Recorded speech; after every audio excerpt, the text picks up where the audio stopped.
Hi everybody, welcome to another exciting stream on Bowtie Gaming 14. So today we're going to jump back into more Dragon Quest 11 and go from there. So on that note, we're jumping right in.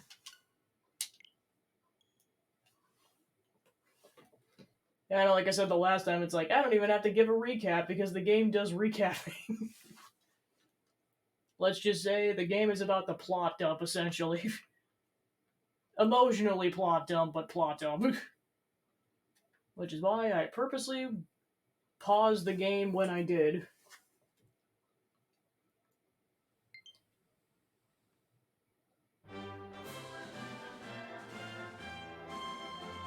Hey, there's the ship in the background.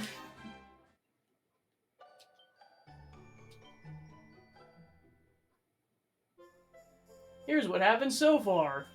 The ongoing search for the Rainbow leads our heroes to Octagonia, where they take part in the masked martial arts tournament. Astarion manages to emerge victorious, but before he can claim his reward, he finds himself facing down an unspeakable creature called the Aractagon. Having overcome the sickening spider and freed his fighting partner Vince from its evil influence, the award ceremony can finally continue. Before the prizes are presented, Vince proposes an exhibition match between himself and our hero in order to show the people of Octagonia what their hero is like, without performance-enhancing substances to spur him on. He loses in spectacular style, but far from being disappointed in him, the citizens cheer their champion for his bravery and showmanship. With the ceremony finally reaching an end, the time comes for Astarion to be awarded with the Rainbow, but the prize he's been seeking for so long is nowhere to be seen. It's been stolen. It's in his place are the mask of a certain portly old gentleman, the guy in the corner, and a letter saying that in order to claim his reward at last, he'll have to go to his former home, Dundersill. Yeah, meanwhile, Rab's like, ain't I a stinker? Better have a good reason, you old piece of crap.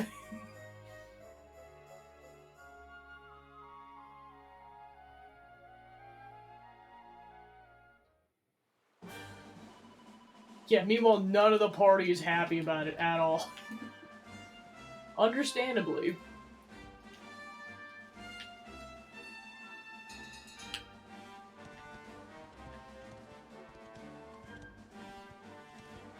So yeah, we can go fight enemies, but for the sake of plot stuff going on, I would definitely prefer to just go straight into doing plot relevant stuff. And then for that, we're gonna need. Guess you could just jump off the bridge.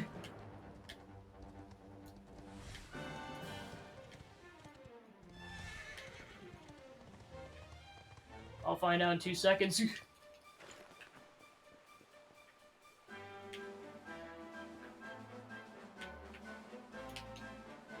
Nope, you cannot jump off the bridge. You have to go with one of those flying enemies. Nope, I said I can do that later. Gotta focus on plot relevant stuff.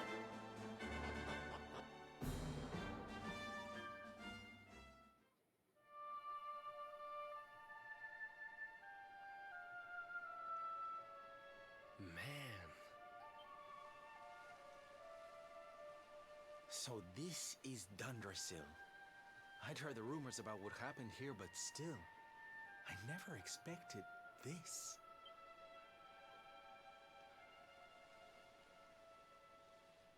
To think that not so very long ago, this was one of the world's great cities, and that it was reduced to rubble in a single night. The king and queen murdered by monsters. The princess of Heliodor, too. The poor thing was only visiting. Oh, but I don't need to tell you this. They were your parents, after all.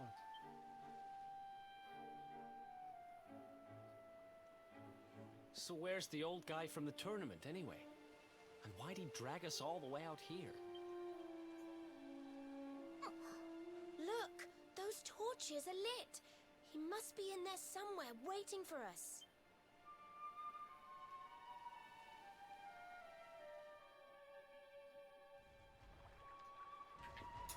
Yeah, and this is the reason I didn't want to come here earlier, is because this thing is swarming with dragons. Not the toughest dragons on the planet, but still they're tough enemies.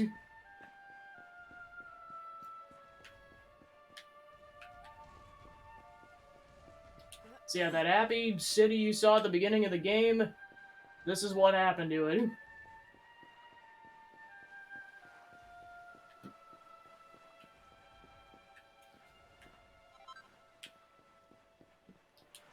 Given most of the monsters retreated by this point, but there's still dragons swarming the place.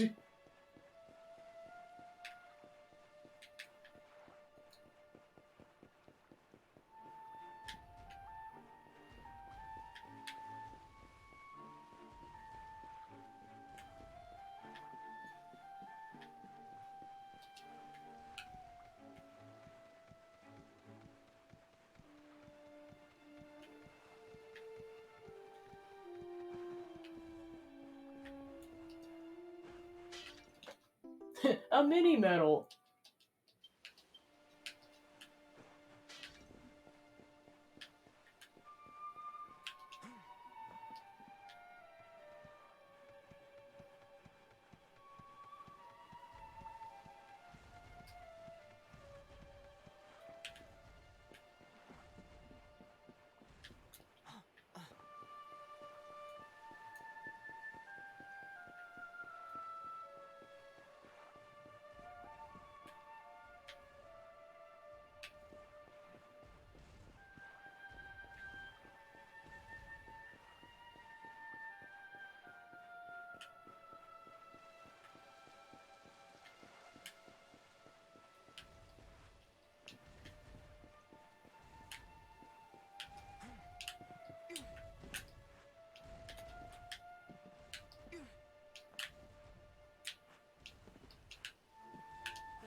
Dragon scale. Oh shoot, it's a cannon box. Basically, this series is equivalent of mimics. And they can insta-kill a party member, so you gotta be careful.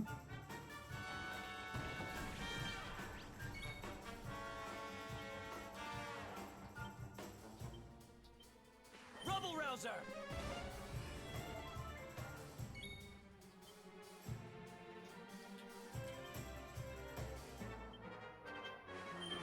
Ha! Ha!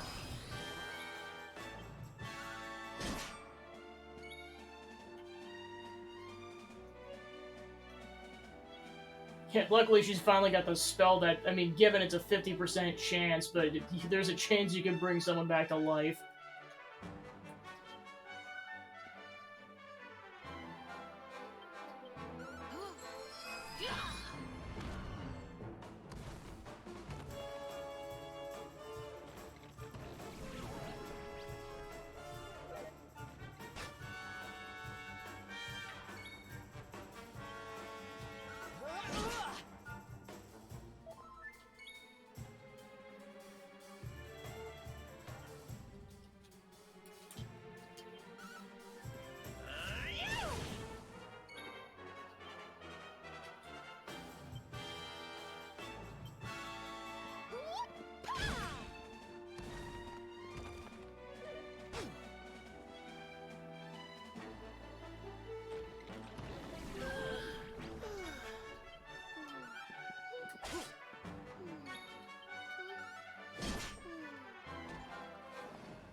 But then usually there's a good reward afterwards, so that helps.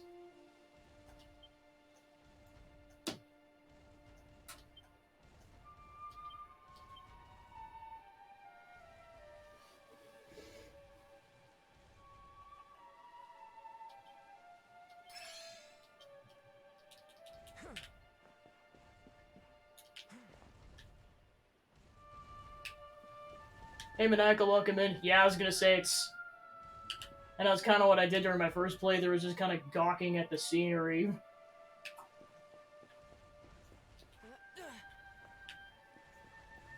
course, this is kind of a more tragic area, because you're like, oh yeah, this town just got completely destroyed. Hello, random slime. Who's that? Please don't hurt me, I'm not a bad slime. If you promise not to hurt me, I'll tell you something surprising. This well goes all the way to the castle. You can ooze it to get where the brazier things are. Thank you for not being a piece of crap, unlike those dragons over there.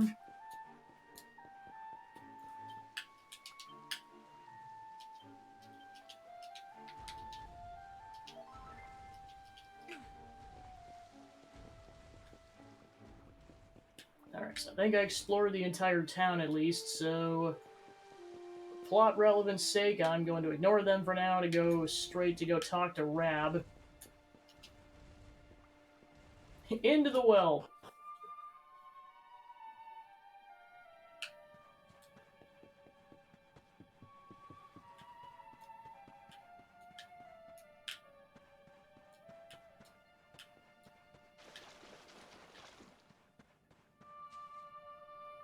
I know exactly. Yeah, in a couple of generations, once everything's finally calmed down. Yeah, I know exactly. It's like, yep, who? Like, yeah, given you're gonna have to build it pretty much from scratch, but free real estate. Meanwhile, Rab, if anyone tried that, Rab would just be like, what the heck, man? It would just slap everyone silly. Why, you may ask? Well, you'll find out in a couple seconds.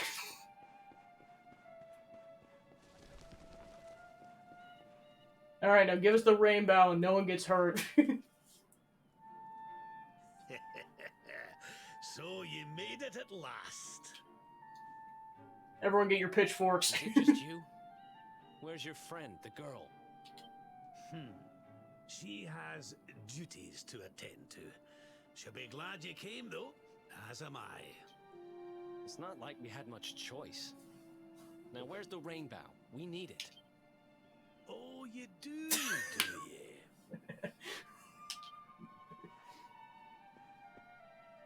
I suppose that's because your pal here's the luminary. Wait. How could you... I thought you died years back, laddie. When I saw that mark in your hand at the tournament, my heart skipped more than a few beats, let me tell you. Now, come along. There's something I want to show you, if you'll indulge an old man for a wee while. This way, laddie.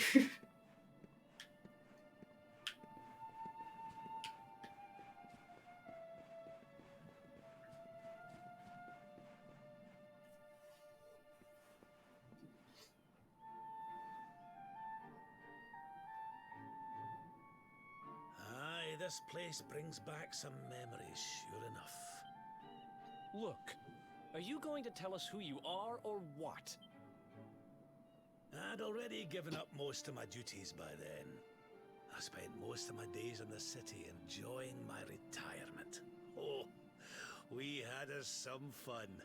And then the monsters came, and I lost everything. When I was your age, laddie, this was one of the finest cities you could ever hope to see. And look at it now. One night. That's all it took them to tear it all apart. Ach, just listen to me blethering on. I was going to show you something, wasn't I? Come on.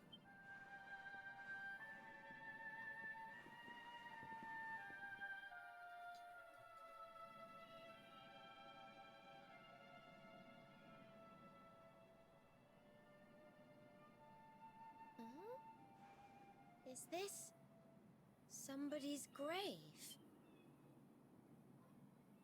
Aye. This is where the King and Queen of Dundrasil are buried. You mean...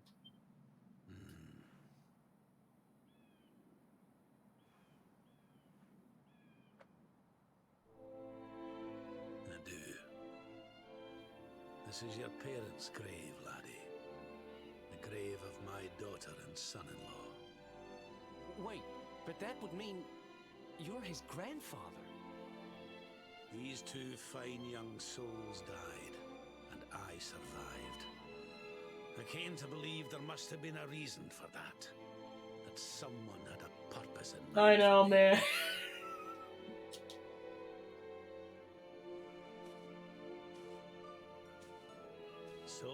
set out to learn why Dundrasil was destroyed. I've been on the road ever since. Yeah, I was gonna say, not frequently do you see a character like this integral that's to the plot, that's like an elderly character like this, and they're just like super helpful to everything that's going on and a straight up party member. It doesn't come up frequently enough.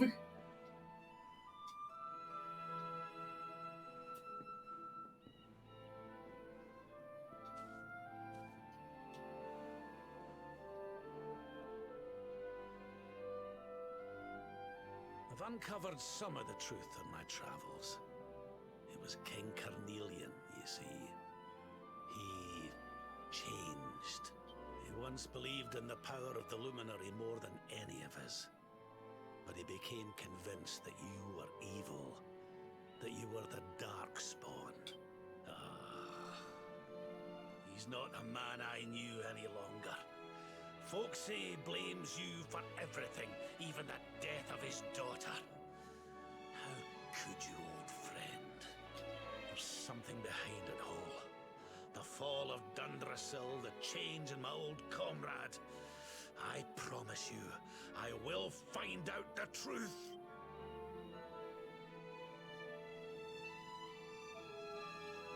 Yeah, it's like no king probably ever like he's like yeah he was just looking forward to retirement and then just he had to do this all instead. Erwin, I found your boy. He wasn't lost to us after all.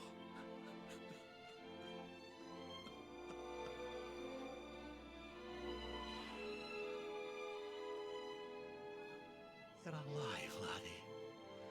Against all the odds, and now you're home. You've no idea how many times I've dreamed of this day. I never thought it would actually come. Now, will you humour an old man a while longer? There's an old royal ritual, you see. It's to send the souls of the departed to a better place. I'd like you to help me perform it.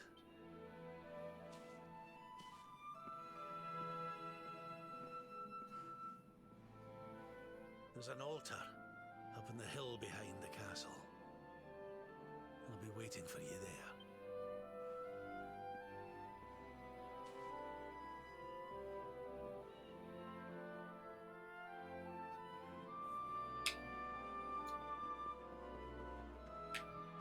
there. But first, we got stuff to go find. Hey, laddie, where the hells are you? Grandpa, there's a pot with a devil's tail in it. Good job, laddie, I guess. Okay, give me that coin back.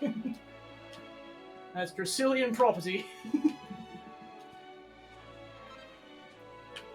Okay, good job finding the medicine, laddie. Good, now come on. Oh, gods. Ooh, a recipe book. Dress like a Dracilian.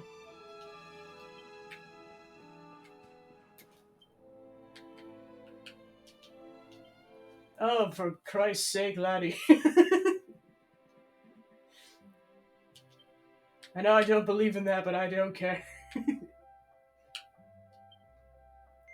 Heraldic helm handed down to the royal family of Dundrasil, part of the Dracilian set.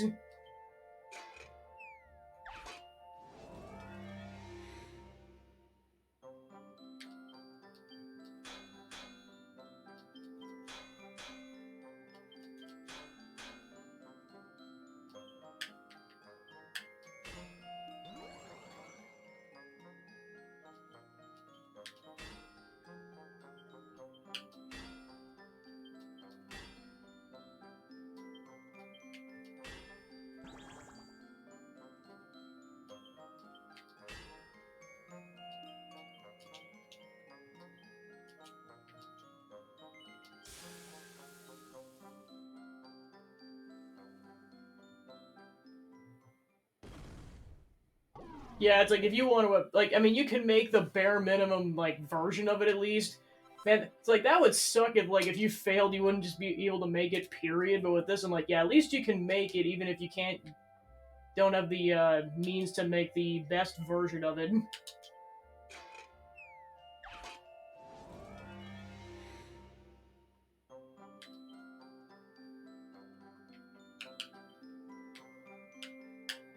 I don't know if any of the harder modes, like, make that a thing. I mean, I would not be surprised.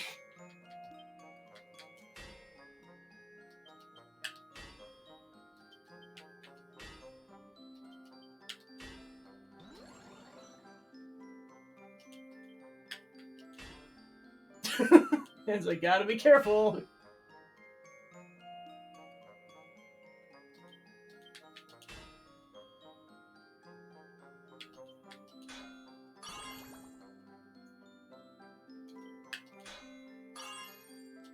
Well, I did 2 of them. Make that 3.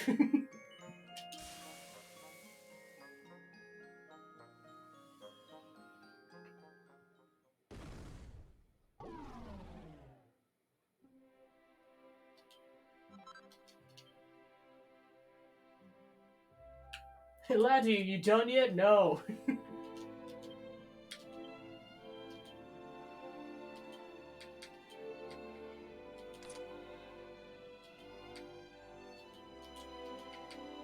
Ancient suit of plate passed down through the royal family of Dundersill, part of the set.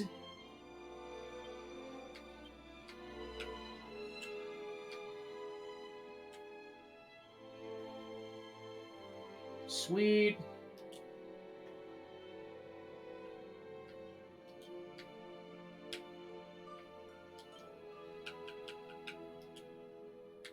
Meanwhile, Sylvando's like, what? When do I get an outfit? What the heck, darlings? Screw all of you.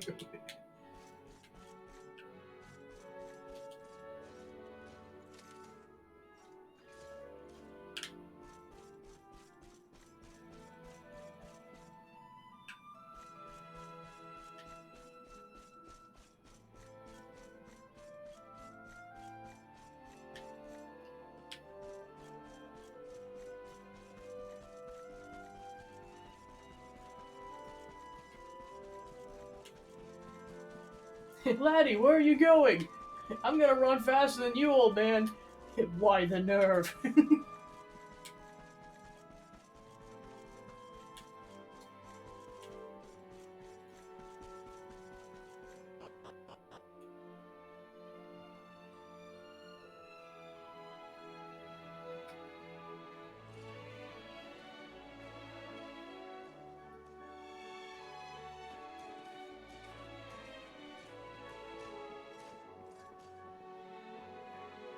Everything's ready.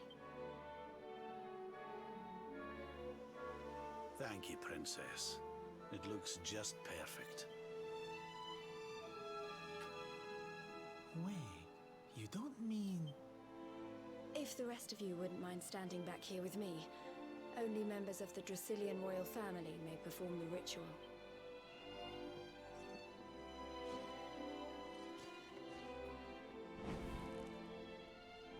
How come he called you princess? Are you?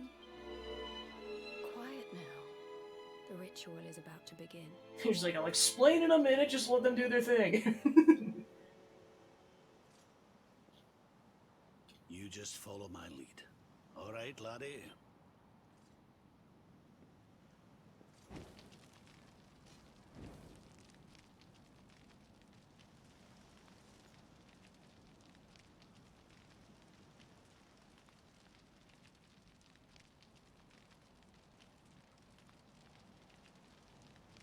The souls of those who depart this life must all return to Yggdrasil.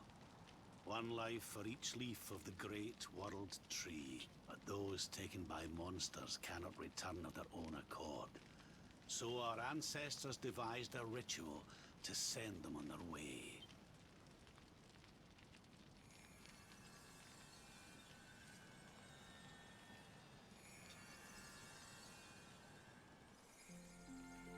The smoke guides them back to where they belong, to Yggdrasil's bosom.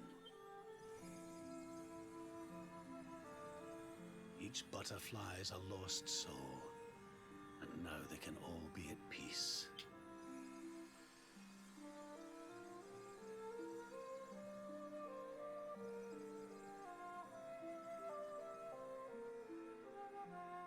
Yeah, to put in perspective how many people lived in that country.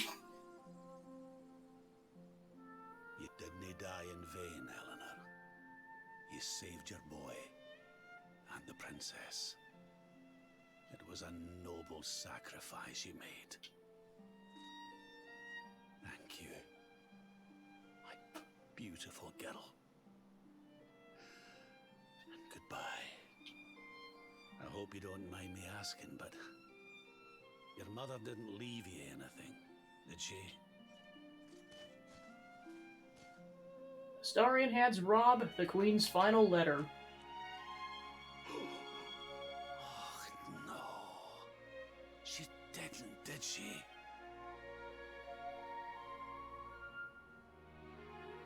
So this letter's why you went to see King Carnelian, eh? Oh. If only she'd known. I'm sorry, laddie, you've been through so much. But I suppose if you'd not set out for Heliodor, the journey would never have led you to me, eh? Oh, Eleanor.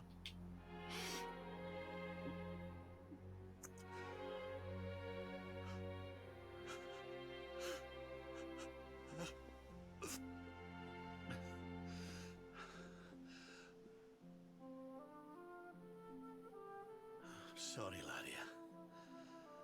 I'm gonna need to be alone for a wee while.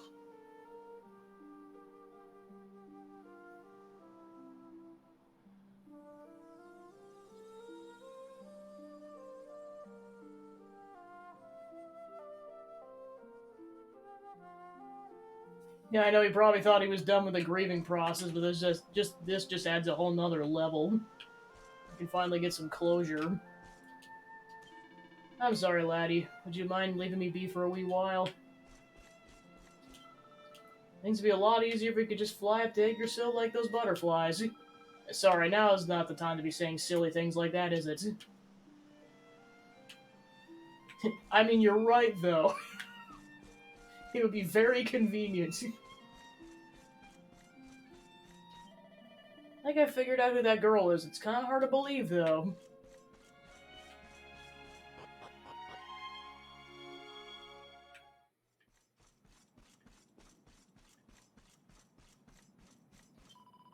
Wasn't the Queen brave rescuing in the way she did? Veronica and I must learn from her example. After all, it's our job to protect you now.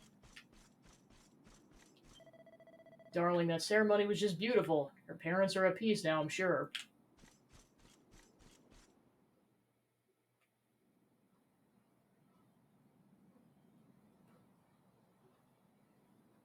Lady Eleanor. Who's there? You weren't supposed to see that. I was just thinking about Lady Eleanor. I mean, your mother. Why don't we take a little walk? And I was like, yay!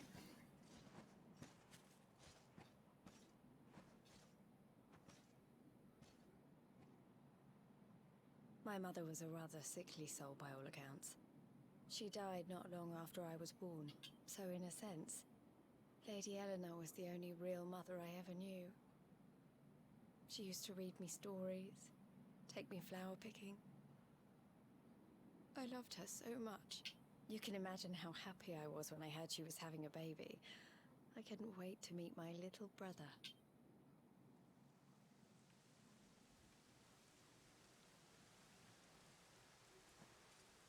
You know, it was raining like this the last time I ever saw her. I can't believe how much time has passed since then. Wait. You can't be alone for 5 seconds! Screw all of you.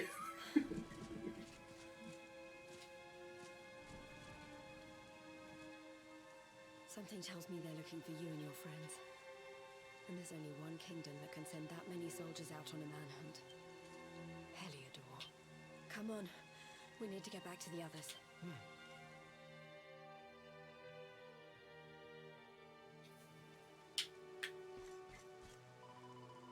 Sure to be caught if we go that way. Let's go back towards the altar before they find us.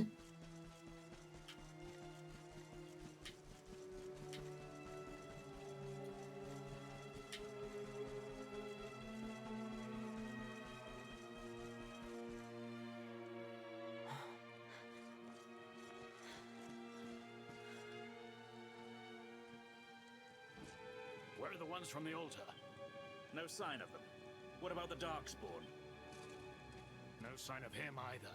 Blast! They must have got away. It's him! Shut up! He's over here! The Darkspawn is over here!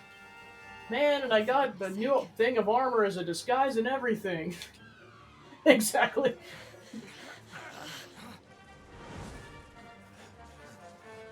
What shall we do with the Oh, girl? for Yggdrasil's sake. Sir Hendrik's orders were to bring the Darkspawn back alive. He never said anything about anyone foolish enough to side with him. Just you try it.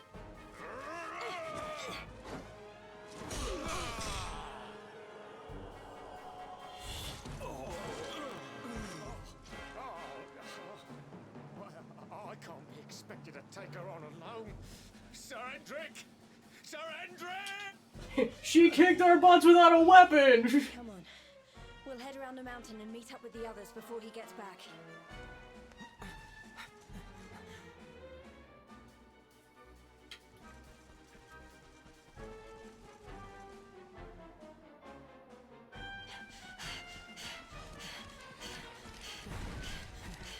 Of course, right on cue, it's the butthole himself.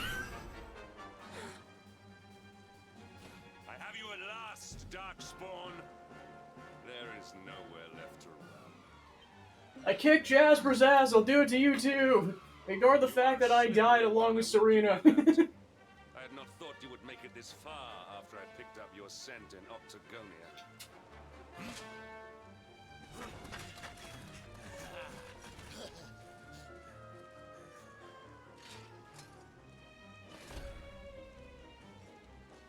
Men, the Darkspawn is mine. Deal with the girl. Forward!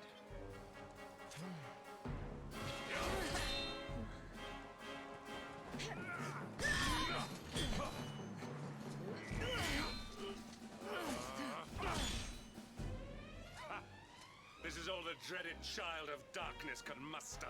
Pathetic.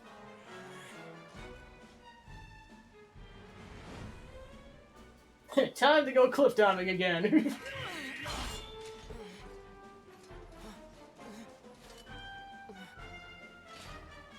will evade me no longer, Darkspawn.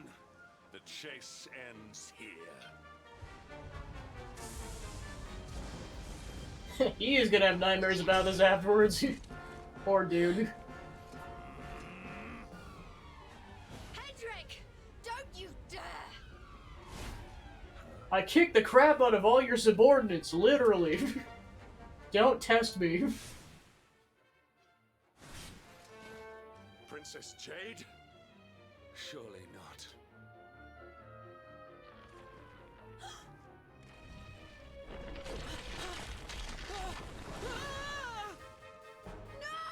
Hold on!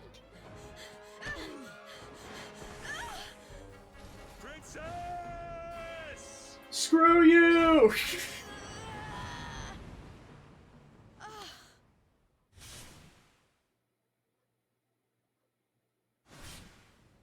I won't let you go again.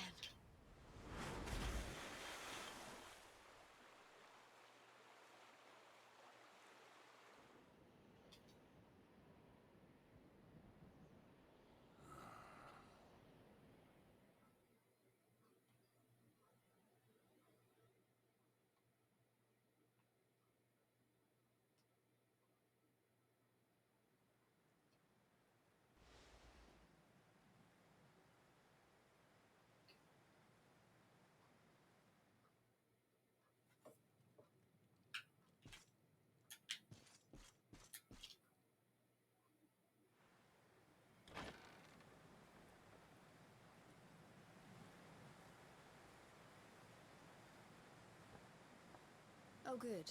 You're awake.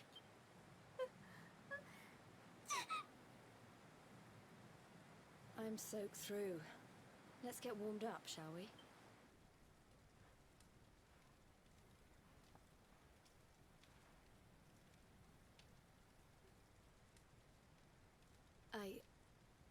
I'm glad I caught you. I couldn't have forgiven myself if it happened again. I suppose Rab must have told you about your mother. That she sacrificed herself to save you and a princess of Heliodor. Well, you've probably worked it out for yourself already, but I was that princess. Your mother saved my life. That night, the night Dundrasil fell, we ran from the castle, but the monsters were too fast. She handed you to me and distracted them for long enough for us to get away. She died to save us. But even though she trusted me with you, I was too weak and stupid to... I fell in the river and I let you go. I can't tell you how many times I've wished that it was you Rab fished out of there and not me. After he found me, we headed back to Heliodor. We thought my father might help us to find you, but when we got there, we found out he was telling people I'd been killed by the Luminary. He was trying to make people believe awful things about you. Rab was convinced that he wasn't in his right mind, that someone must be controlling him. So we set out together to find out who and why. I never expected to see Hendrik again, let alone on a battlefield. We were lucky to get out of there alive.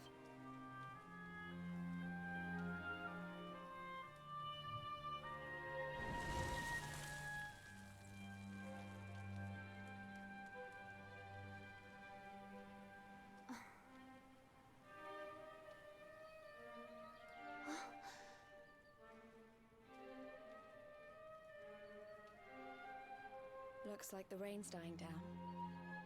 We should head back to Dundrasil.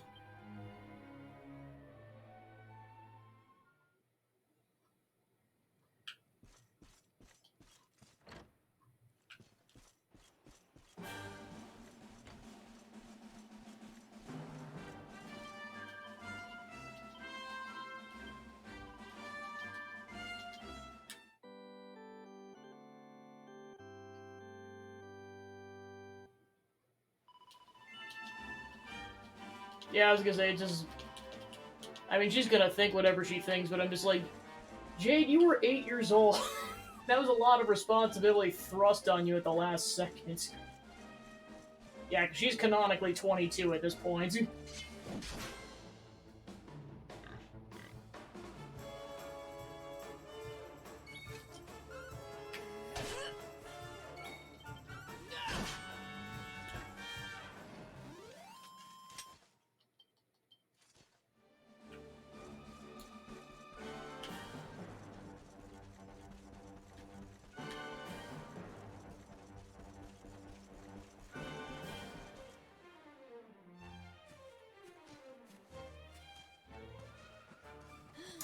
Hendrik, come on, man.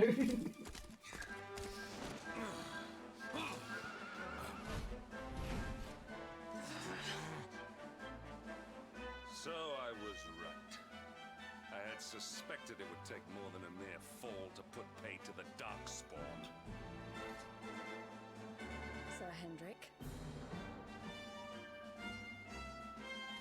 Can it really have been so many years since that fateful night, Princess? To see you alive and well, you cannot imagine how much this pleases me. But should you choose to continue to side with the Child of Darkness, you may not live for much longer. Look, I know how you feel about duty, Hendrik. How could I forget?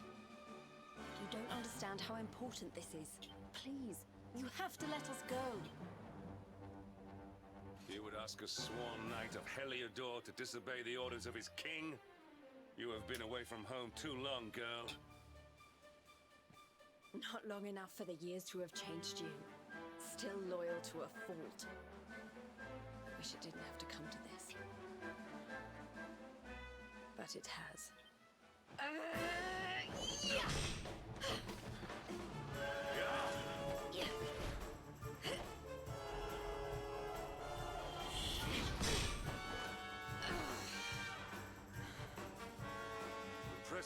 princess. A spirited young girl of old who's grown into quite the warrior maiden. Oh, please. I'm not a child anymore. It'll take more than a pat on the head to distract me.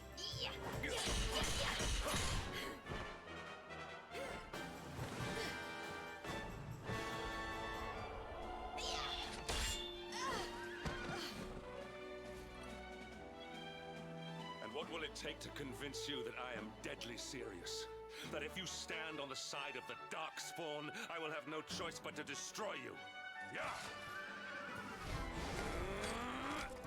Hedrick!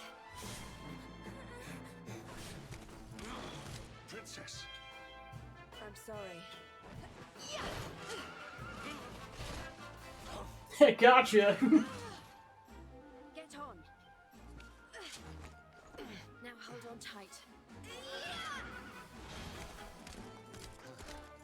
Gotcha, sucker! Princess, what have you become?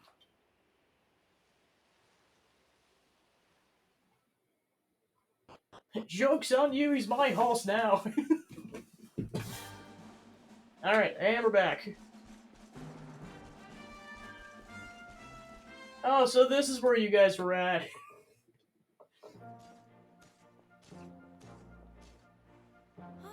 Look! There you both are. And in one piece, too. Just about. No thanks to Hendrik and his men. So it was old Hendrik, was it? I thought it might be. I would have liked a wee word with the rascal, but I doubt he'd have told us much. Well, if even he's out for your blood, the forces of evil must have a stronger hold in Heliodor than ever. It wouldn't be the first time a once glorious kingdom had been brought low by monstrous powers, you know. Many years ago, a dastardly fiend destroyed an entire empire with his wicked ways. A legendary evil named Mordegon. His story is all but forgotten these days. I had to tramp halfway around the world just to learn his name. But the more I find out about him, the more I'm convinced he's the one behind all this. Dundrasil, the troubles in Heliodor, everything. Very likely the person who destroyed Svargrost. Stop him, laddie. The fate of the whole world depends on it. You're the luminary, after all. You were born to defeat the Dark One, but you'd be more than foolish to face him unprepared.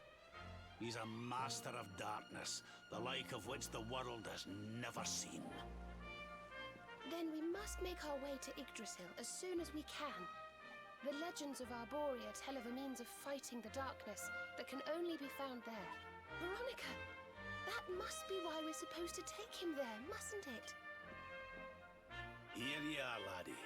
It's yours at last. Finally! If you're to make your way to the World Tree, and if anyone can get this old stick to show us the way, it's you.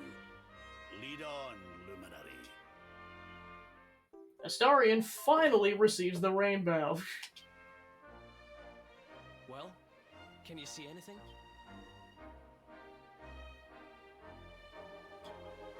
Don't tell me it's a dud! If that Noah sent us in a wild goose chase, I'll throttle him! He could have told us it didn't work before we wasted a zillion hours chasing it halfway across the world. Now, let's not jump to conclusions. Why don't Jade and I join you, and we'll see if we can't make our way a bit closer to Yggdrasil and try again. We'll not give yous any bother, I promise.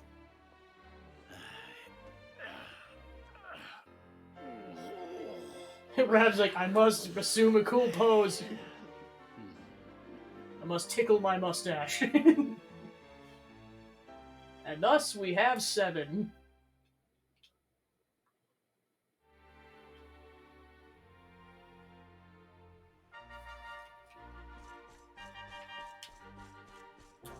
Now, at least temporarily, while you're just kind of going around the city, the dragons temporarily leave. You come back, they'll be back.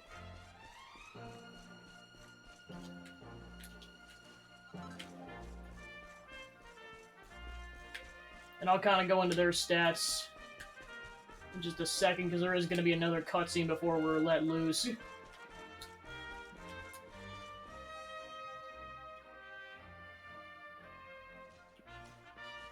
Huh? Hey, the branch, it's...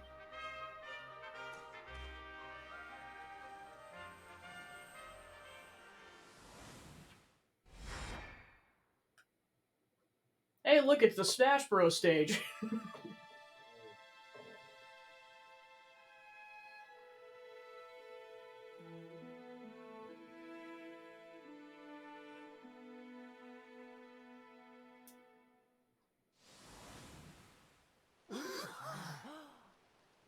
Oh, darlings, did you see it? It was so pretty. A sort of platform floating in the sky, and 6 colored orbs. I think I understand. We need to find the orbs and take them to the platform, and then the path to Yggdrasil will appear. Maybe trekking halfway around the world to find that branch wasn't such a waste of time after all.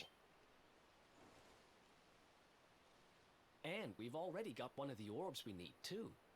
I knew swiping this thing from the castle was the best idea I ever had. I had my own plans for it. But this is way more important. It's yours now. Just don't lose it, okay? Astarion receives the red orb. Our prize from the tournament. Lucky we didn't sell it in the end, eh? Aye. And there I was, all set to swap it for a few piffling trinkets for the road. It's yours now, though, laddie. Astarion receives the yellow orb. Now, it looked like that platform we saw was located right under Yggdrasil. Hey Democrat, welcome in. We've received orbs, and our quest is to go find more orbs. So, we know where we have to go. We just need to find the other 4 orbs first. But where in the world would we even begin to look? Orbs, orbs. Oh, I do remember a fairy tale about a giant pearl sinking to the bottom of the ocean. Can't remember the details, though. Well, if we don't have any real clues, I guess we'll just have to head out into the world and find some. You're not wrong there. In which case, let's head for Puerto Valor. We can get out into the open ocean from there. It's off to the northwest of Gondolia. A fairly straightforward voyage, if you ask me. And you'll be pleased to hear that I'm friends with Don Rodrigo, the big man over that way. I'm sure he'll open the sea gates for us.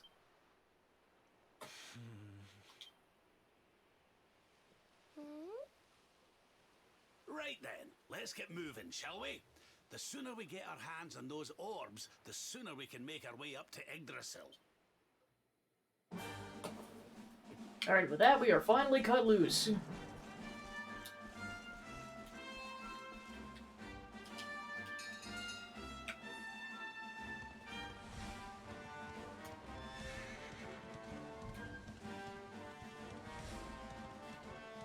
First time saving after that.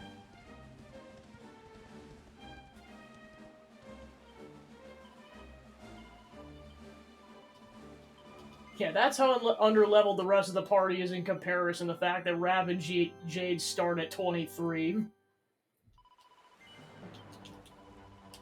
It's going good so far. Just kind of did that intermediary section in this part of the game where it's like, oh yeah, here's basically who these 2 characters are. This is your backstory. Now time to go find some orbs. So we're pretty much just cut loose for this portion of the game. Alright. One thing I'm gonna go double check. Yeah, because, of course, having played the whole game, I know where the remaining 4 orbs are. It's just, in retrospect, now that I've played the game, I'm just curious that if I can access a certain one early.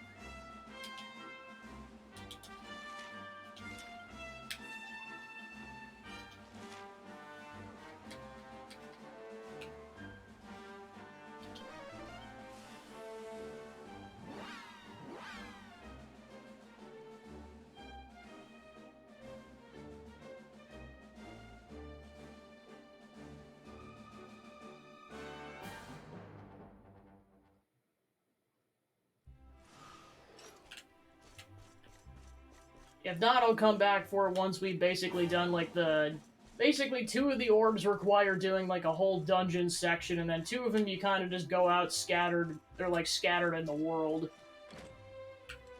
I just don't know if... Like, basically, one of them, one of the dungeon-based ones you have to get before the second one. The other 2, I'm not sure.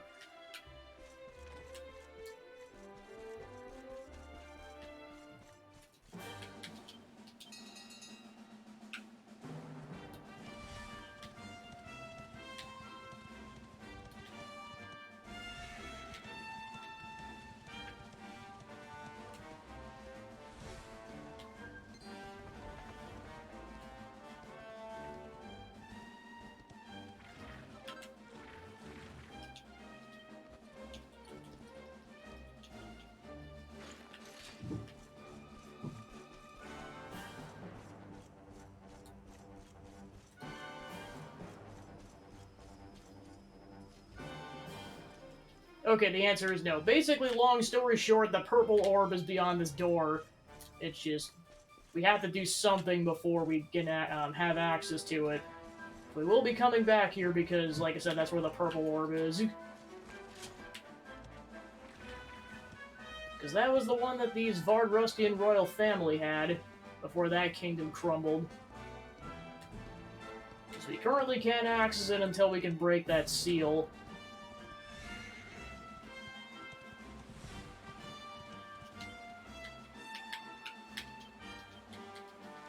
Alright, so per Rab's instructions, let's go back to Puerto Valor.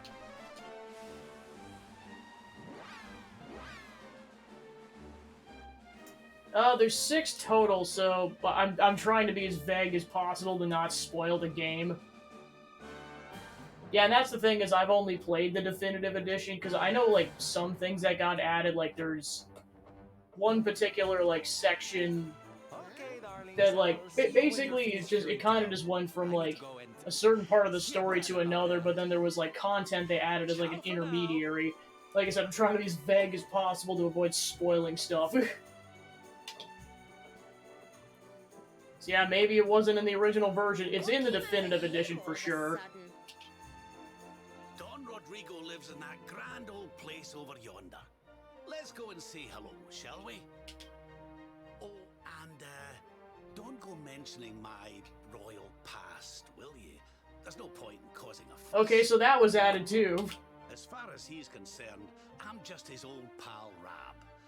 Let's keep it that way, all right?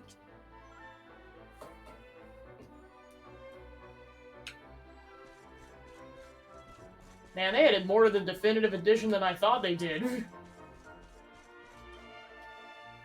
Yeah, and of course we've been here already. So yeah, before I get too far, let's briefly go over Jade and Rob as characters.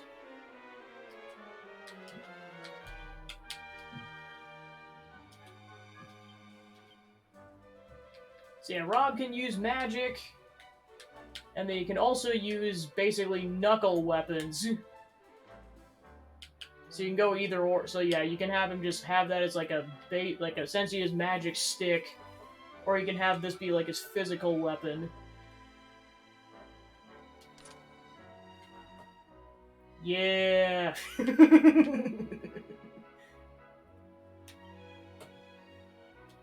And then you got Jade, who can use spears and also claws. Currently, the spear does more damage. Like I can kind of play around with it later.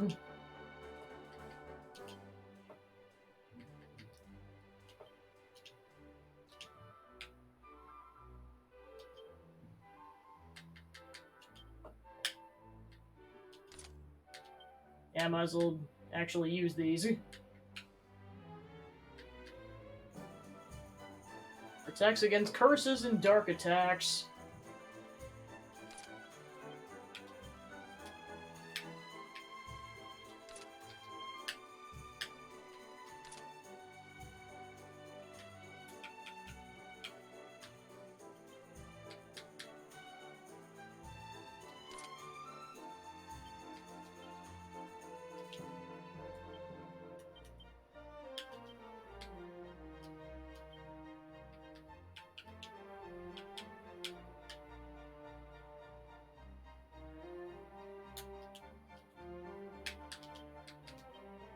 Yeah, and of course they start off with max points, so you can kind of just figure it out. So yeah, so Rob can use, heavy ones like Veronica, claws like Jade in addition, and then Enlightenment.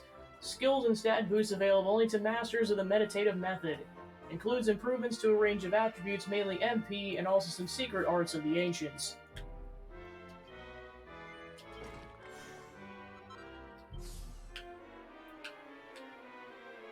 Lifts a curse from a single ally. Passes on some MP to an ally. Empathy, I just realized it was a pun. Gosh darn it, game. Automatically restores at least 22 HP each turn to all party members. Increase magical mending by 5. And magical might by 5. Propeller blade, a whirling, windy, double-clawed onslaught onto a single enemy.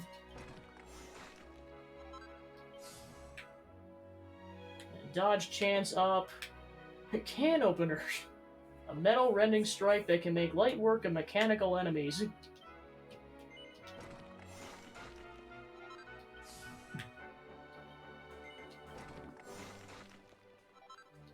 Alright, from here I got 9 points.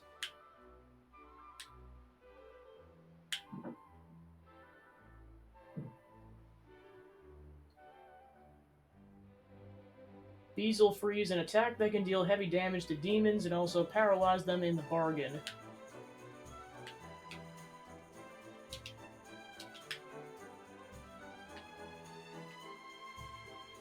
Yeah, at this point I might wait for a level up.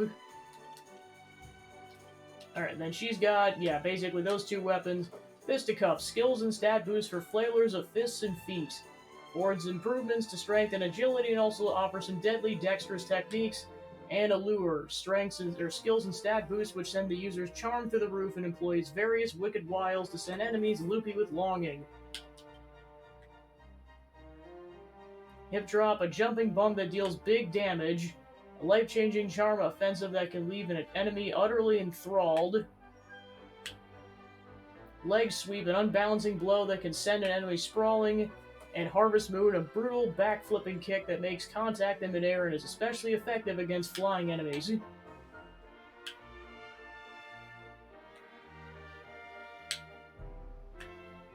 Yeah, and then this is where I'm gonna be debating this, because I'm like...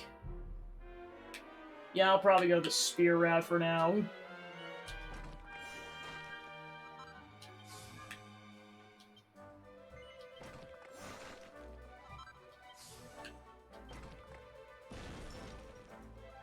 Pep chance up 5%.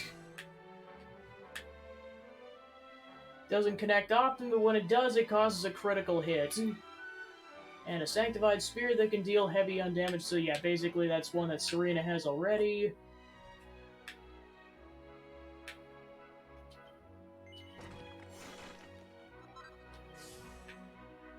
Strength up by 10.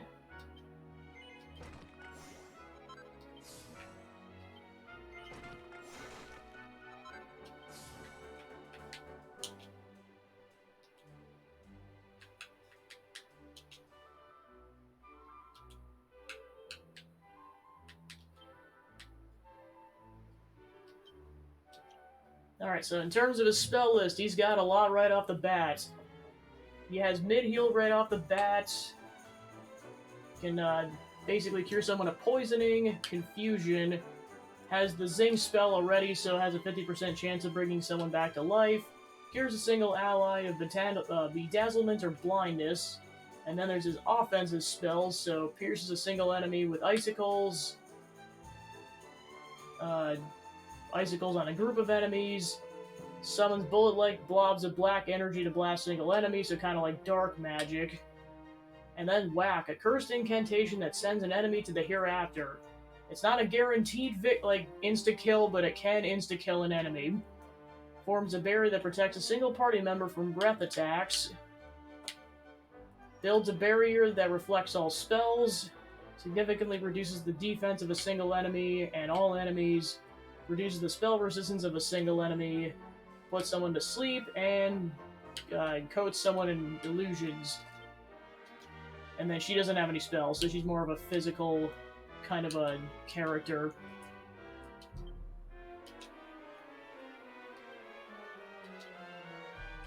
Alright, so now the debate is, who do I want as my main lineup?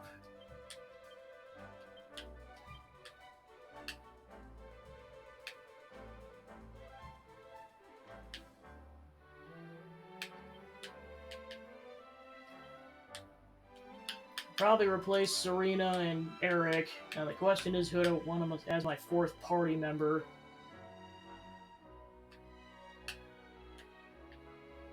Yeah, I'll keep Sylvando for now.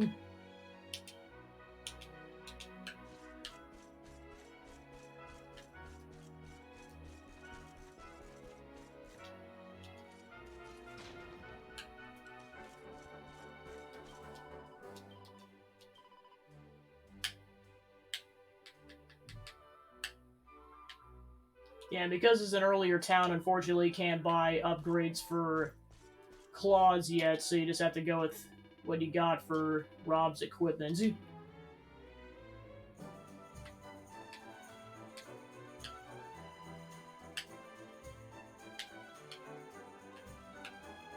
Alright, so this is the only thing worth buying for Jade.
Senor Roberto, so wonderful to see you after so many years.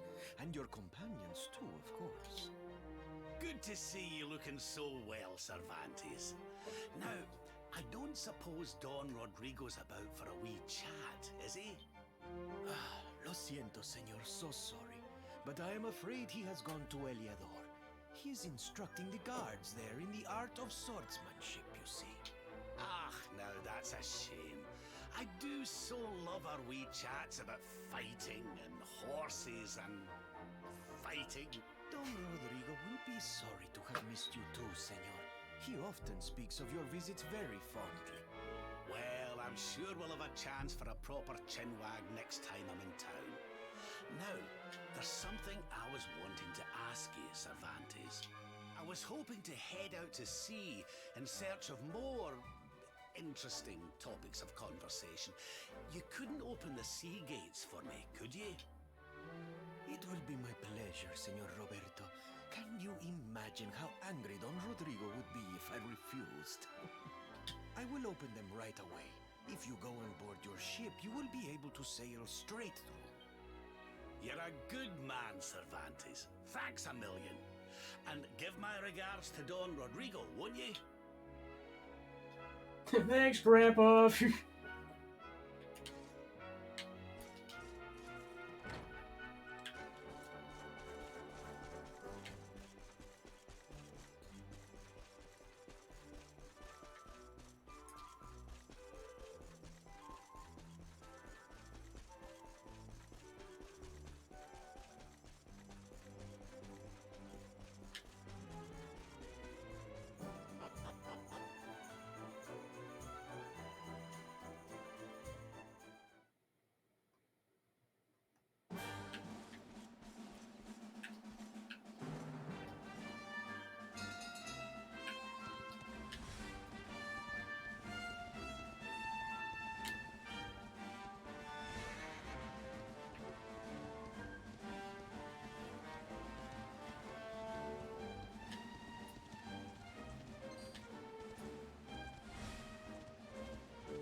Fontis is on standby to open the sea gates as soon as you're ready, laddie. Hope you're all set to travel to pastures now. Or pastures new. There's nothing else you need to do. Let's steer the stallion out towards the open sea. You gotta hold on your mind, honey, but just stay focused on the next step. It's the best approach right now, trust me. Hello. The Rainbow hadn't shown us that vision, we'd have no idea how to get to Yggdrasil. I think when we first laid eyes on it back in Octagonia, we had no idea the power the Rainbow possessed. I've been thinking. Always known our destiny was to protect the Luminary, but it always seemed a little vague what that actually meant. And now we have a clear goal, to lead you to Yggdrasil. Feel so much better about everything now that I know what we're supposed to be doing. So if we get all the orbs and put them in the right place, we'll be able to get to Yggdrasil, but how exactly with it floating all the way up in the air? Wait a second, we're not gonna fly there, are we? Oh dear, I'm not very good with heights, you know. What's up? Listen, you know the red orb I gave you? I didn't just bring it along to sell for big bucks. I had a feeling it would come in useful somehow. Guess what I'm trying to say is I'm glad you got it now. Feels like it should belong to the Luminary somehow. Just don't go dropping it, alright? Oops! Luminary, I swear to everything.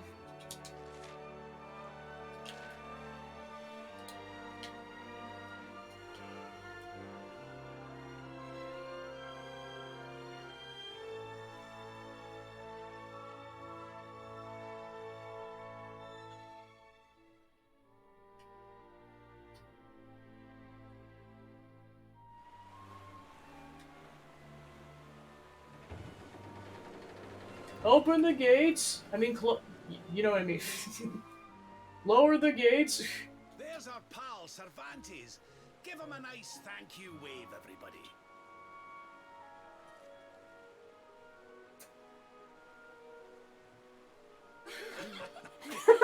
He's like, run! Madre mia. Is it him? You've got some explaining to do.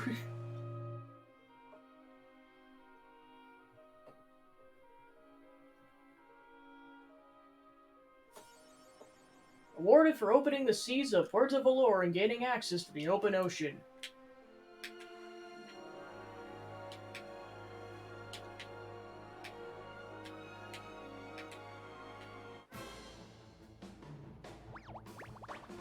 First, we gotta go fight some slimes.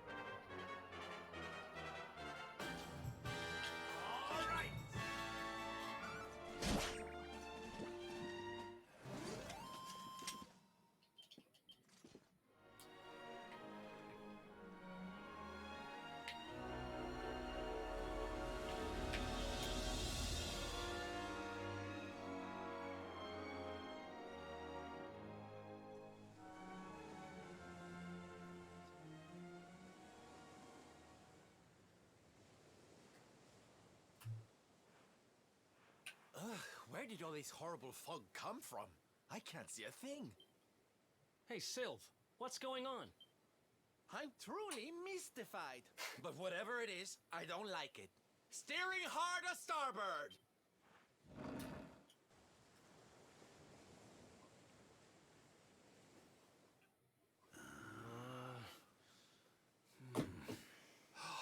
The mists are clearing.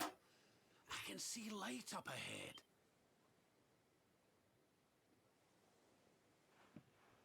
Where in the world are we?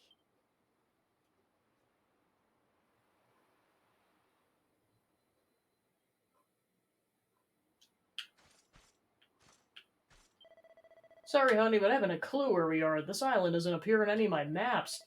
I want to wave bye-bye to this forsaken place as soon as possible, but so long as the stallion's stuck on the sandbank, we're staying right here. Sorry, Dollface, but the ship's stuck on a sandbar. We ain't going nowhere for the minute. Me and Sylv gonna see if we can push the old girl free. You lot just sit tight. Everything will be sorted out in no time. Fascinating. Judging by the shape of the prow and the state of the planks, I wouldn't be surprised if this boat was built long before I was born. Can't help but wondering if we strayed into the Valorian Triangle, you know. It's a bit of the sea where they say ships just up and disappear, never to be seen again.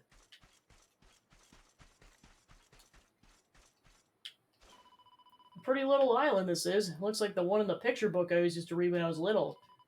I always said to Veronica that I'd like to go there and to meet the handsome prince who lived there too.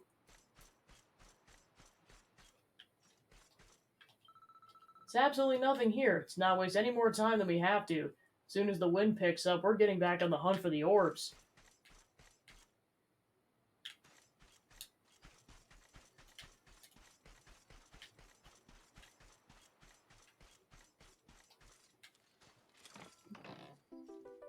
A mini medal.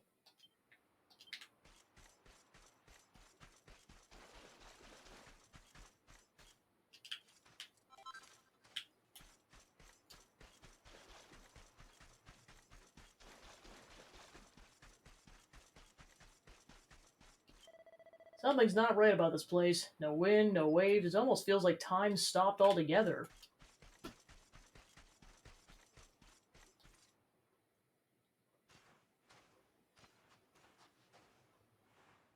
What a strange place.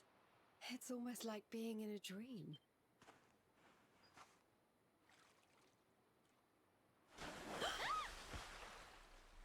Oh, darling, is it really you? My dearest darling Kai? I've waited for you ever since the day we said goodbye. Oh.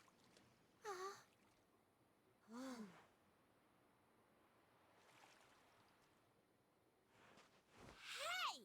What do you think you're playing at, scaring us like that? And there's no need to look so disappointed to see us.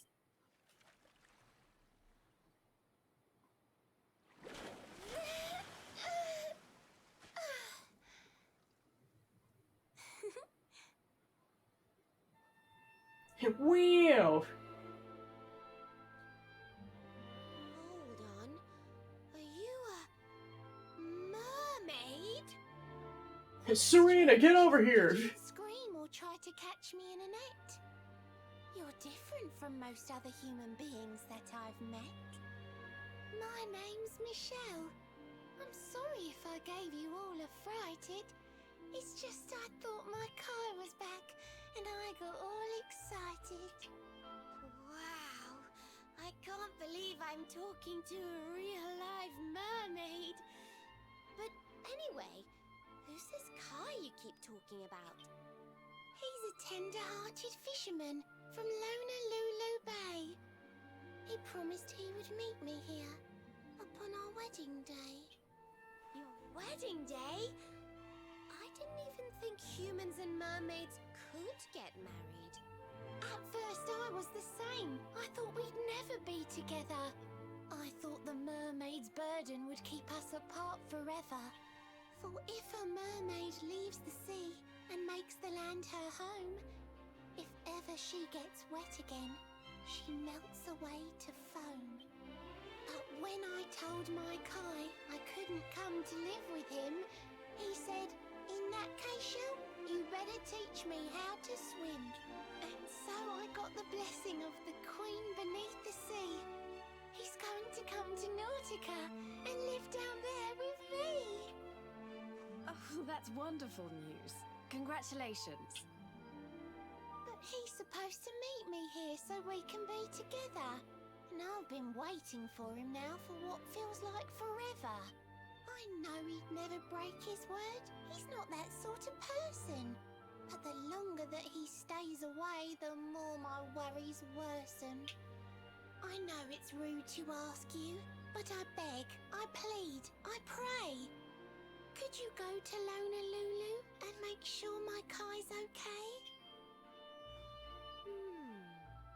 So you're from the bottom of the sea, where the giant pearl from the story went. I wonder... Aha!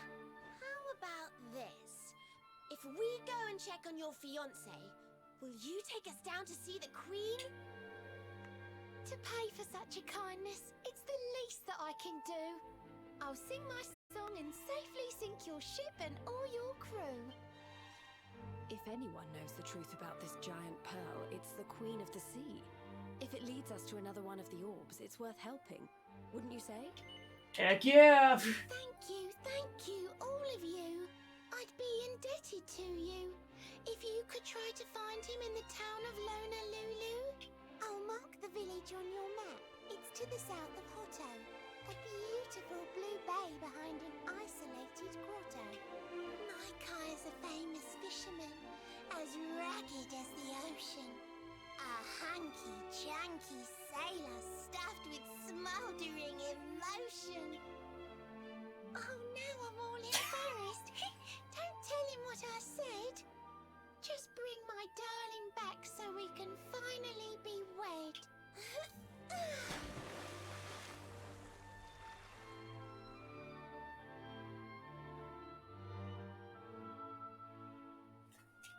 Alright, off to Lonalulu Bay we go.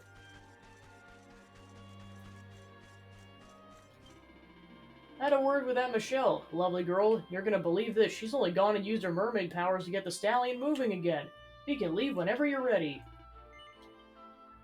Thanks, Michelle.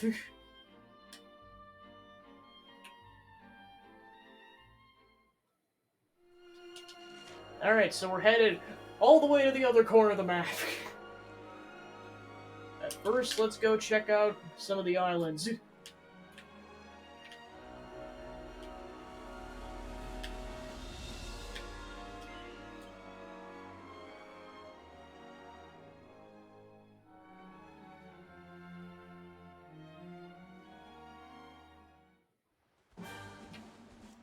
Insula Occidentales.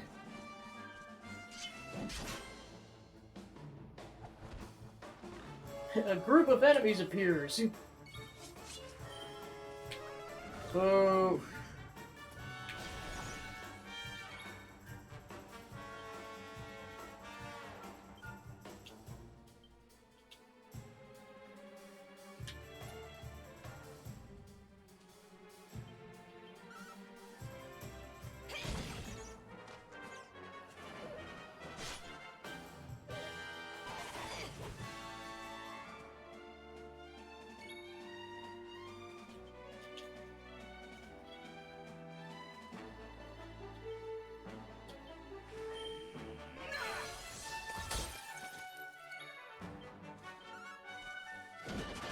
Critical.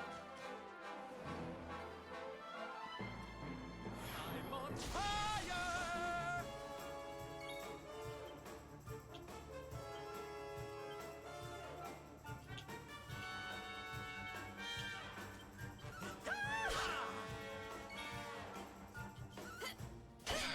Kraken!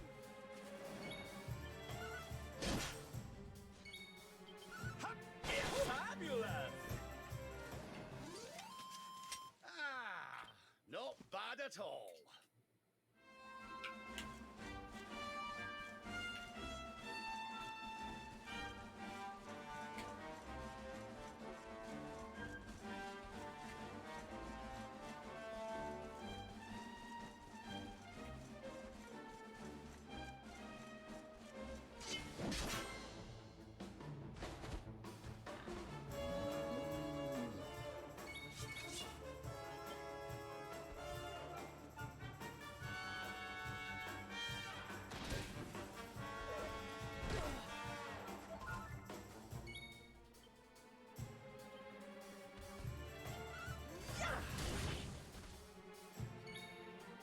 I've fallen and I can't get up.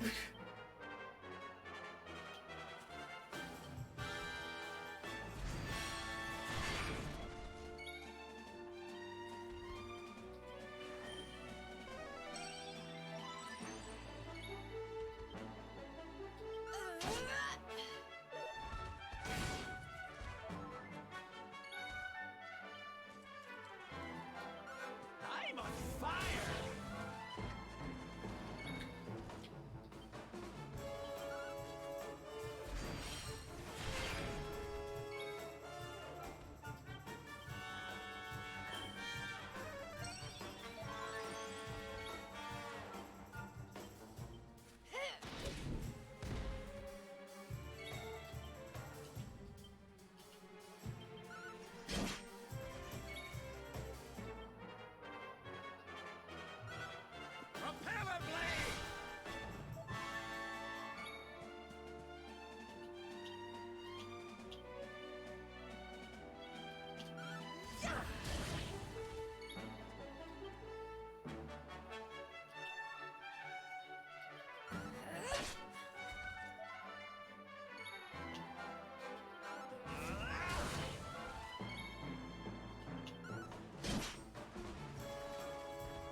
Eric leveled up off screen.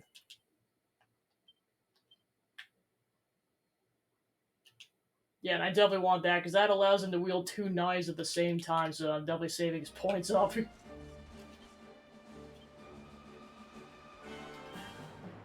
Yeah, and this is the nice part about having 2 healers in your party, is the fact that you can just use Serena's magic off-screen, essentially.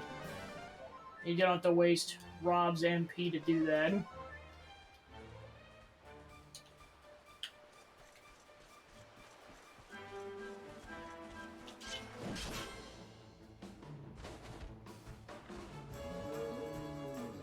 Okay, here we go.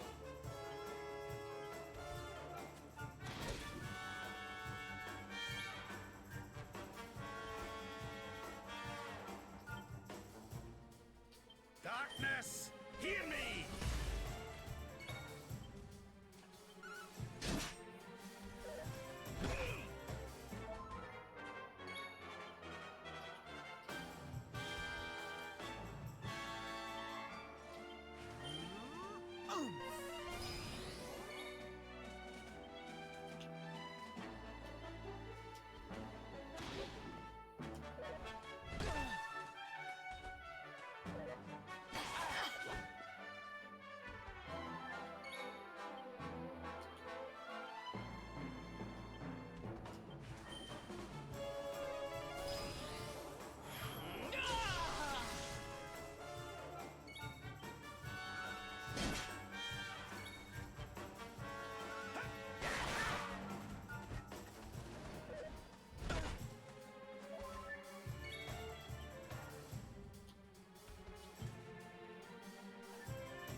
Let's get a move on.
And stay The down. Great Sylvanda grows even greater. I can use wind magic.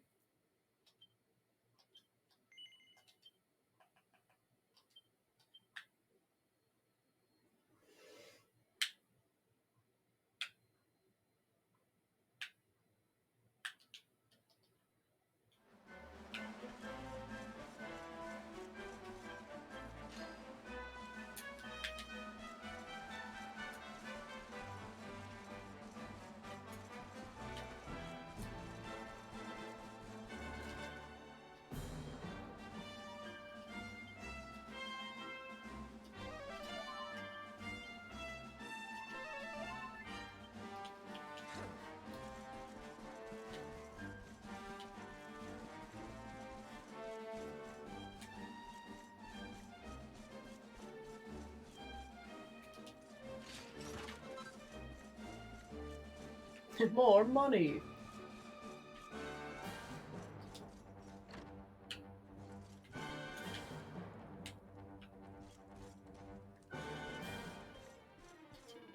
An adventurer, are you? Hey, God, often we get folks like you coming here. Hello, welcome in. This island's a place for hermits, exiles, and other assorted outcasts. Thanks.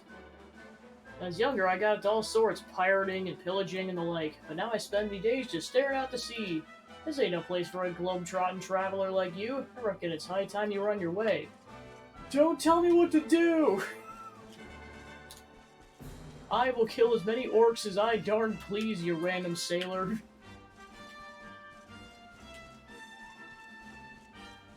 Wait, kid, don't do it! Watch me!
Gotcha!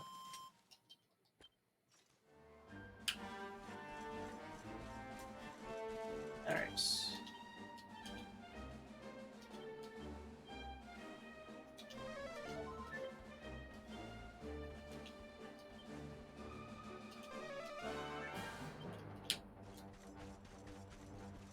On to the next island.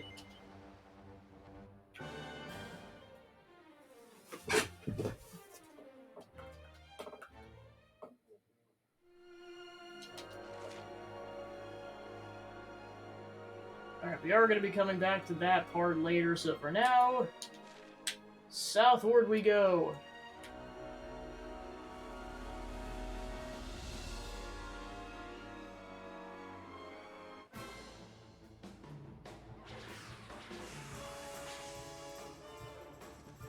Go away! No one likes you! Thanks for the follow, by the way. Stupid monsters. Perish. Man, the comedic timing on that. Perish. Nah, I don't think I will. Stupid spin chillas. How do you like that?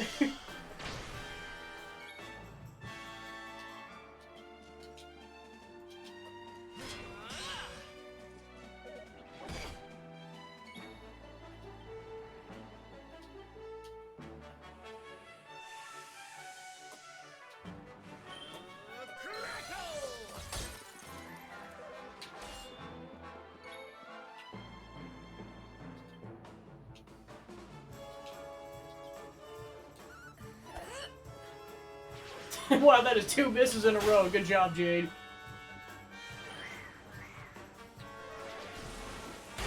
Oh, gosh.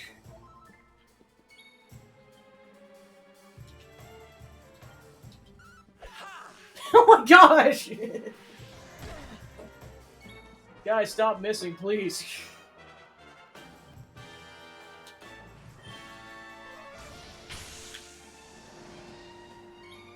Well, at least it takes care of 2 of them.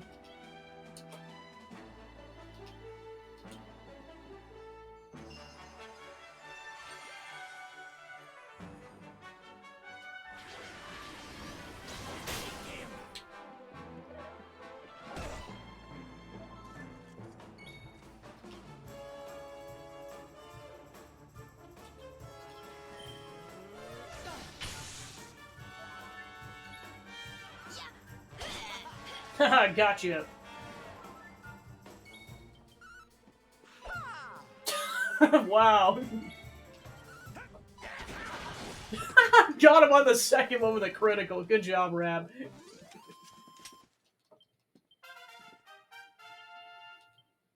Veronica and Serena level up off screen.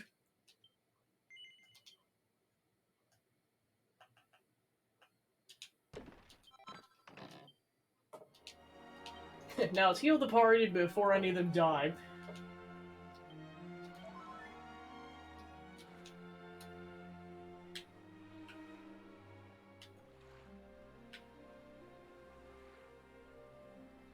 So we got a long journey to go before we get to Honolulu. Haha! We did it without doing another encounter.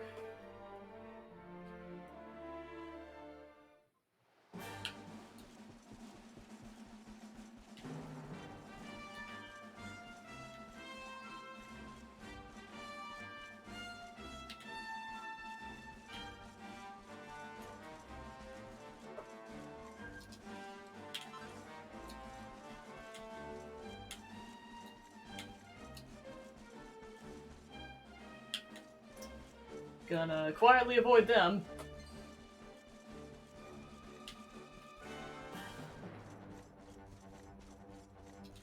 Boy, does this remind me of Tears of the Kingdom. Oh, nice.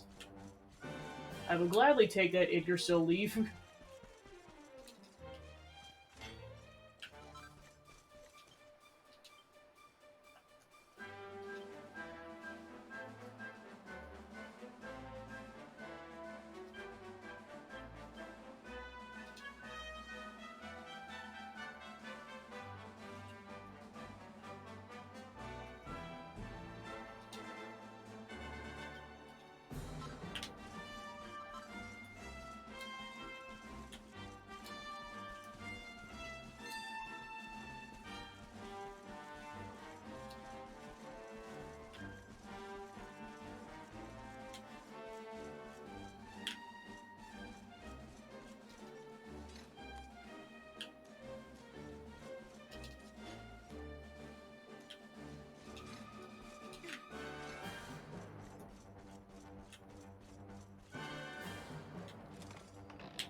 Crafting comforting clothing.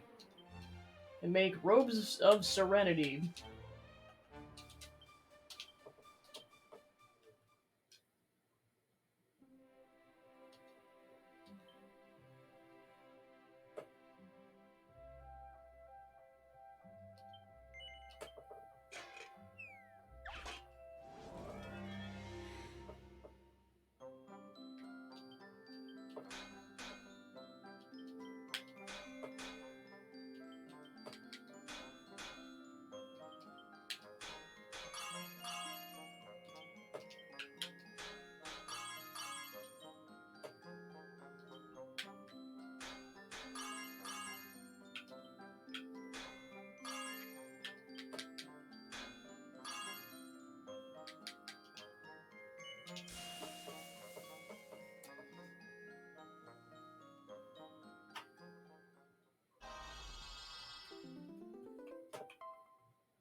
Sweet gosh. Gotta love the random critical.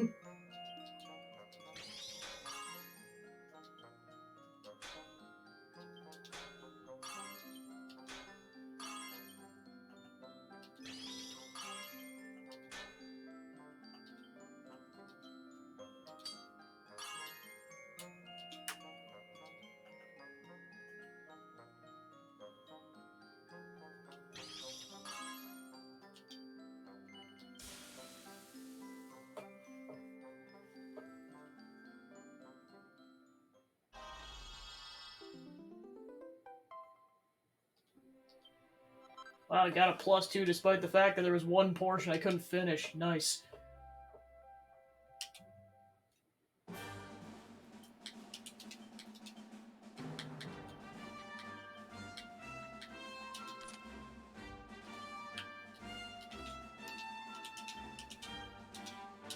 Alright, see if there's anything else worth forging.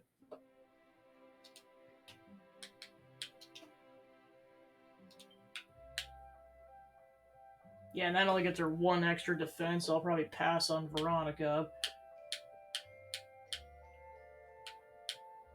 Yeah, that's pretty much it from what it looks like.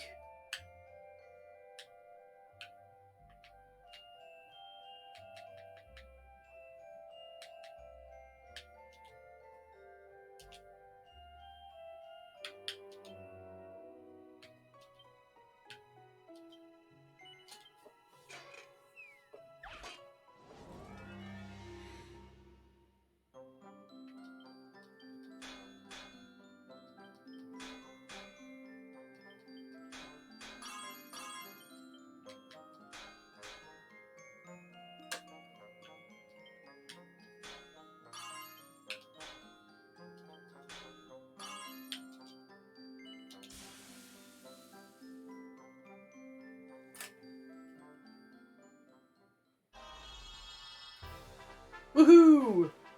Jade's like, thank you very much.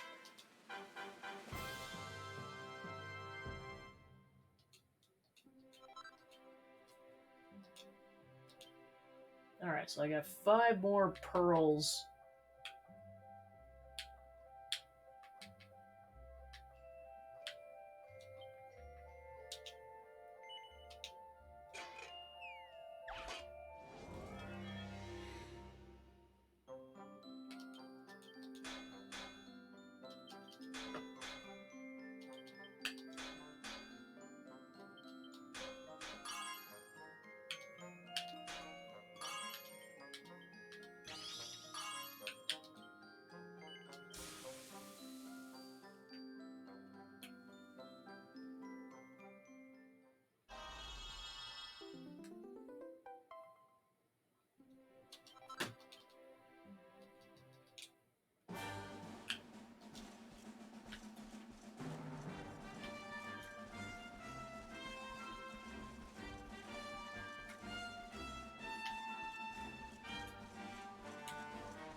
I know this is stupid, but let's do it anyway. Let's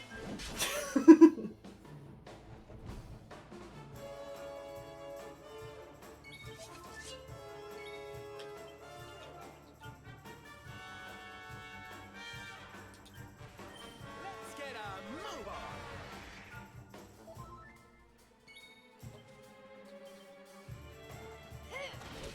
Haha, gotcha.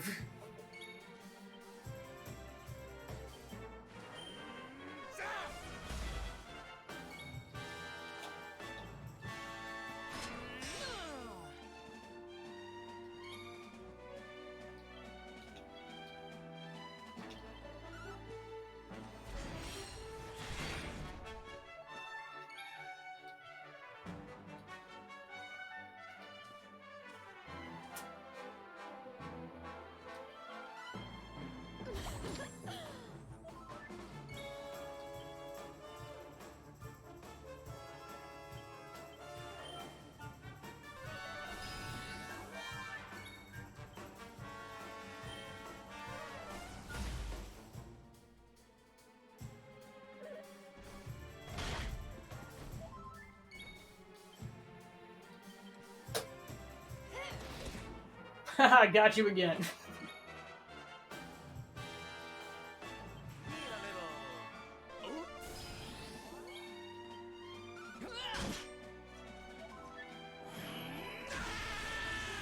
It's like, you've taken away half my health and now I'm angry.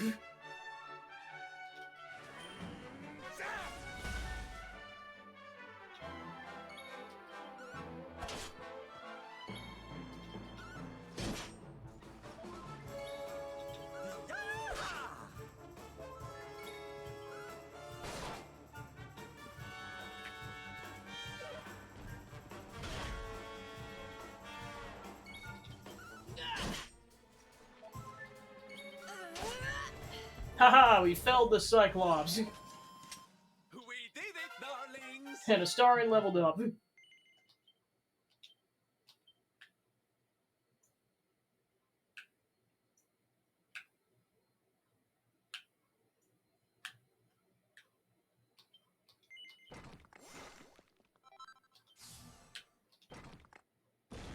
Frostfangs fires frosty projectiles at a group of enemies that can freeze them to the spot.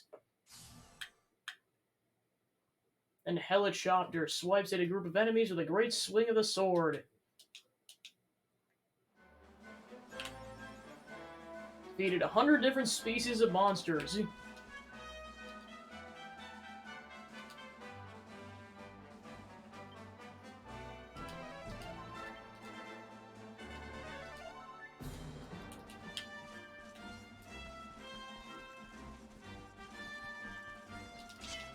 Let's do it again. Don't let your guard down.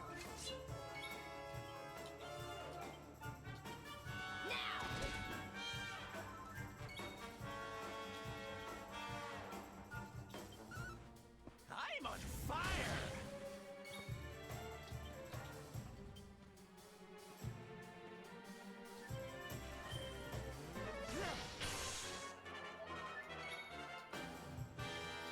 Let the darkness consume you! Oh gosh! Are you ready for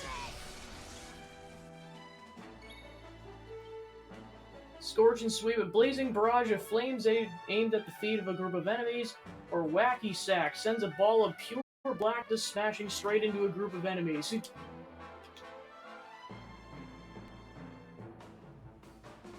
do this!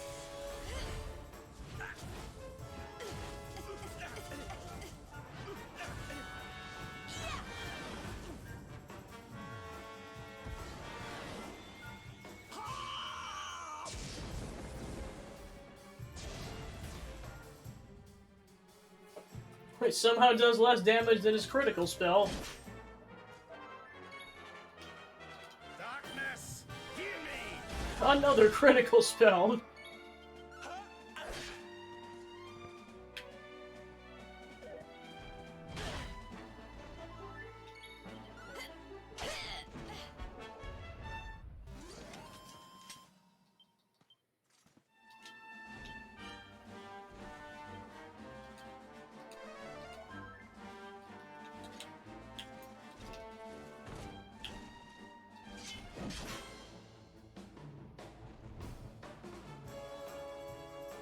Take him!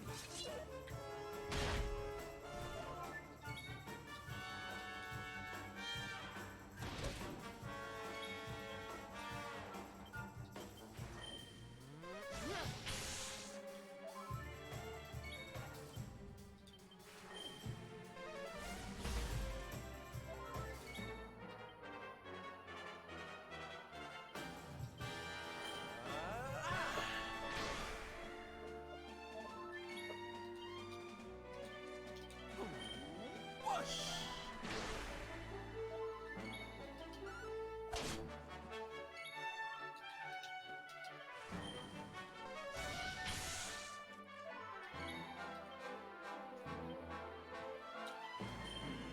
Zap!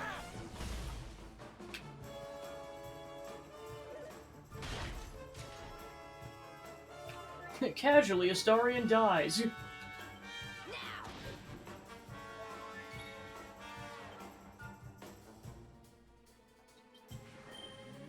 Whoosh!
Serena's like, you've killed the Luminary, and now I'm angry. Meanwhile, Eric leveled up off screen.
Then, just because he's really low on HP, let's go and...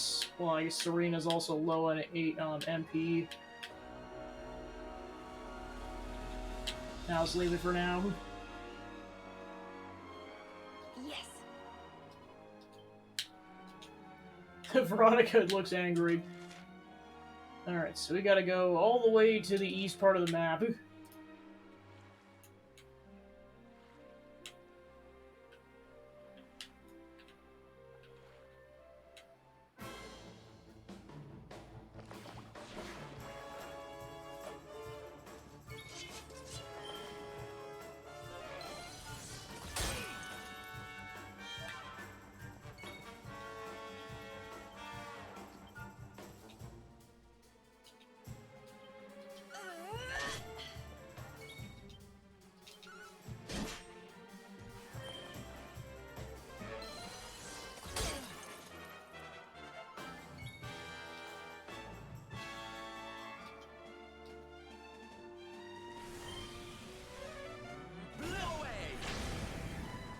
Yay, fire tornadoes!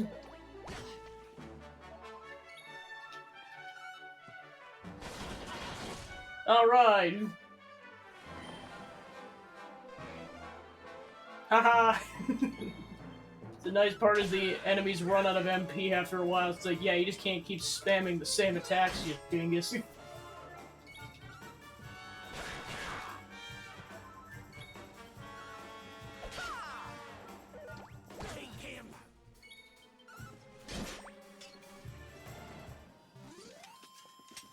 Score one for the good guy.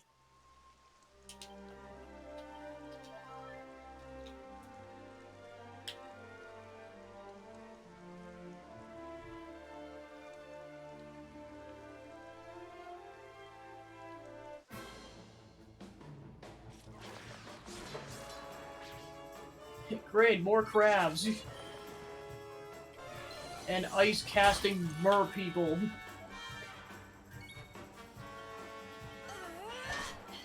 The handsome crab.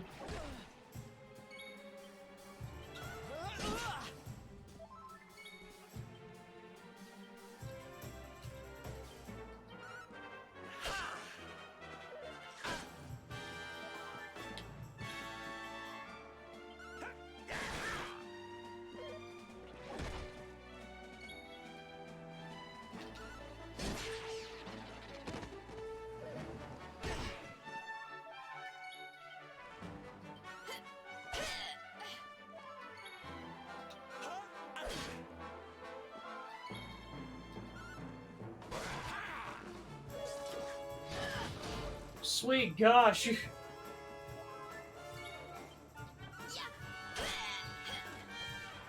Yay, Jade, you finally killed the crab.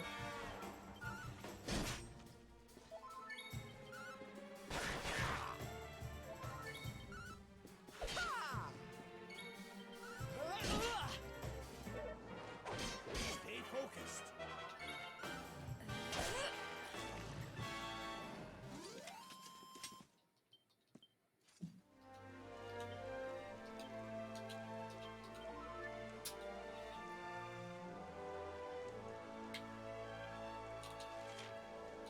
Oh yeah, we still got a long ways to go.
Well, Alright, Jade leveled up and Sylvando levels up.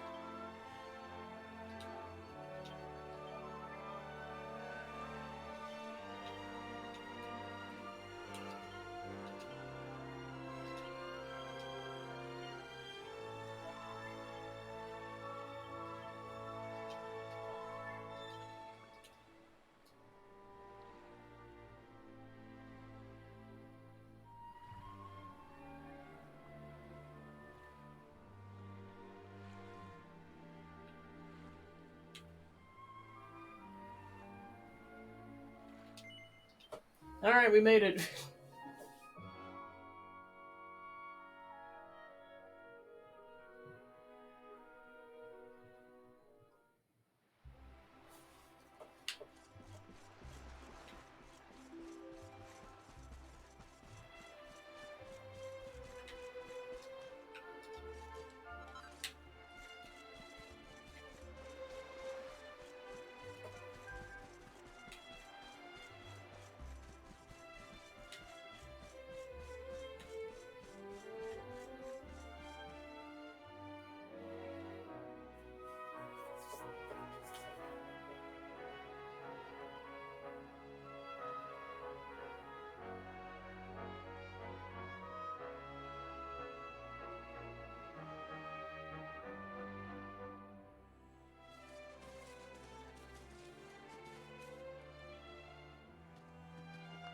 Oh, here we are in beautiful Honolulu, a seaside paradise that Shell tells me is home to the prettiest pals in all the world. pals! Bright blue waves, pure white sands, and fabulous jewels just lying on the beach. Truly, darlings, this is the promised land.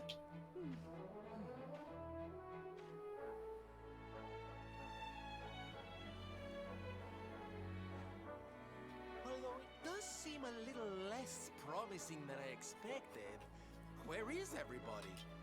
Something's not right here. Still, it's not our problem. Let's just find this Kai guy and get out of here. That's called quitters talk, Eric. Welcome to Honolulu, the seaside paradise of crystal waters and perfect pearls. Hope you enjoy your stay. You're looking to trade pearls, I'm afraid you come at a bad time. A nasty tentacular's been stirring up trouble in the seas south of here, and the men haven't been able to catch a thing. Sorry, but we're all sold out. Yay, we're gonna have to fight a squid. Looking for Kai? I didn't know that boy had any friends. Should go see his ma. Usually find her at the church. As soon as the sun sets, she runs on home and refuses to come out until it's light again. They're kind of a weird family.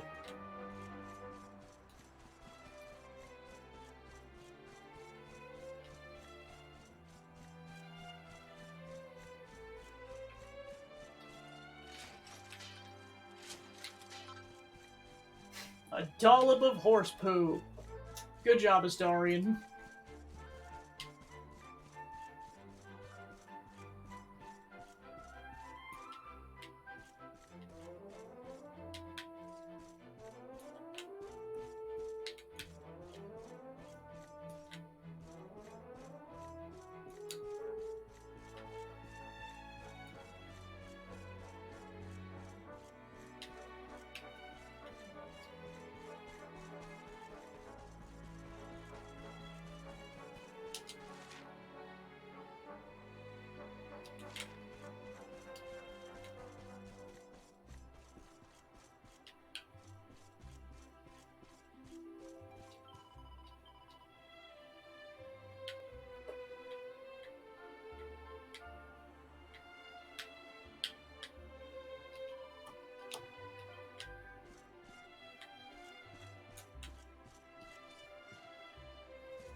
My first pearly pieces.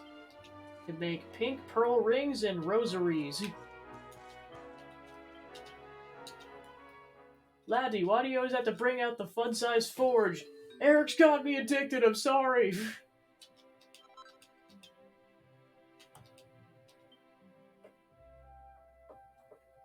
Provides with more MP. Boosts magical mending.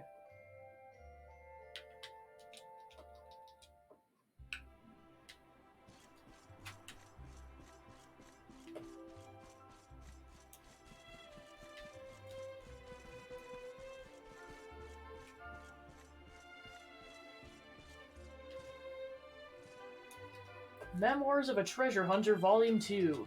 The journal of pseudonym treasure hunter extraordinaire came to this village after catching wind of a rumor that a schooner carrying the rainbow was wrecked somewhere in Erdria's southern seas.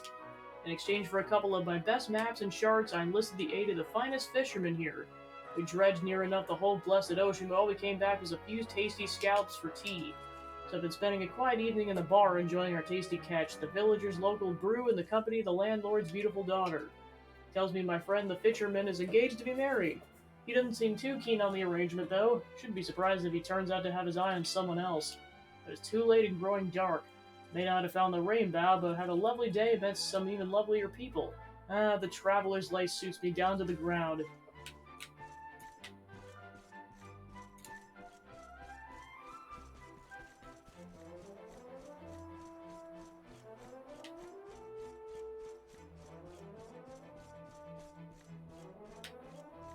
Don't mind me, just gonna take the contents of this treasure chest. Building a blade of blistering brutality. Can make cutlery swords.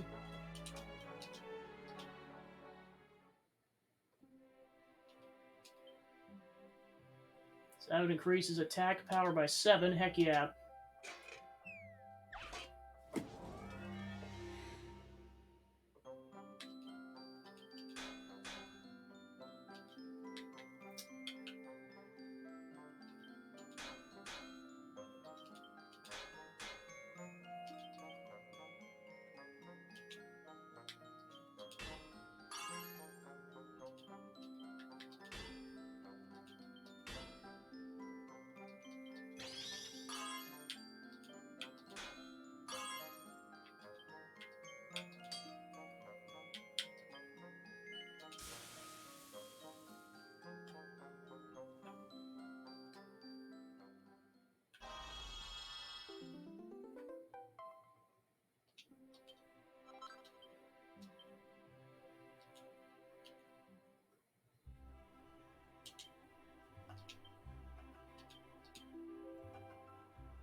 Ooh, fancy.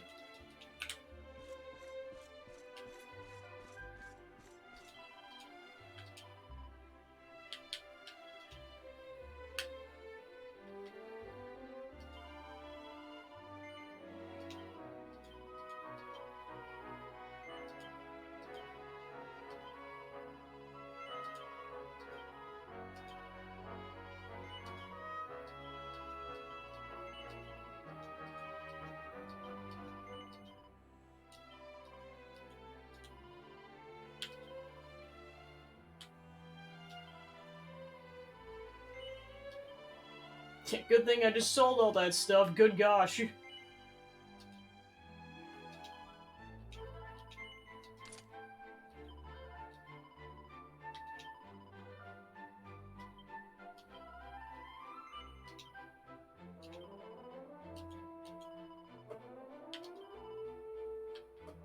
Alright, so he got the good dagger already.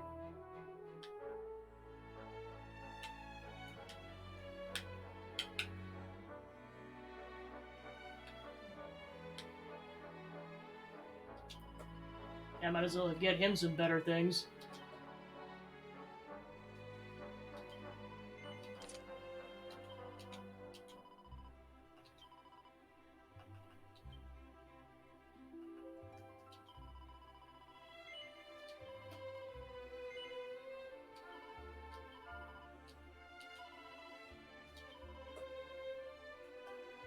Alright, then we need 5,400 gold in order to get her more attack power, so to be continued. 10,000 gold at one time.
Some days ago, an enormous tentacular appeared in the sea nearby. We haven't been able to catch any fish or gather any pearls since. All the able-bodied men have sailed up to drive the monster from our waters and protect our livelihoods. As Kahuna of this village, I wish I could have sailed with them, but I'm too old and frail. I only got in their way.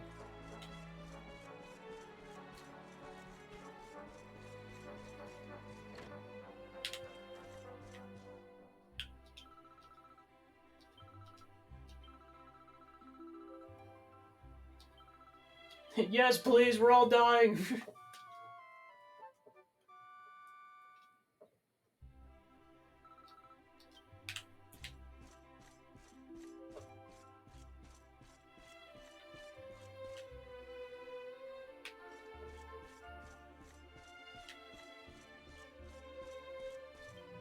So lucky to have such good kids. Even when their mom is sick, I can rely on them to keep the business going.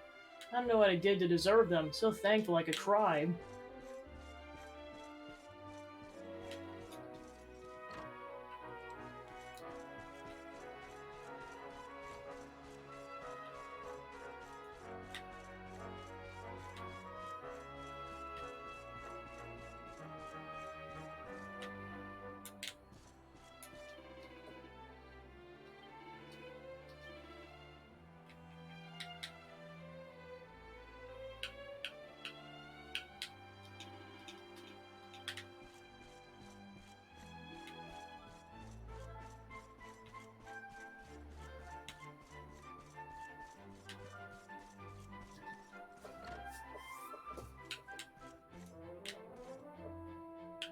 Yay, more pumpkin to smash.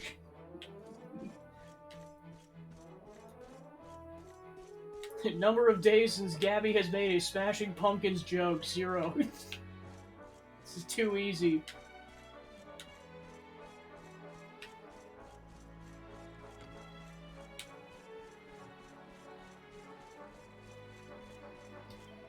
The fishermen of Honolulu are...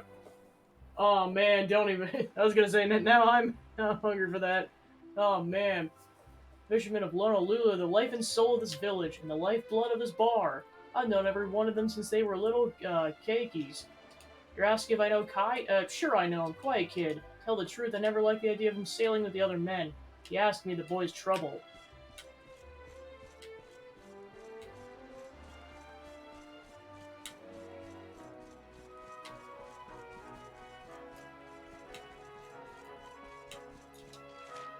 Alright, so yeah, there's no current side quests available, but that might be like once we've helped them out.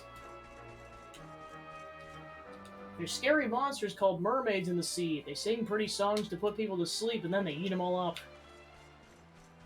Michelle's like, and I take offense to that.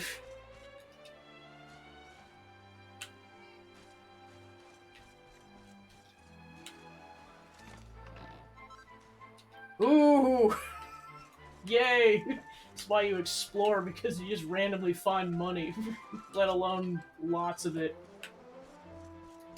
Might be able to get Serena's weapon after all.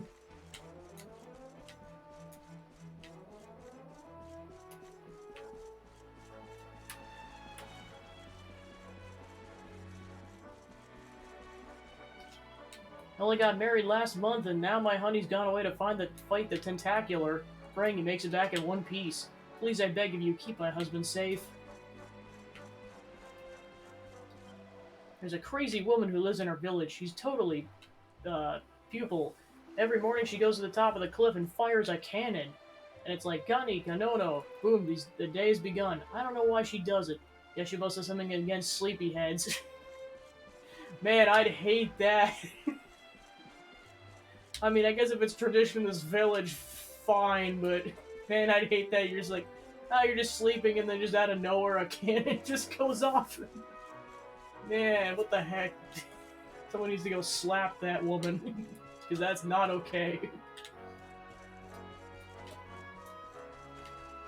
It's fair enough if they're under attack, but this is just to wake everyone up. For no particular reason.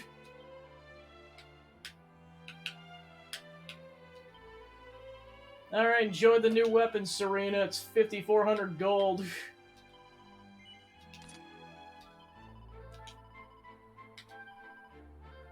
We're gonna need it because we're about to go fight a giant squid.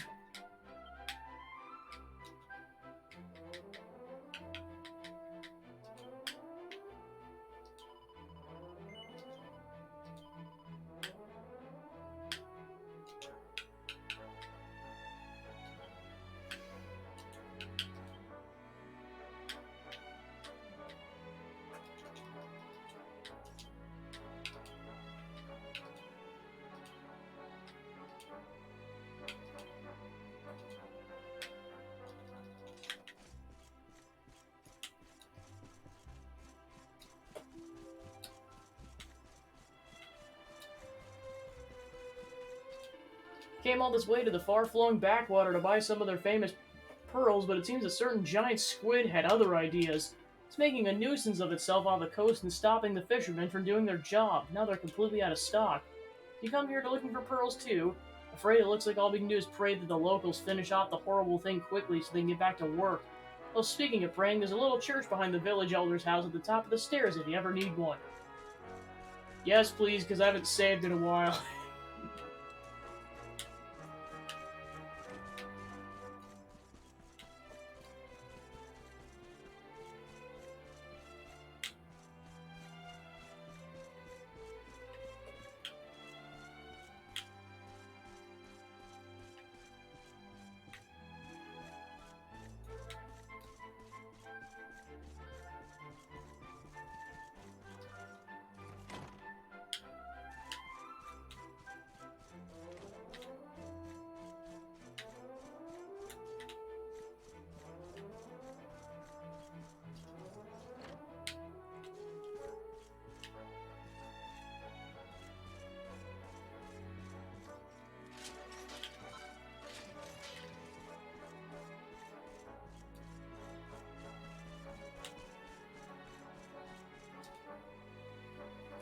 That's where all the children went. Look,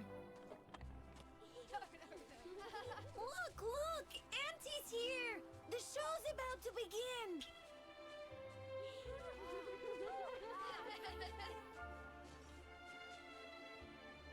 Are you all paying attention? Good. Then I'll tell you the tale of the terrible curse that befell our village long ago. The curse of a crafty creature with a face as pretty as a pearl, but a heart as black as coal. Now, let's begin.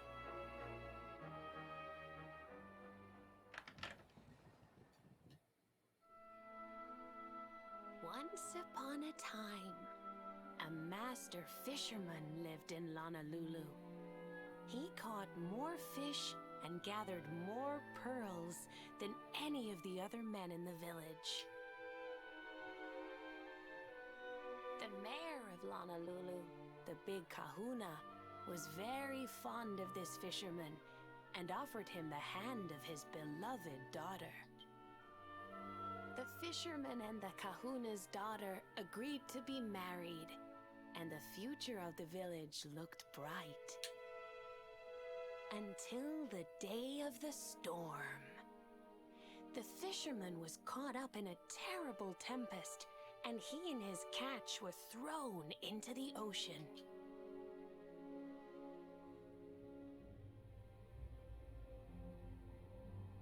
As he sank through the water, he saw the pearls he had gathered shining like stars all around him. The light faded, and he prepared to meet his maker. But instead, he met her. A mermaid, more beautiful than any creature he had seen before. She held him in her arms and whispered in his ear, "I will give you your life if you give me your soul."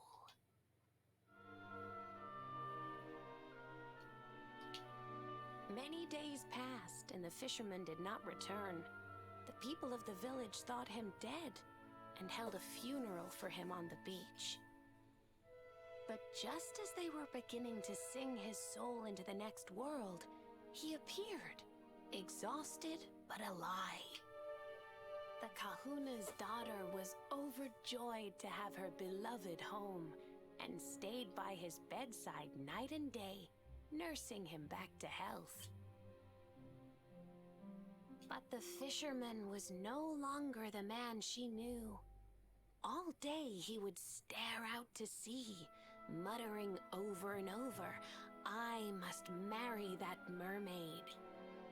Then one day he threw his fiancée aside and ran to the harbor screaming, "I must go back to her." The kahuna was furious. He banished the fisherman from the village and burned his boat so he could never set sail again.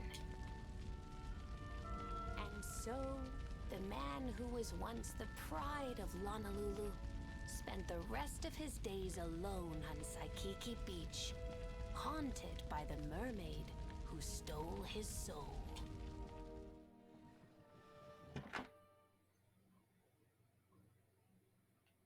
That's all for today, children. I'll tell you the rest of the story tomorrow. Mermaids are scary! Whoa! The mermaid's coming to steal our souls! Run! Veronica's like, "Oh, for Pete's sake." Aloha, friends. Is there anything I can do for you? Maybe. We're looking for a fisherman called Kai. Do you know where we can find him? Oh my! What a coincidence! You must be looking for my son, Kainui. Are you friends of his? I'm afraid he's not here at the moment. All the men have sailed west to fight the giant squid that's been attacking our ships. If you want to hurry things along, maybe you could go lend a hand. Once that monster's dealt with, they'll all come back to the village, sure enough. friends. That squid isn't the only danger out on the seas. Don't let a crafty mermaid make you all pupule. I'd hate to see you go crazy.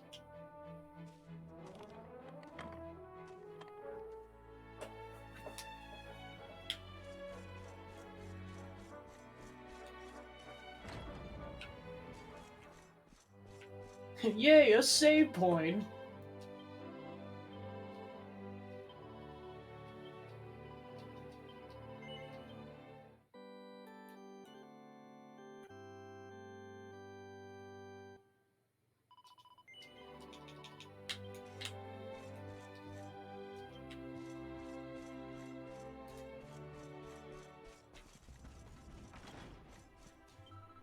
This Erdrea place is such fun. The time just flies by. I wonder what you do next.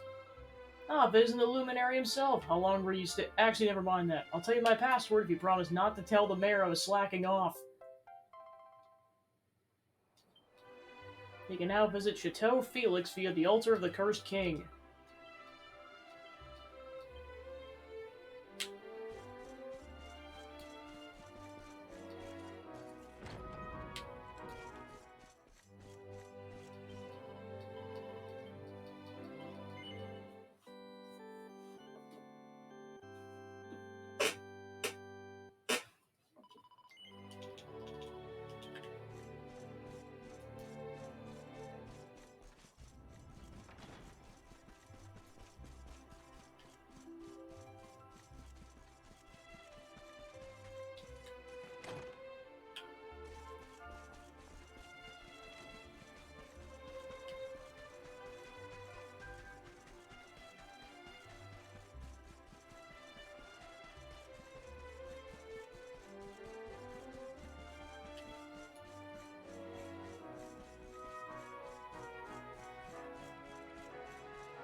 Alright, time to go fight a squid. Likely going to get into one battle before that, though, so we'll see what happens. Yeah, I had a feeling. Well, I guess just use minimal MP.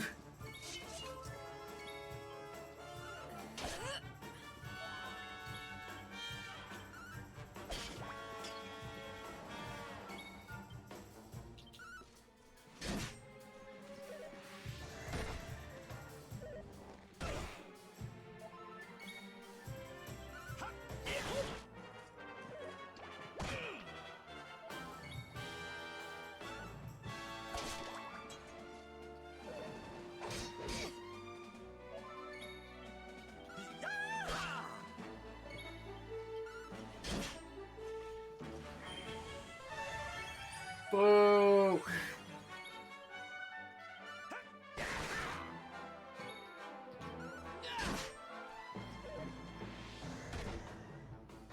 It is but a scratch. Unlike that next attack.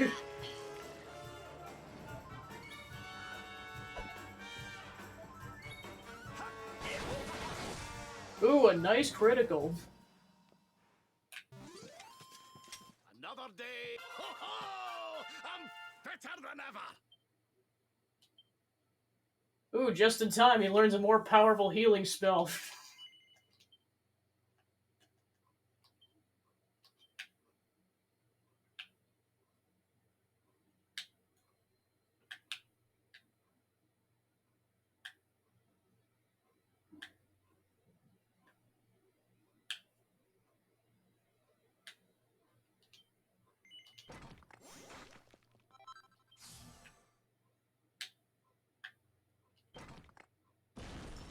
Caster Sugar slightly increases the effectiveness of the user's spells.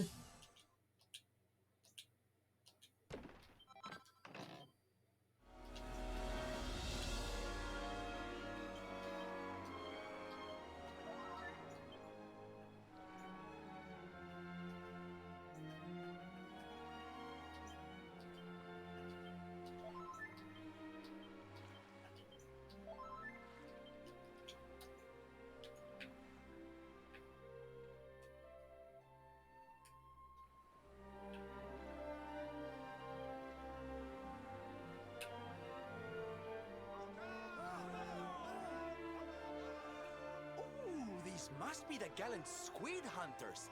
I wonder which one's our blushing husband to be. Yoo-hoo! Over here! Excuse me, which one of you big brave boys is Kai?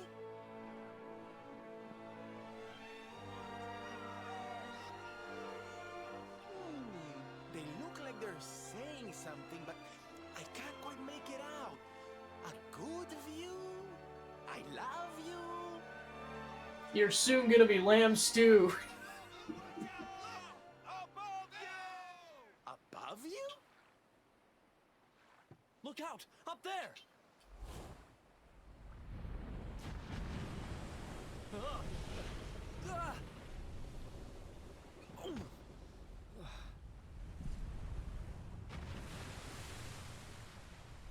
Oh boy. Oh, you have got to be kidding! You thought you could escape me? Blasphemy! Now I'm going to sink you and your ship. Okay, here we go. You need to do something about those awful tentacles.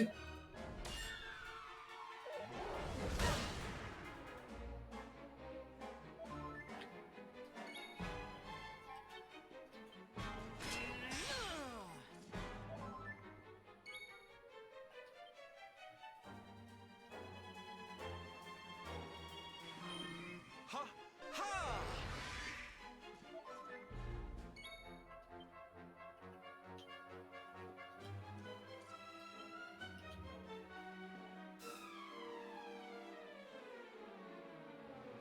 You'll be wide open after this!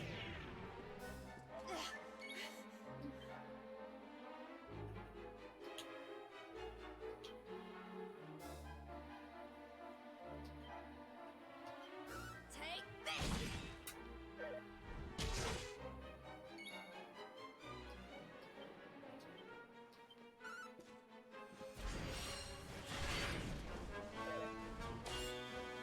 Haha, gotcha.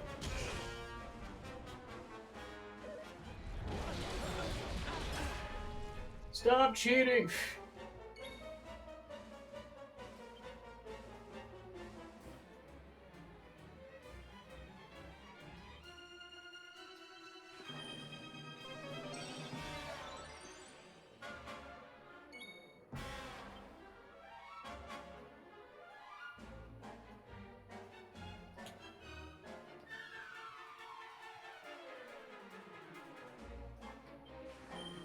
Ha!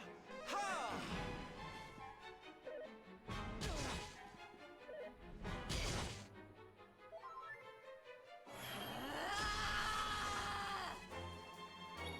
Yeah, I think so. It's supposed to be a pun off of that. There's lots of puns in this game.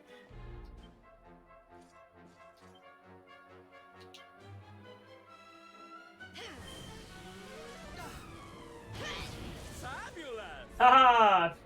It'll be back, but at least we took it out for now. Sweet gosh.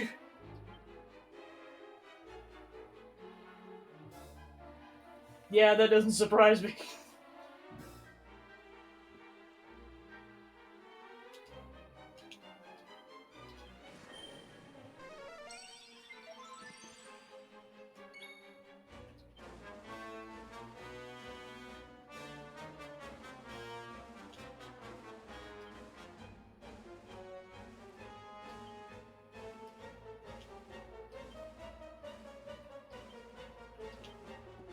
Here's a little something.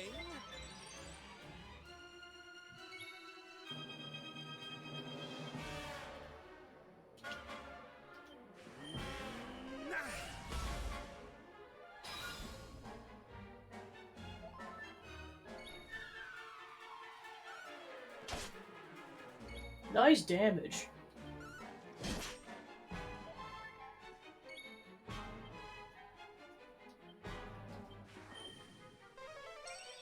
Thank you.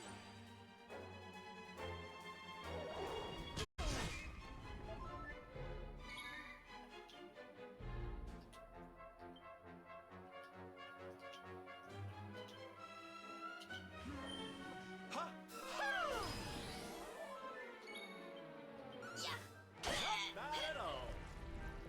Nice. Now I'm angry.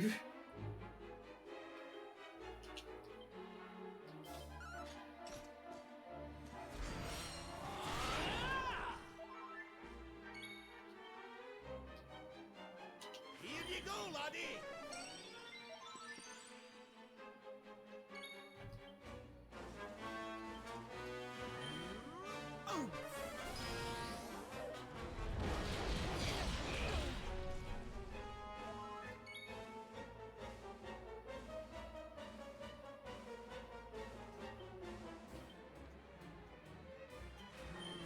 Ha!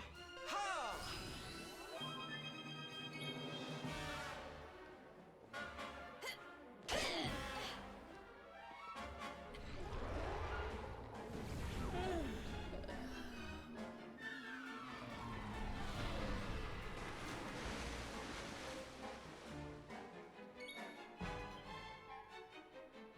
Yeah, good news that the tentacles come back at half health, but still you gotta deal with the tentacles again.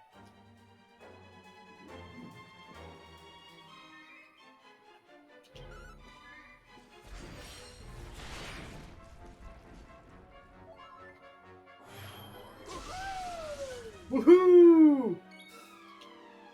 Zero Zone enables a party member to cast most spells and abilities for free for a few turns. MP is no object.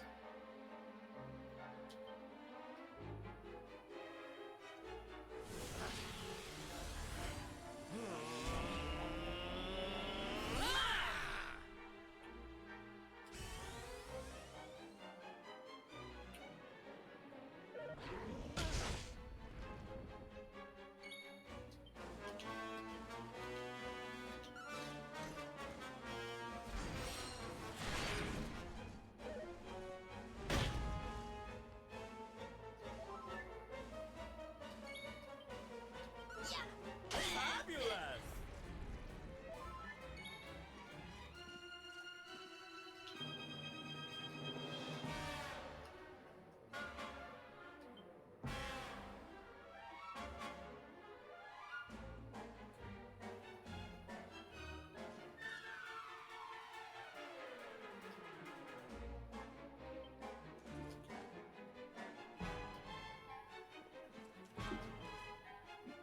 I'm coming, darling.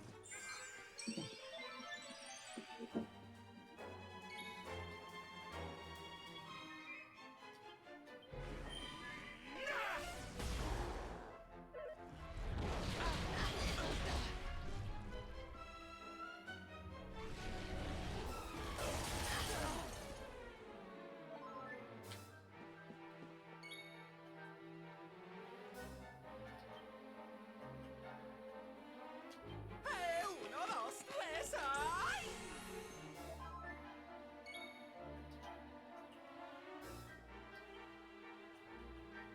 Let's get you patched up.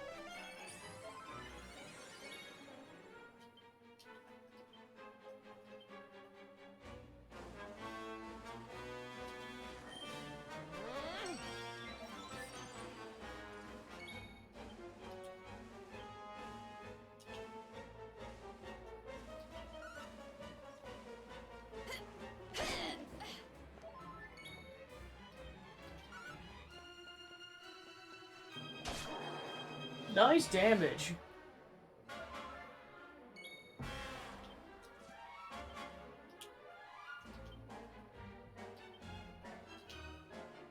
Here's a little something.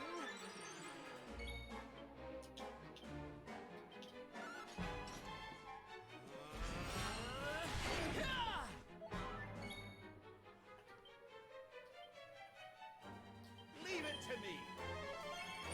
Thank you.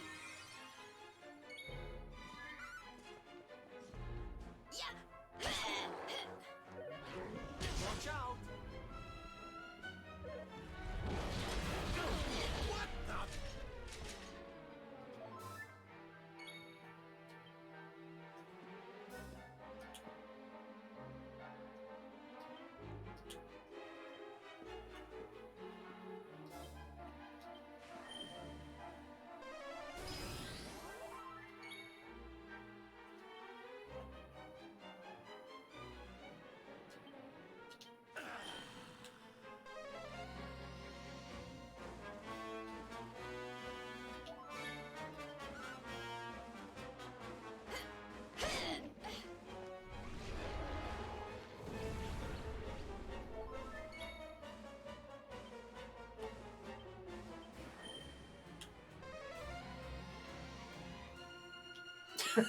Gosh.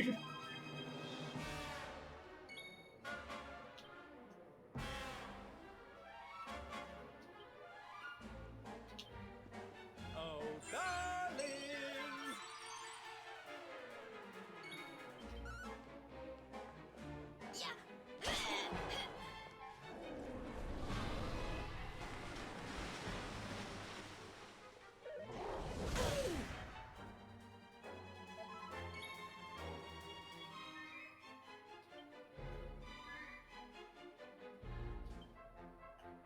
Snap out of it!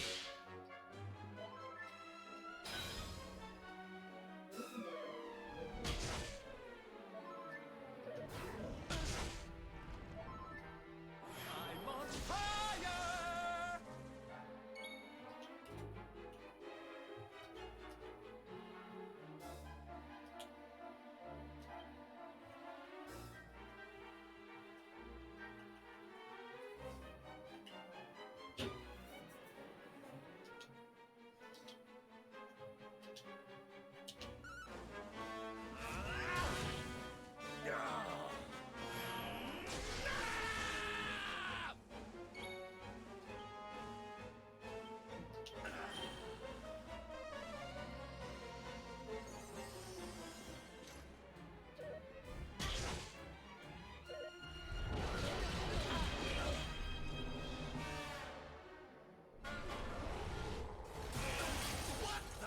Yeah, this fight can definitely suck depending on the circumstances. Not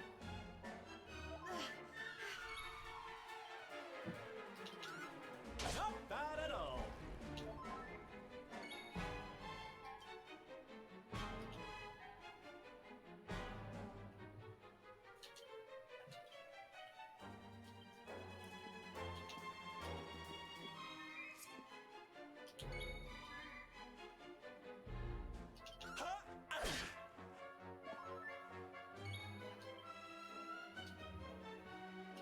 Let's get you patched up. Careful now.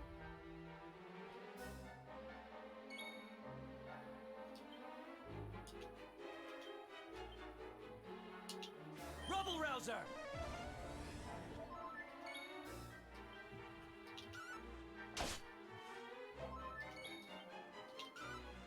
Never in doubt.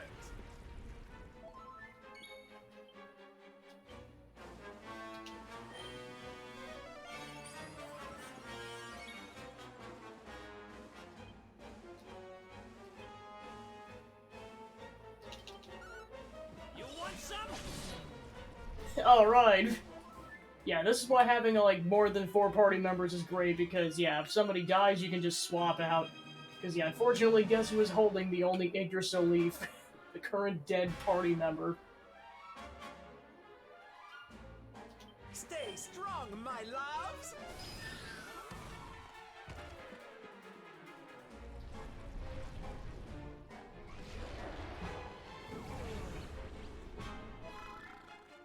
I'm on fire!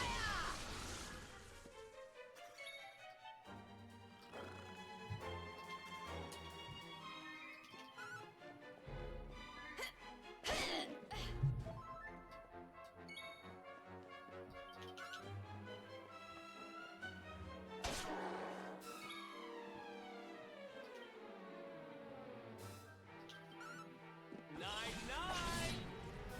And he's back asleep.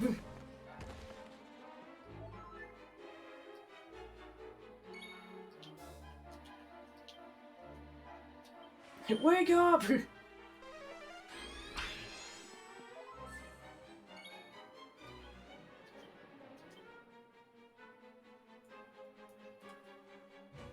we go!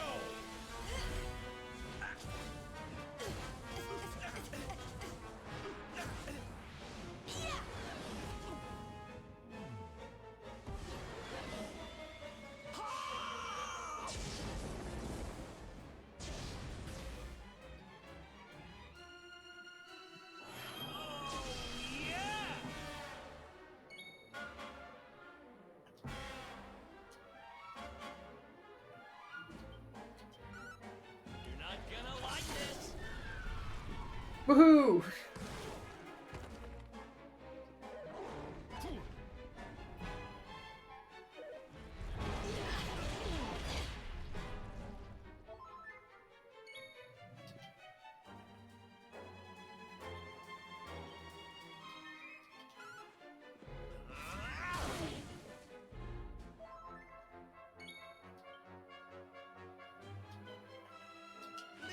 He's like, Rob, can you please heal me? I've been dying for multiple turns.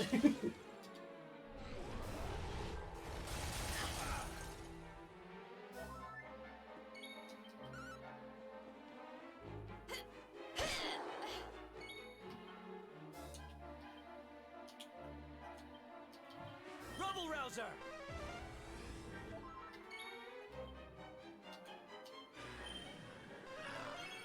Thanks.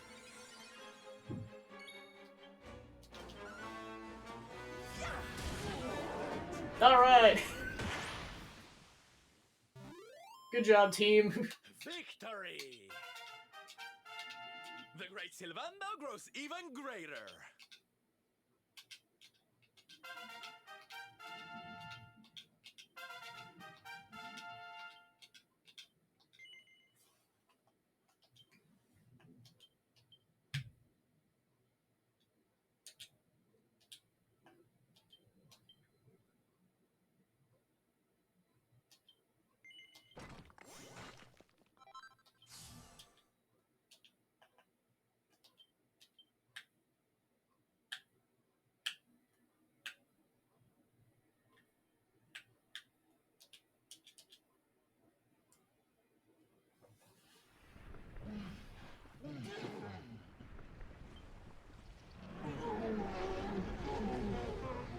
Perish, you stupid squid.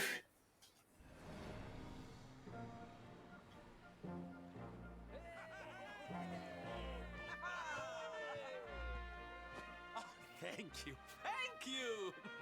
Darlings, it was nothing, really. I mean, I'm the one who got the final blow and everything. Mahalo, mahalo. Whoever you people are, I can't thank you enough. But I can sure feed you enough. Tonight we're gonna have a luau to remember, and you're gonna be the guests of honor. Get ready to drink, dance, and fill your belly with fish till you fall down. Come one, come all to Lonalulu. Time to party!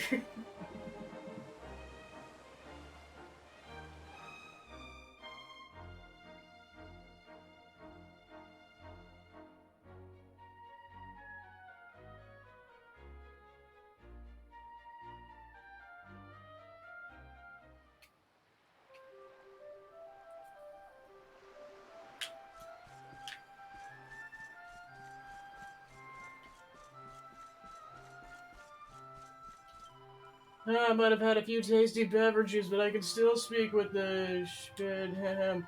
What brings you to our church in the dead of night, child?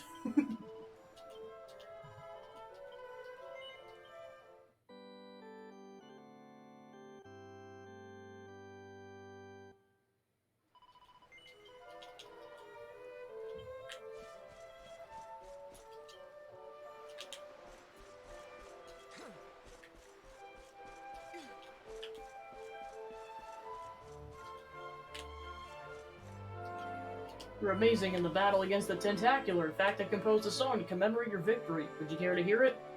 Very well, I call it Aloha Ole, or Oe Tentacular.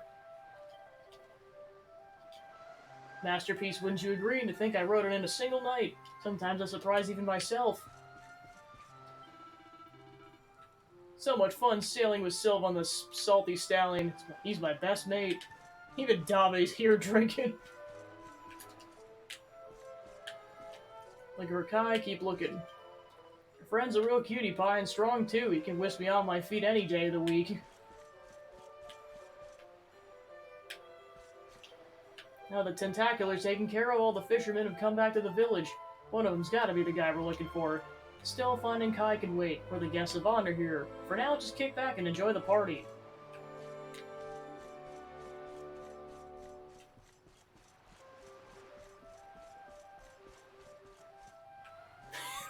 So many drunkards. Here he is, the hero who triumphed over the monstrous squid. I must admit, I thought you were a rather weak-kneed sort when I first laid eyes on you, but I'm glad I was wrong. Thanks to you, the pearl trade will soon be up and running again, and I'm perfectly pleased to profit from it. I can't thank you enough. Are you enjoying the luau, friend? If it wasn't for you, we'd still be fighting that squid, but instead we're back home having a whale of a time. Oh, by the way, you're looking for Kai, right? That boy doesn't like the party, so you probably won't find him around here. Hey friend, I think you'll have what it takes to be one heck of a fisherman. What do you say? When your adventure's over, want to come ride the boats with us? Sure. You don't mess around, huh? I know you got more important things to do. Maybe one day, huh? I asked around Kai, but no one around here has seen him. Seems he's not much of a party person. Michelle's still waiting for us back on that island. We should try to track him down as soon as we can.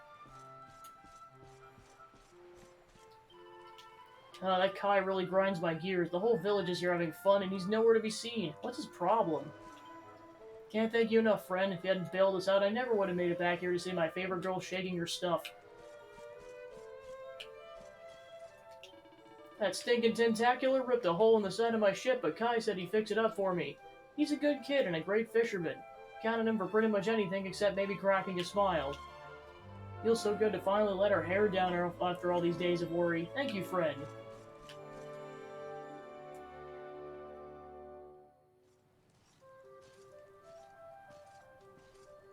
And where do you think you're going? You're off to look for Kai, aren't you? Well, I'm coming with you. Alright. Oh, hello, Veronica. What are you doing out here? Those stupid fishermen said the party was only for grown-ups, so they couldn't let me in. Is every bar in the world full of stubborn idiots or something? Anyway, you're going to look for Kai, aren't you? I've got nothing better to do, so I might as well join you.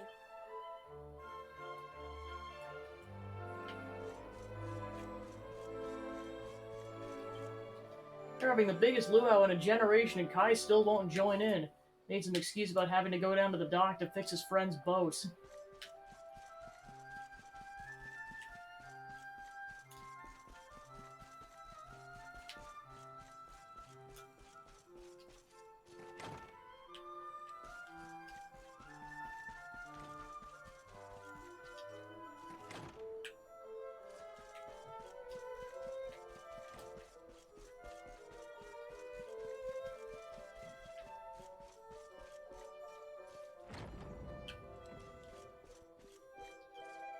Mahalo, travelers, you defeated the demon squid and saved the village. Can't thank you enough. And to top it off, my boy made it home safe. He's down at the dock fixing a friend's boat, by the way. He takes after me, you know. I don't like parties either. That's why I come up here when it's quiet. But you're the guest of honor. You should go have some fun with the other young people. I stopped from the party to take a breather in the quiet of the night, and the lapping of the waves put me in somewhat of a reflective mood. Though I take a wee stroll around to settle my thoughts when I bump into Kainui's mother. Tells me her boy's down at the docks. Maybe we should go have a word.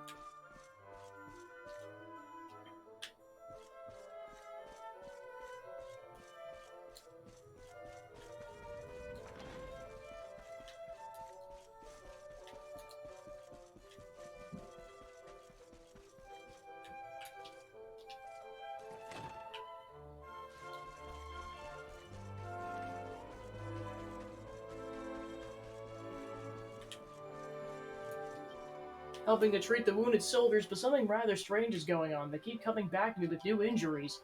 Been asking all their names, by the way, and haven't come across a Kai yet. Hope he isn't too badly hurt to come see me or anything. Serena's so kind and gentle. Why can't my wife be more like her?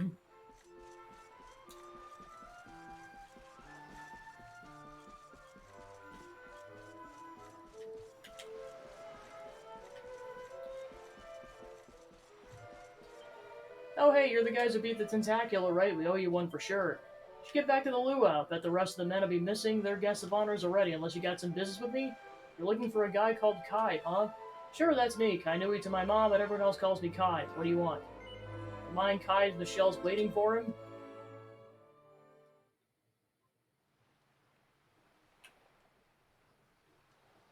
Sorry, but I'm not the man from your story. You must have me mixed up with somebody else. Don't give us that nonsense. We know you're the only Kai in Honolulu. If you never meant to marry that poor mermaid, you should never have proposed to her. Hey, go easy on the accusations, will you? People here got no love for mermaids. If they think I do, I'll be in trouble. The Kai you're looking for is my grandfather, Kainoa. I take it you've heard the tale of the mermaid's curse? Yep. Yes, your mother told us all about it. But I can't see what an old fairy tale has to do with anything. You can't keep Michelle waiting any longer. That's what I'm trying to tell you.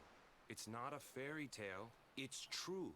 The fisherman from the story, that was my tutu, my grandpa.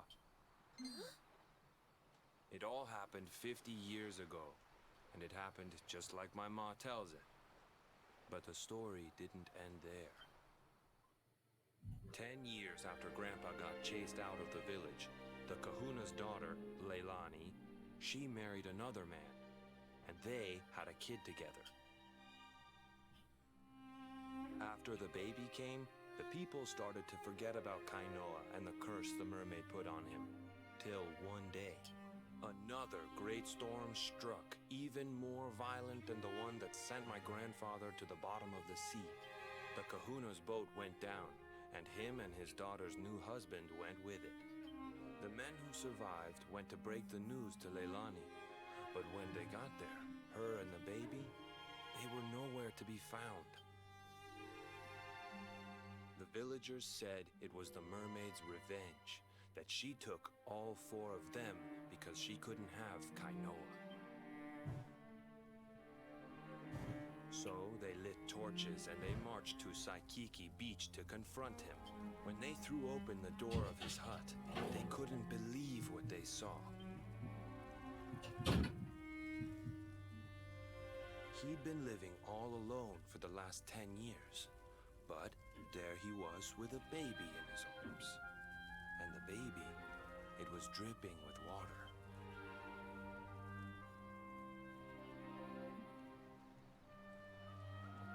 They ran off screaming, talking about how he must have had a kid with the mermaid. And that was the last time anyone from the village went to Saikiki. Wait, but that baby must have been your mother, which would mean she was half mermaid, which would make you... Cooley, don't even say it. My mother is a human being. My grandpa found her abandoned on the beach and raised her as his own. He never had a kid with a mermaid. That's just a stupid rumor made up by a bunch of superstitious fishermen. If that mermaid really is still out there somewhere waiting for Grandpa, there's something I want you to give her. Meet me on Saikiki Beach. It's on the other side of the cape. You can get there through the chapel at the back of the village. I'll leave the door unlocked.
My son just passed through here. He's been a quiet boy, but he looked like he was biting his lip more than ever.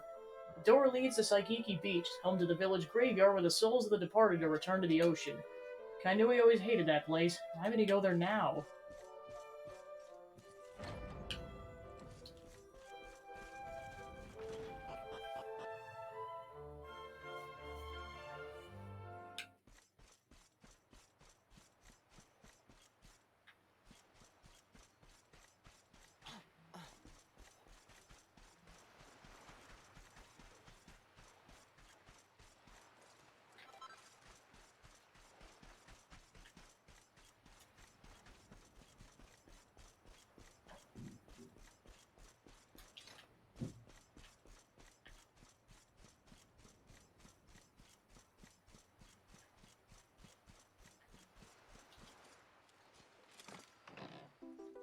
Another mini medal.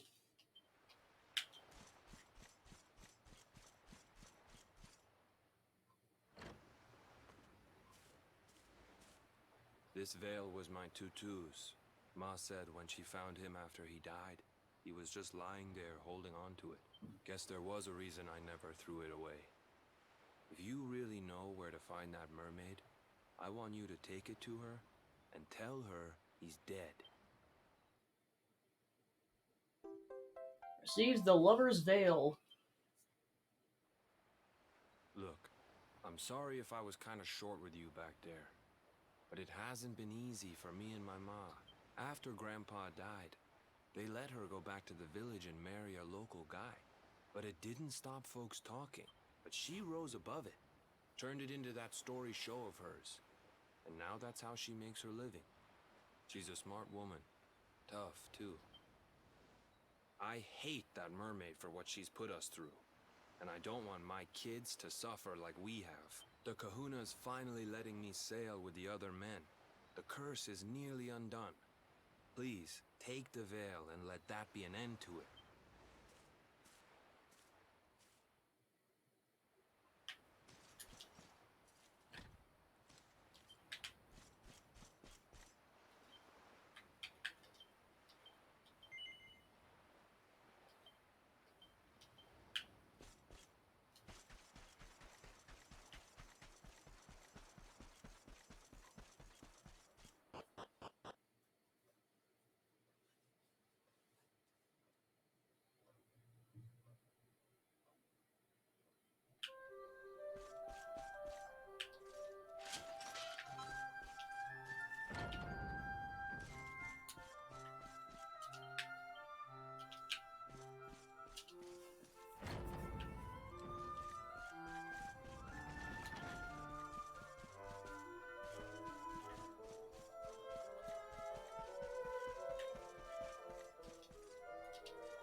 Alright, you. I heard you managed to find that Kai bloke. Nice one. The rest of the gang are back on board and ready to get sailing.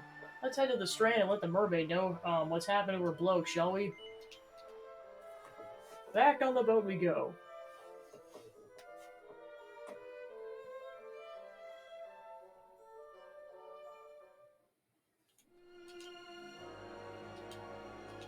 Okay, so yeah, we do have to physically go back.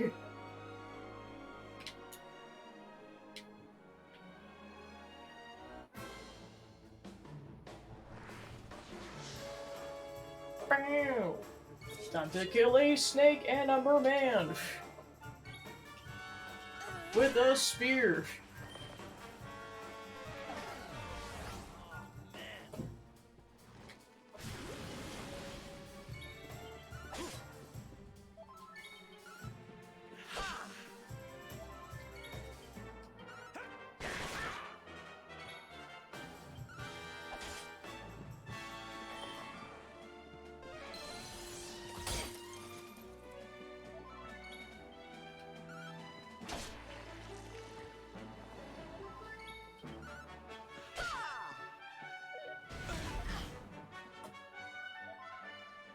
That one's dead.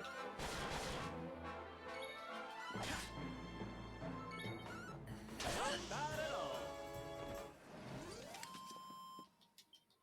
Another one bites Alright, the Veronica dust. levels up.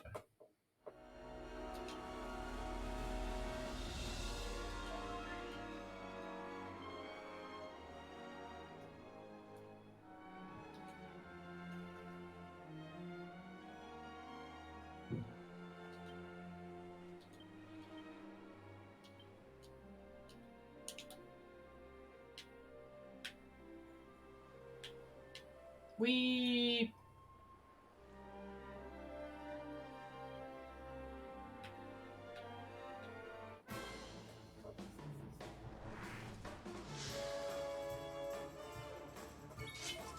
Time to kill more snakes.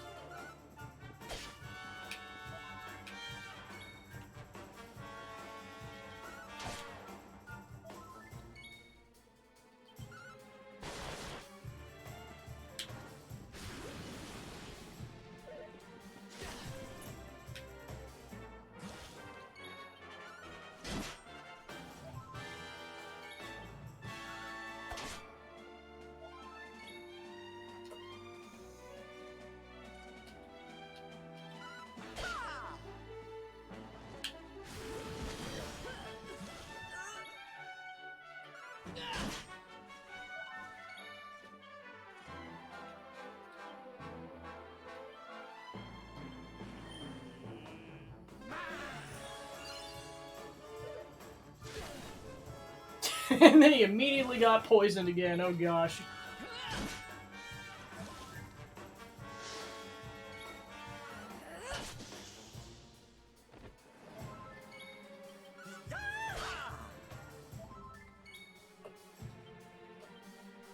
How's about this for a pick-me-up?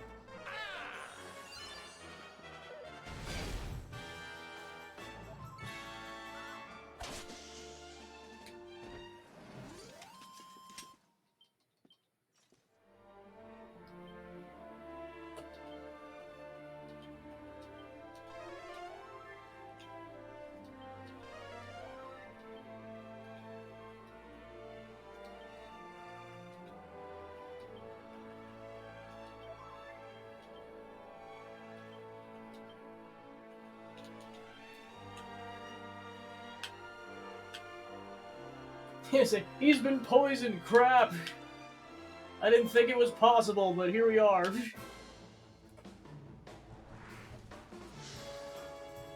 Oh great, more snakes.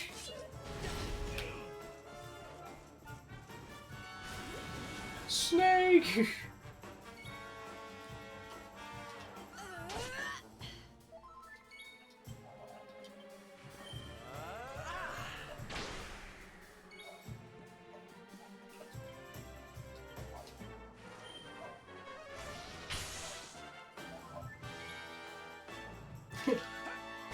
It's like shocking. Alright! Every single time that second hit has gone off, it's been a nice hit. You can't make this crap up.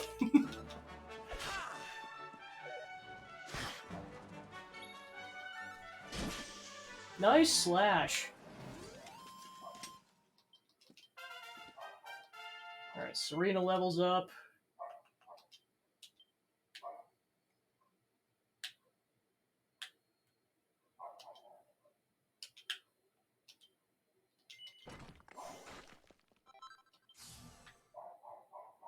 Party Pooper, a sweeping swing of the spear that can strike a group of enemies simultaneously. Thunder Thrust doesn't connect, but when it does, it causes a critical hit. And appropriately, we just got Snake Skin.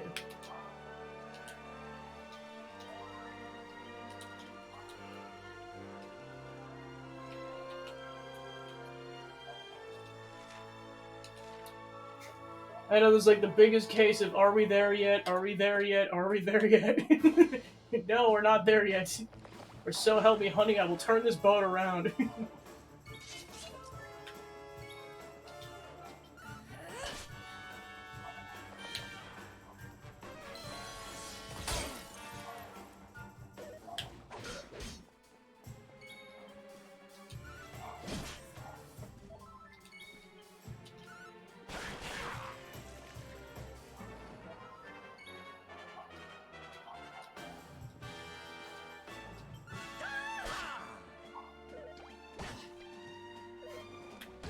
probably Astarion.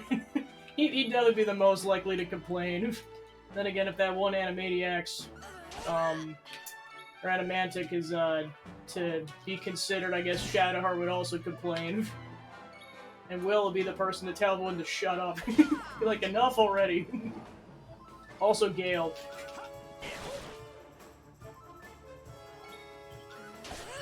Basically, the Warlock and the Wizard are telling the Cleric and the Rogue to shut up. Then meanwhile, Lae'zel and Karlach are just looking at each other like, what the heck, man? These guys complain a lot.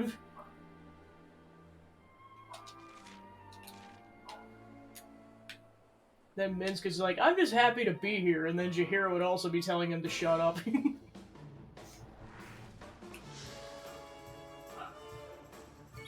And Halsin's like, don't get me involved with this.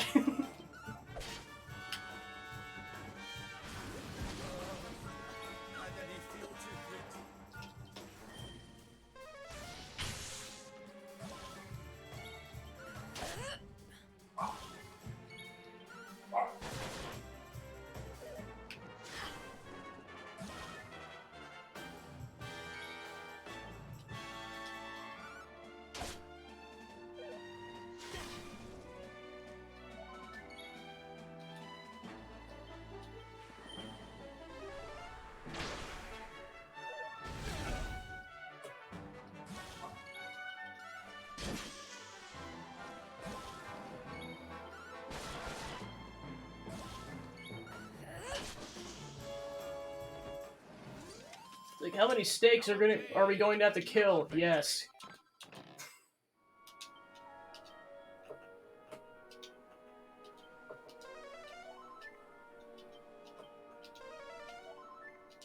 Thank goodness for Squelch.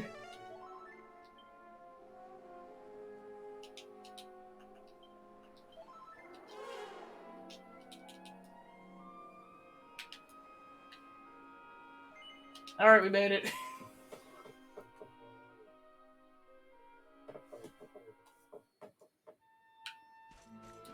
Michelle, your fiance's dead. Also, we killed a giant squid. Starry, you can't say it like that. Well, too bad!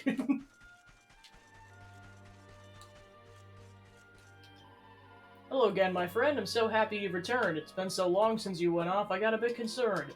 Worried your ship had sunk or Kai had gone away. That's why I'm singing happy songs to keep my tears at bay. But you don't need to know that. Seriously, shut up, Shell. The only thing that matters is that you're safe and well. Tell me, do you find my Kai? Is he as well as ever? Is he on his way to meet me here so we can be together? Lie to Michelle and tell her that Kai's coming to meet her? No. My Kai's dead? That can't be true. I don't believe a word. It's ludicrous. Ridiculous, preposterous, absurd. Hold on a minute. What's the thing you're holding in your hand? A net of pearls and seashells and a pretty coral band. Starry gives Michelle the lover's veil. Say my Kai made this veil to wear when we were wed and clutched it as he passed away. You're saying that he's dead? No, please no, it can't be so. I know I never break that promise he made to me. There must be some mistake. How can Kai have passed away? I nursed him back to health. I simply won't believe it till I found it out for myself. I need to meet the Kai you met and hear it straight from him. Take me to Honolulu, you can sail, and I can swim. What's that? Why don't I come aboard? Oh, thanks, you're very kind, but there's a lot to think about. I'll follow on behind. Yeah, you can just straight up lie.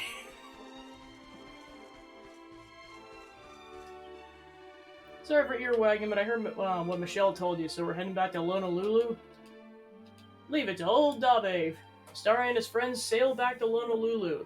They drop anchor in the waters off Saikiki Beach to keep Michelle from the eyes of the fearful fishermen. So yeah, you only have to go back to there, you don't have to physically go back again. They basically temporarily get rid of warping so that you have to do that. The locals see a mermaid, it'll fill their hearts with fear. I'll hide on this abandoned beach and wait for Kai right here. Sorry to keep asking, but this is my final plea. Would you please find that man you met and bring him back to me?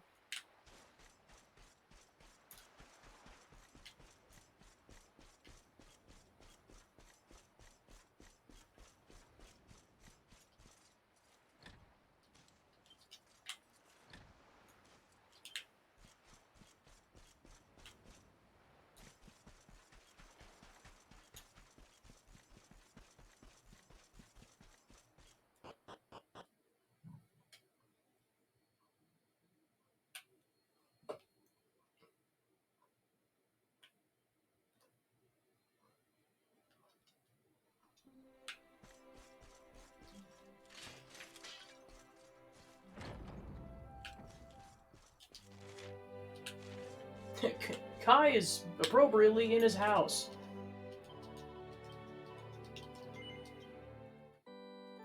Nice job for telling the truth instead of lying.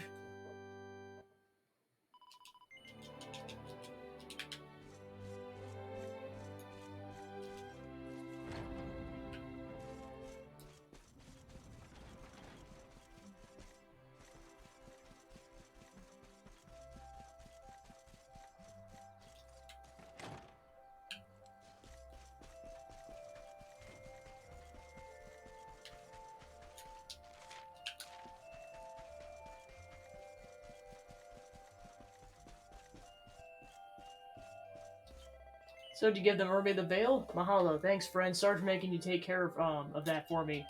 Should do something for your return. Fix up your ship. Go get you some pearls, maybe. Just say the word. You want me to go to Saikiki Beach with you? Why would you go to a lonesome place like that? Well, for sure that's what you want. I guess a promise is a promise. Lead the way.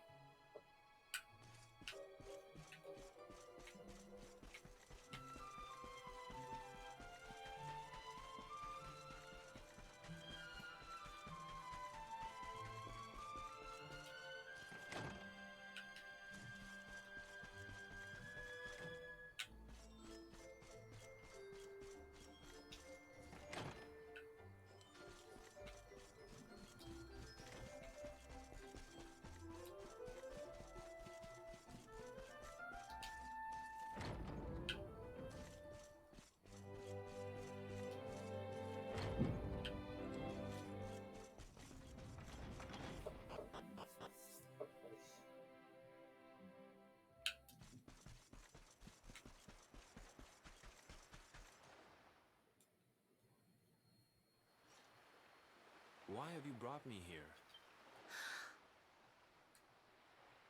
That voice! It's music to my ears. I feel like I could cry. Oh, darling, tell me, is it you? My one and only Kai? Yeah, I'm Kai. Do I know you?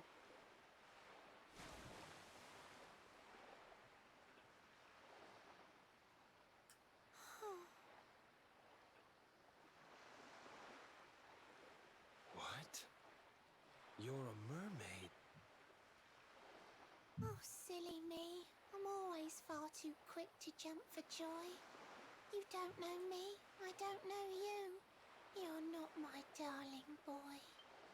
No, I'm not.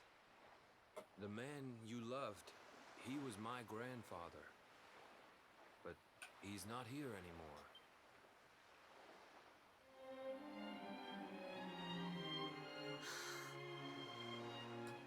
My darling Kai, my one true love, the one that I adored. You died alone and friendless on this cold and windswept shore? Oh, how could I forget we mermaids live 500 years? Quick as a flash, a human life just ups and disappears. Without Kai, hours seem to pass too slowly to be true. But now I see cruel time was flowing faster than I knew.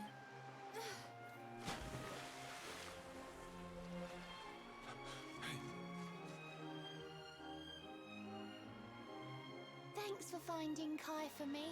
You've been a proper friend. To trace my love across the sea until the bitter end. I said I would reward you, and I mean to pay that debt. You'll find your prize upon the selfsame island where we met.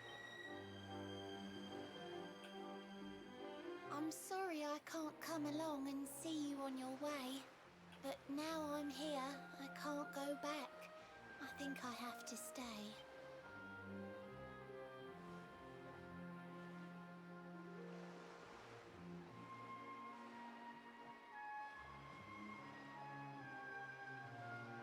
Shell sings a bewitching melody that reverberates off the cliffs above.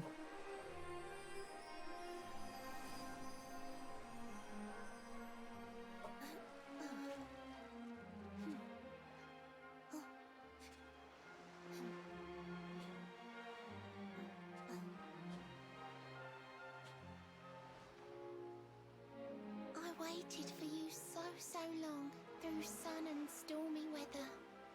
But now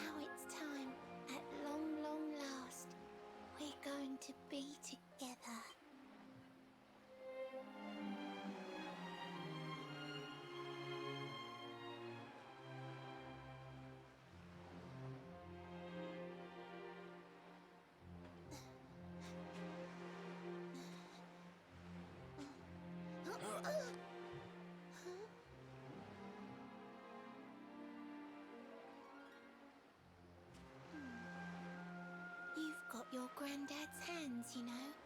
So soft yet strong and honest. The hands of one who'd never ever make a faithless promise.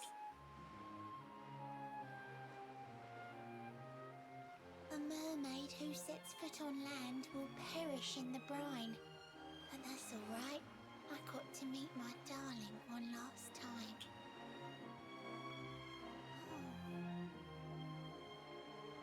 If I had been a human, or if he had been like me, perhaps we could have lived together, happy as can be. But I'm a mermaid. He's a man. There's no point asking why. He was my one true love, but now it's time to say goodbye.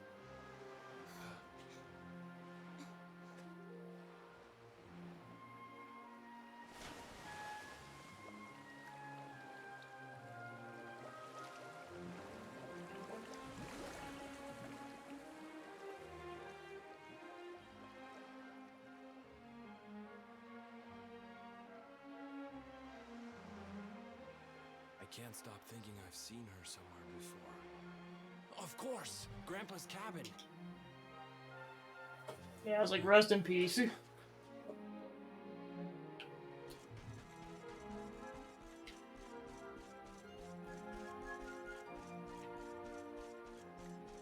And meanwhile, Kai's just like, my life just keeps getting weirder and weirder.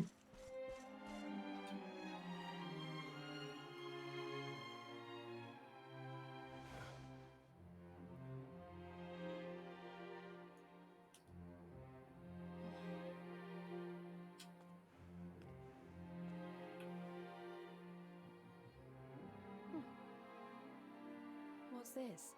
A letter?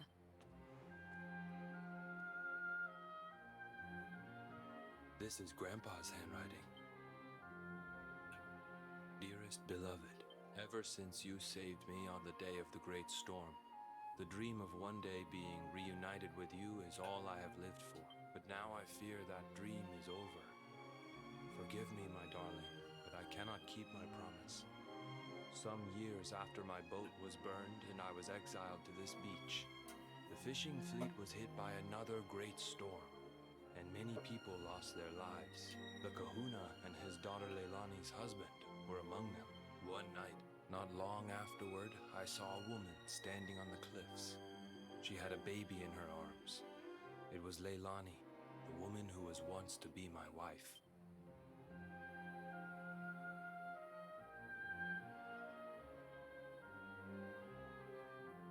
With her father and husband gone, she had lost all hope and all reason. I called out to her, but in her grief, she could not hear me. Before my disbelieving eyes, she threw herself into the ocean. I tried to save them. I did everything I could, but only the baby survived.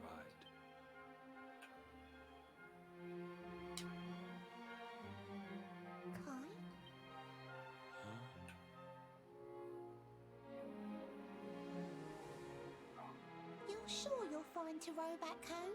You're not in any pain? I wish you'd let me keep you till you're fighting fit again. Don't worry about me, Michelle. You fixed me up real good. I'm fitter than ever.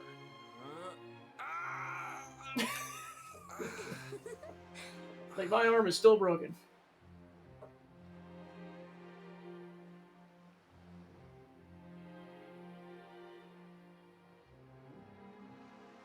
Kai, I know you've got to go. There's things you have to do.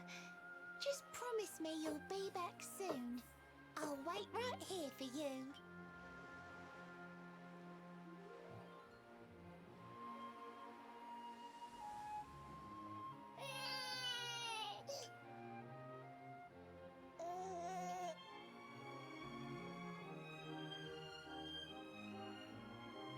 It's all my fault.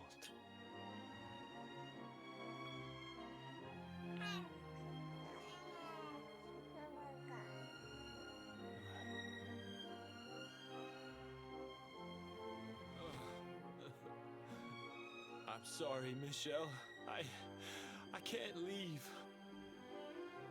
can't just be thinking of myself anymore. This child needs me. The villagers say you put a curse on me, but it's only because they don't understand. They don't want what happened to me to happen to anybody else. You have to forgive them.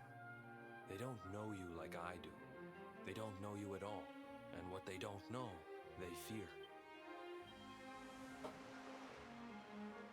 I sometimes wonder if you're still sitting there on that rock, still waiting for me to return.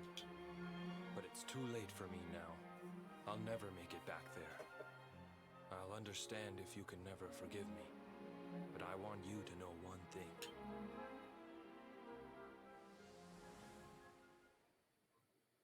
I love you. I always will.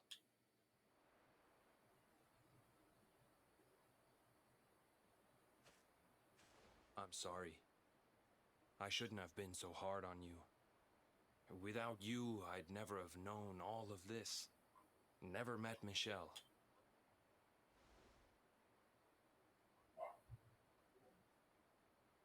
All this time, I hated that mermaid for what she did to my grandfather. But now I see how he really felt. He wasn't cursed. He really loved her.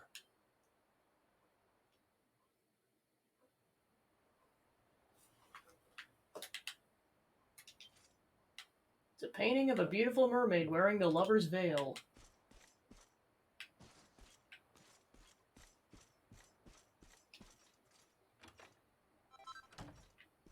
Finds a pearl.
Alright, back we go.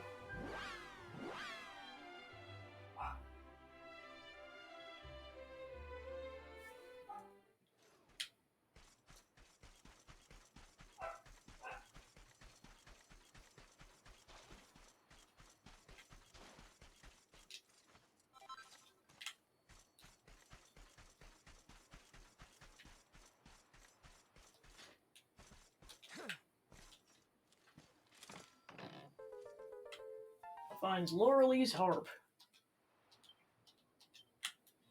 There's a note at the bottom of the chest. Starion takes it out and begins to read. Dear friend, if you're reading this, it means I've gone away. What you said to me is true. I don't think I can stay. Thanks for all you've done for me, but please don't feel too sad. After my Kai, you're the kindest friend I ever had. Promise I'd take you to the mermaid seabed town, and I thought I couldn't come with you now. This harp will take you down. Find a shining whirlpool far inside the inland sea. Sail over it and strum that harp to meet her majesty. Please tell the queen I'm happy now. There's no need to cry. Finally reunited with my dear darling Kai. Perhaps one day we'll meet again, but for now, farewell. Be my friend until the end. Yours sincerely, Shell. Stop twirling the mustache! Sorry, laddie.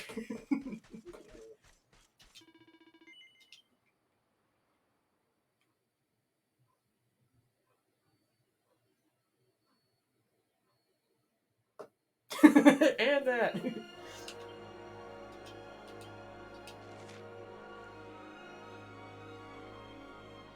Alright, so our destination's gonna be closer if we go from well, actually, we're in the boat already.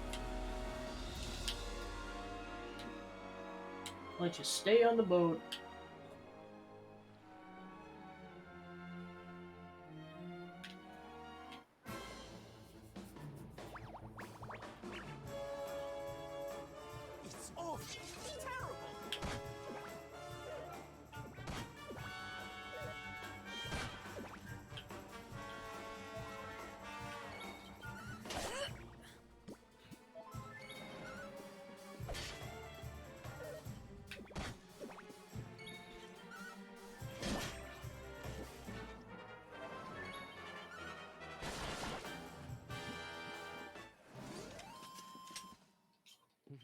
Things are looking up.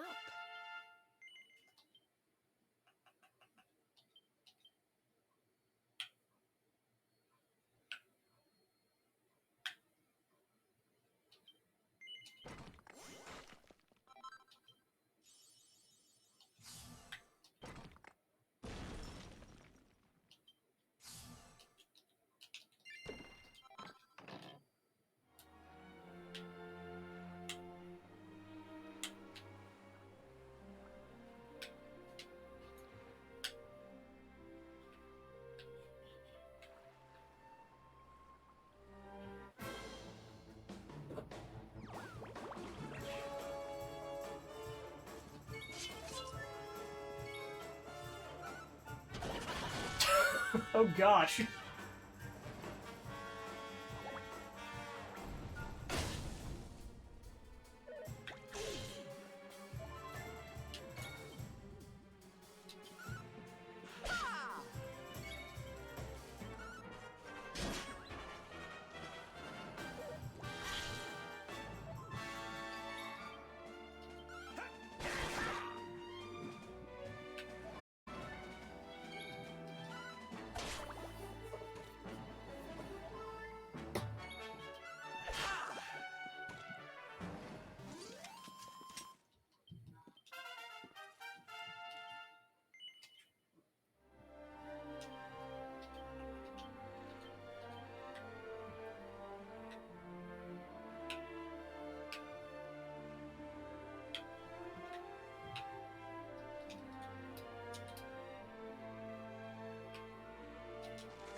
Better than ever!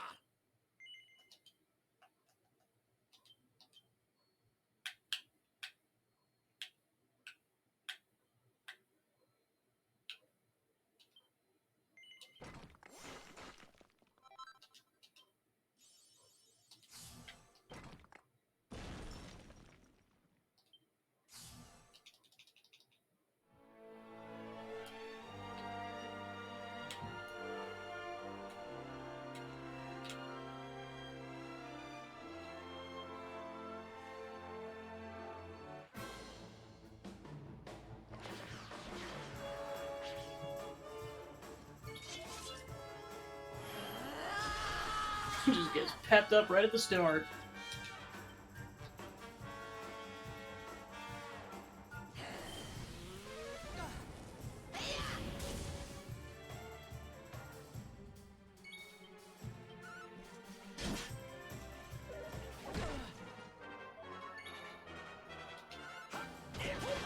Critical.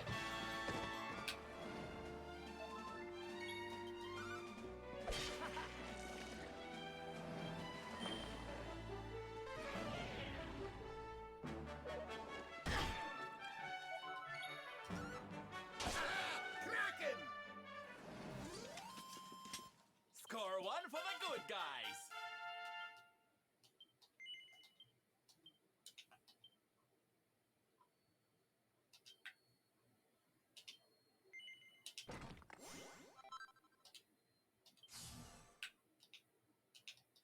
So now Eric can wield two knives.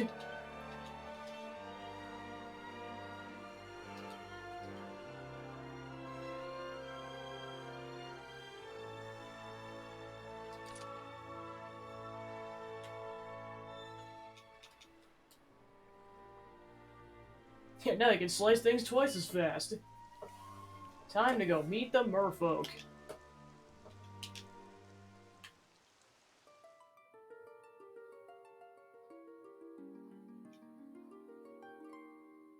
We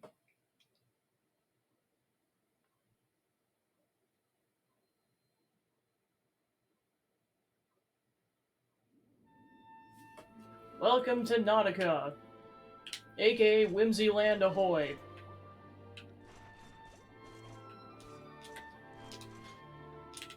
And gravity's lower. We welcome to the seabed realm, O human up from on high. It's been many centuries since your kind last dropped by. If you miss the air above, just tell me and I'll send you. I have the power to summon bubbles, one of which I'll lend you.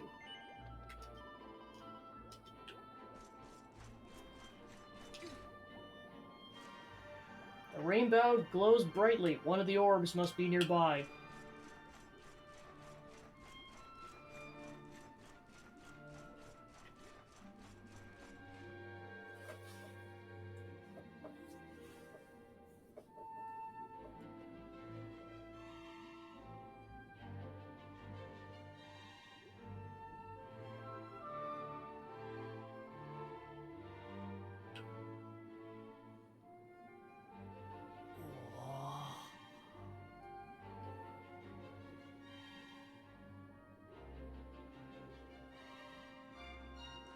Griffins, this place is a veritable paradise under the sea.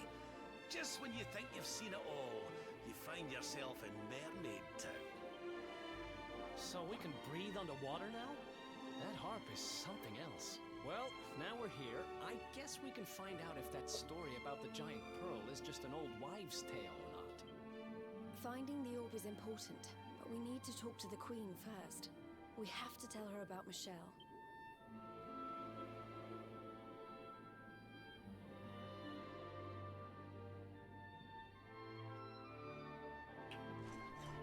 Welcome all to Nautica, the realm beneath the foam. Your Queen Marina's honored guest, so make yourself at home.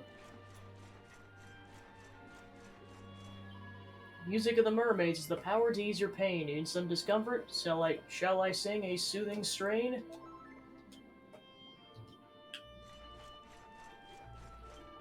All my 20 years, I never talked to a human till today. You must be the guest Queen Marina mentioned. It's Her Majesty's magic will let you breathe below the water. Special service for our guests of honor. Without it, you're begoners. She waits her in a pearly palace at the pinnacle of the prominence. I speak, of course, of the tower at the top of the hill.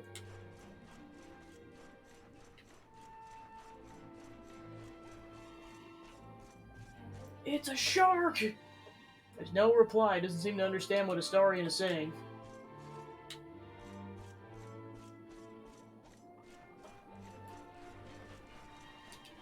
When it comes to humans, many mermen are wary. They think they're scary, but compared to my little brother, you lot are like lovely little lambs. Oh dear, I fear I said too much. Please forget the words you just heard. It's a family matter. Nothing to do with you.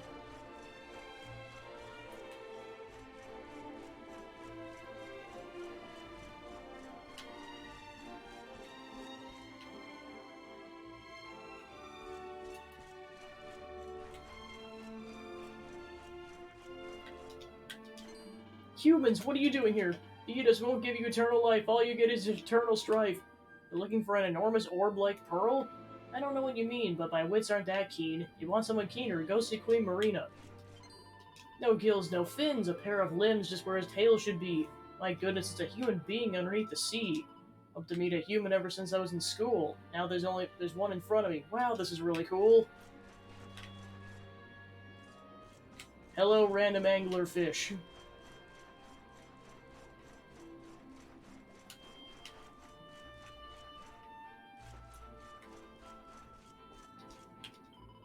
Keeping this house tidy while the owner's away. I should be back shortly, but it seems there's been some delay. Now, this is super secret, but I think you can be trusted. After all, you're human. Our kind might well be disgusted. Might have noticed there's an extra pillow on the bed. Michelle has met a human, and they're gonna be wed. Somewhat scared of humans, but this one's nice. Michelle's a connoisseur. Only the finest will suffice. It's a hand-drawn book entitled Living with Me Under the Sea, Takai, my guide for Michelle Your Belle, written on it. Starion takes it from the shelf and has a closer look. Kai, I just can't wait to live with you beneath the sea. A few rules just to help you settle in more easily. First, don't panic, take it slowly, breathe a nice deep breath. Panicking while swimming is a recipe for death. Next, no teasing. Just because a fish looks small and meek, his mom might be 10 times your size and be up your creek. Third, don't look up. Sure, you've seen how water flows, but waves can often send the current right up your nose. Fourth, clean your gills. They're like your lungs. Try not to get them blocked. If they're grit, you'll be in for quite a nasty shock. Last but not least, think of others. Selfishness is wrong. It's obvious, I know, but it'll help you get along.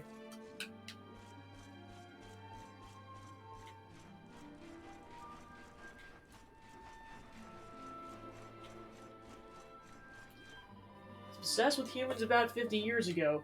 When their ships sailed overhead, I watched them from below. One sailor was a singer and he sang a sweet refrain. How I wish I could hear that splendid song again. What am I doing? Why, I'm fishing for a fish fit for a dish to put before our queen. I'm the official maker of Her Majesty's meals, don't you know? What are you looking at me for? You humans fish for fish too, don't you? Why can't we?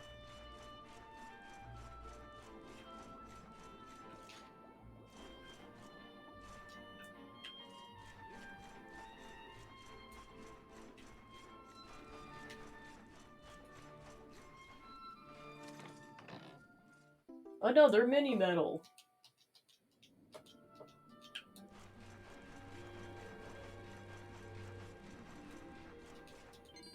I'm sorry, please don't hurt me, please don't eat me, just don't bish and bash and beat me. Chill. You need to chill. Queen Marina's orders are the cause of some disquiet. When she told us we must welcome you, it nearly caused a riot. Know this, human beings. If you mean to harm our realm, I'll take this fork and split you from your heel to your helm.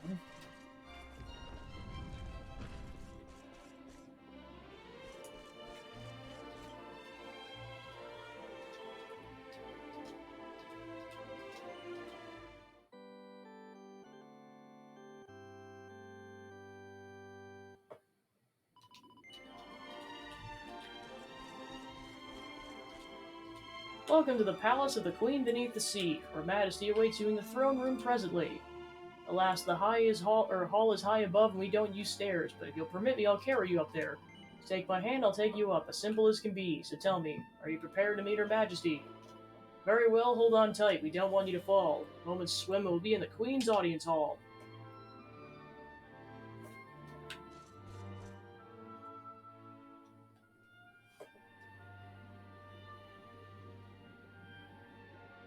I welcome you to Nautica, the land beneath the waves. What brings you, Prince of Dandrasil, down to these coral caves? Huh?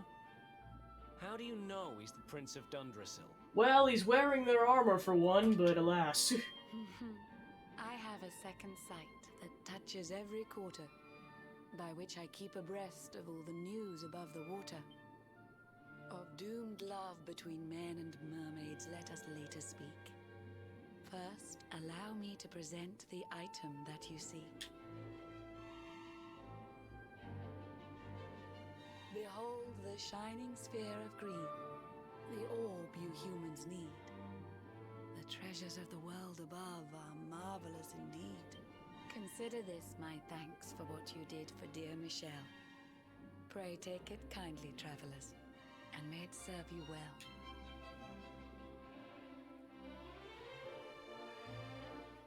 Astarion receives the green orb.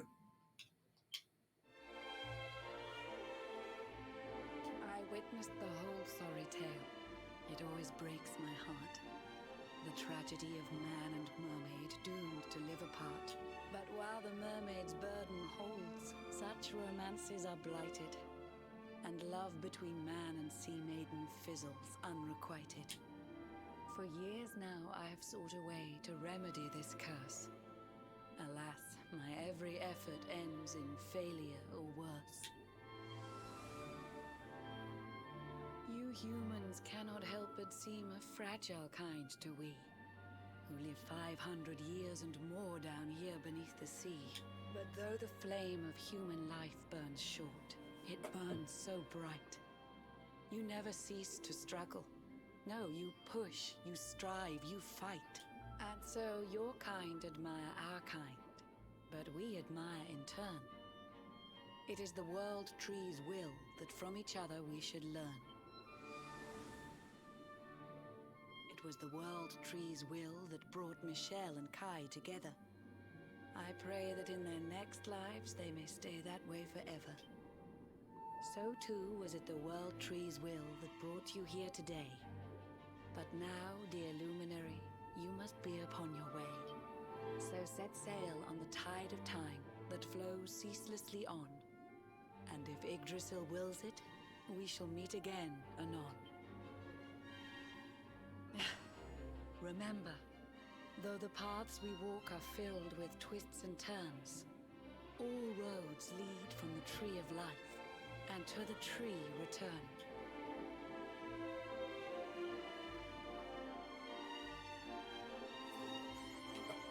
Worried for easing Michelle's heart following her ill-fated interspecies romance.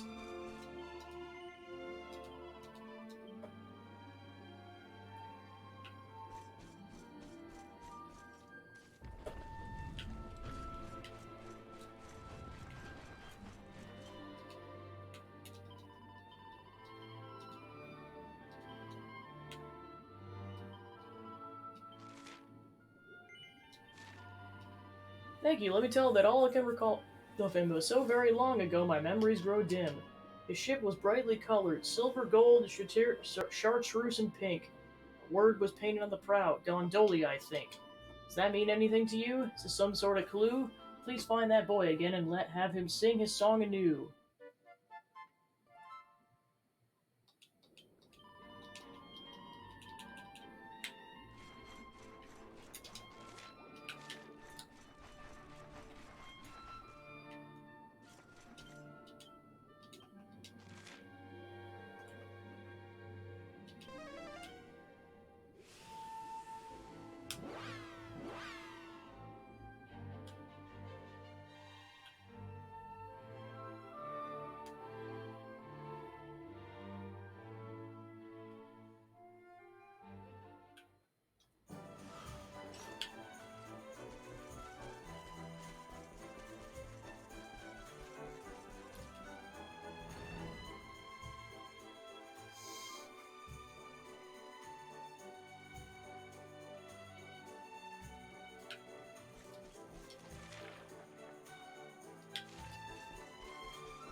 Even the sea creatures come to hear me sing. One time I even seen the face of a real-life mermaid. You don't believe me? Go ask her yourself. Astarion tells the old sailor about the mermaid in Nautica who wants to hear his song again. Yo-ho, Certos, the mermaid I saw all those years ago. I'm so happy she remembers me. Sono Felice. I'd like to sing very much for her again, but I'm an old man now. My voice is not what it once was. You're healthy, young Ragazzo. You'll not run out of breath so easily. I teach you, will you sing to her my song? Razi Mile, thank you, traveler. Well then, if you're listening carefully, the song, it goes like this. Farewell to thee, dear contest stage, goodbye, cake shop, goodbye. Bound for Octagonia, my humble wares to ply. Bound for Octagonia by way of Zardros town. I'll write to thee a letter, love, when I'm homeward bound. So fare thee well when I return, united we'll be, leaving Gondolia's not what hurts, my love, it's leaving thee. How long has it been since I sang that song? Now it's your turn, traveler. Let the mermaid hear my shanty once again.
Welcome back to Nautica. You've been, so very long. Did you find the minstrel boy? Did you sing his song?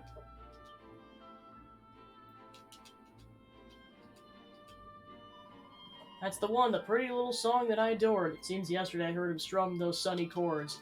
But now you say he's old and gray? Your lives go by so fast. You fill your songs with fire, for you know that fire won't last. Feel the passion once again, and it's all thanks to you. Please take this, my friend. It's the least I can do. A Grago's Trident.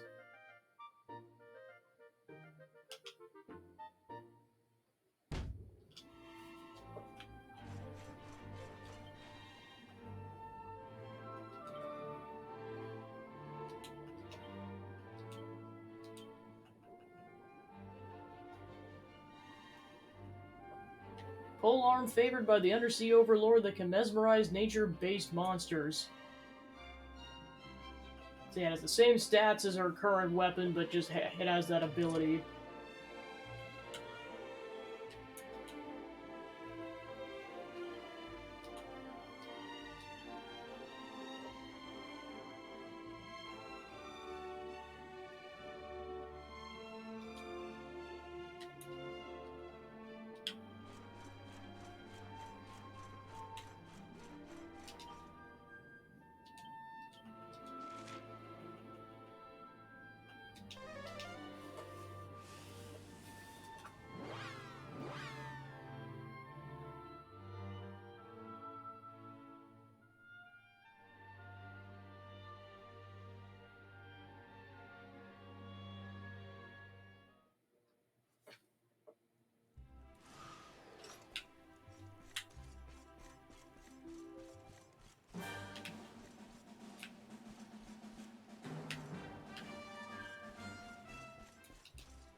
Alright, so yeah, I guess we can't get it until we get the other dungeon-related orb.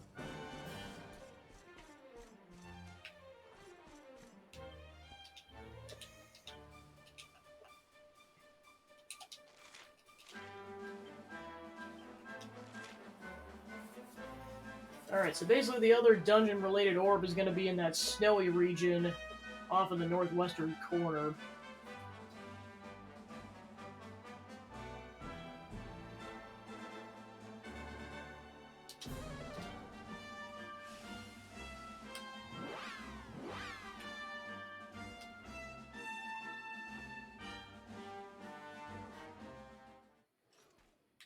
Super Orb 3D.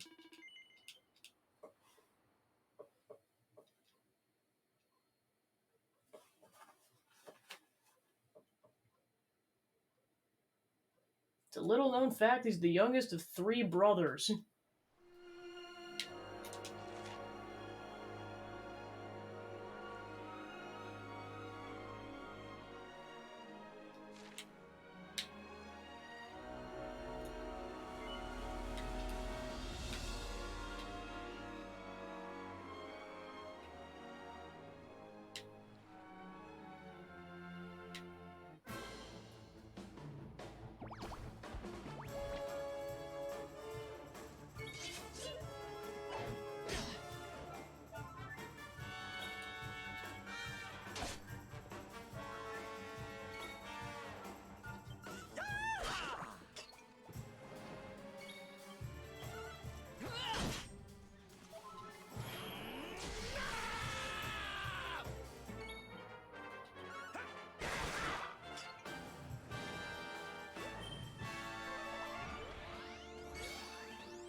Second hit was a super critical.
The Academy de Notre Maître des Medaliers.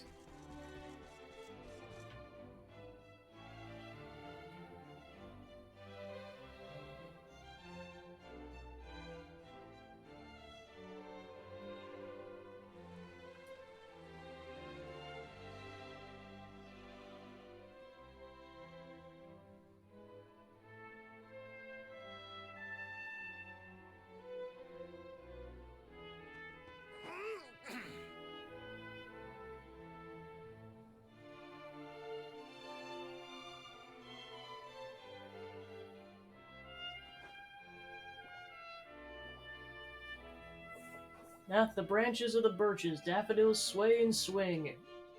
Here among the graceful gardens, budding young ladies sing. We'll stride across the wide, wide world and hunt for many medals low and high. But our hearts live forever in the Academy.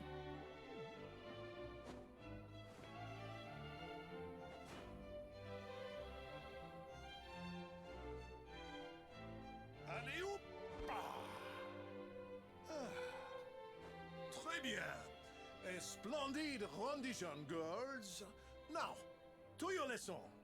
May you have a maximally fruitful day on your journey to become miniature ladies par excellence. All together now. Merci, Monsieur Médaille. Merci, Monsieur Médaille. Merci, mesdemoiselles.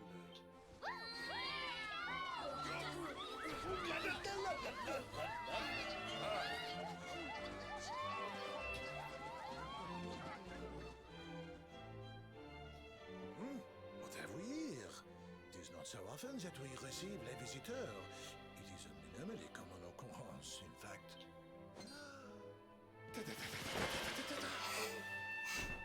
Incroyable! I do not believe it. Young man, it must have been fate that brought you here. Destiny! La Providence! I sense a great power within you. A power of maximal significance. There is much to discuss, but not out here, eh? Come to my office, and I will reveal all you need to know. It is nearby, a minimal distance. You will see.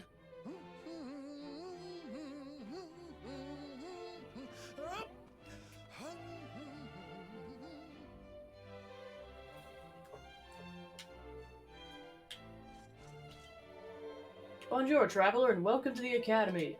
In this school, the daughters of the finest families in all of Erdrea assemble and train to become young lady extraordinaires.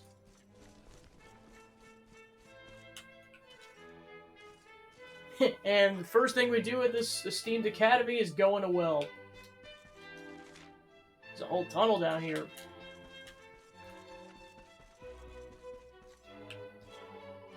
You want to hear something that's going to blow your mind? The hut is actually the holiday home of a mini metal-loving monarch.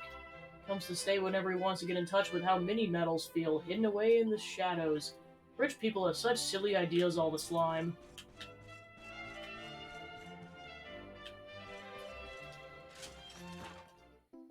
Speaking of mini metals,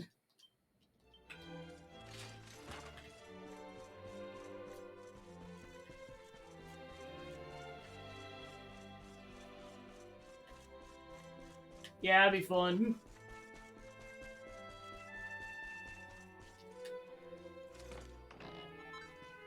An enchanted stone.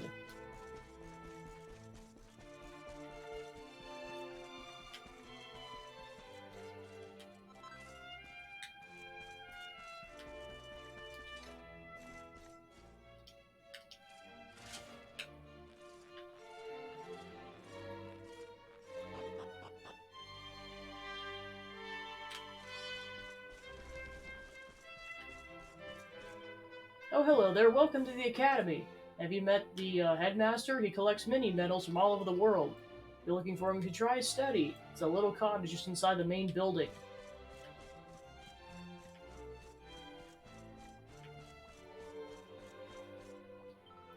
Don't worry, I'm not a bad slime, I'm a goo slime. I'm practicing how to pick up mini medals like a goo raceful lady. My bouncing body, I can goo grab them 10 times faster than anyone else. Look at me goo! Only joined the school, so I really don't know what a mademoiselle is. It's some kind of cake, right? If I keep doing what big girls say, do you think they'll let me have one? The ideal form we seek to recreate is that of the constitutes the figure immortalized in bronze in the school gardens. It's based on the Academy's very first chef de classe, Lady Minette Maximilian. If I could have but a fraction of her grace. Yeah, to be fair. Good day, sir. We're proud members of an exclusive club for only the most dedicated disciples of grace and elegance. We're currently practicing the proper way to pick up a mini medal. No self-respecting lady would ever collect one in any way but this. And I was like, do I butcher French words or not? Oh man. I'm Zazie, the leader of the roughest, toughest girl gang in the academy. We live by a single rule: don't do bad things to good people, but stuff the rest of them. Problem is, I've gone and broken it. Have you met Madame Wallop, my former teacher? She's one of the good guys, but I accidentally stole her favorite whip and threw it down that you know. She might be, all the sweetness and light, but when she gets angry, she's seriously scary. If she finds out what I've done, she'll have my guts for garters. If I could get a replacement, I might be able to get this out of this without too much trouble, but it turns out you can only make them with a fun-sized forge. Might as well face it, I'm stuffed. Hold on, you're some kind of globe-trotting adventurer, right? You haven't happened to pick up a fun-sized forge in your travels, have you? You have, it'd be amazing if you could help me out. Well, please make me a new whip for Madame Wallop. Found a set of instructions for making the same type of whip in the library. Here you go.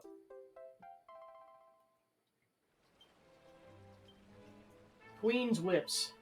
Madame Wallop's a classy lady, so a bog standard one won't cut the mustard. Sorry to be a pain, but I'm gonna need a +1 version or better if I'm gonna make it out of this alive. Oh, don't even think about equipping it yourself. If she finds out a boy's head is grubby mitts all over the special weapon, will be hell to pay. Now listen your hands, adventurers. Forge me a whip fit for a queen and let me make amends.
Woohoo!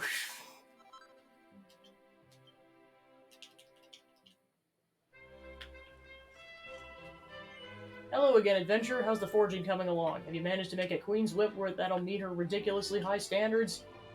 Well, it's a whip. There's no way Madame Wallop can complain about this little beauty. Sure to get me off the hook. In fact, if she finds out what I did, she might reward me for throwing away a ratty old one when she sees this absolute corker. Thank you, adventurer. I owe you one. Here, you should have these. 3 mini medals, wow.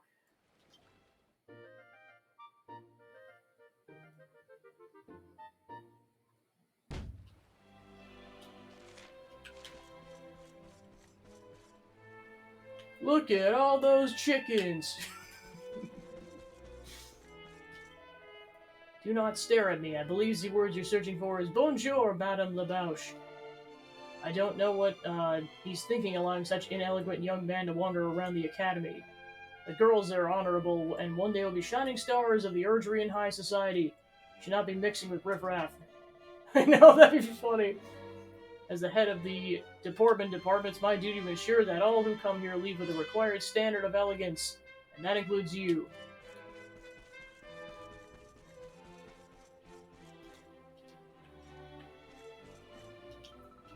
Chantel has such a lovely singing voice. Even the Monsieur Madame Tout is moved. Look at the way he's moving his little nose up and down. He's obviously choking back tears. They say the Academy was founded by the king of a faraway country, but I don't think that's true. All the kings I've read about live in enormous castles with vaults overflowing with gold, silver, and jewels. Why would anyone be as rich to be interested in collecting mini-medals? Hello, mister. My name's Chantel. Do you remember all the words to our school song? Shall I give you a reminder?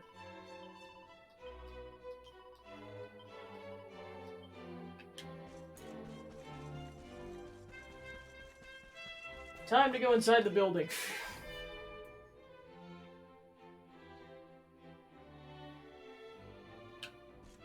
Like, all I'm saying is if none of these people make a pardon my French joke, I'm gonna be like, what the heck? Tut talk. Who is disturbing my precious few seconds of sleep? Oh, wait a minute, you're the luminary, are you not? I was just taking a nap after spending tons of time searching for a password. Speaking of which, allow me to share the one I found with you. Visit the Neverglade.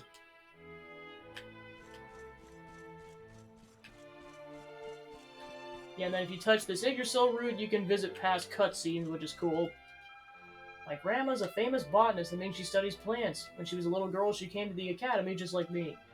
Told me that tree's a vessel for the memories of Yggdrasil, but she'd never be able to work out what she meant. Before I graduate, I'm gonna find out what's so special about it so I can be a botanist just like Grandma.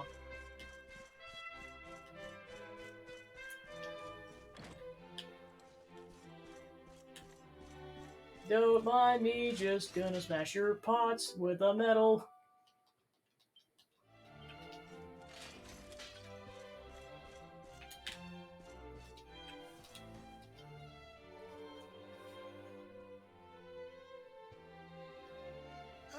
There you are. Now, you must allow me to introduce myself properly.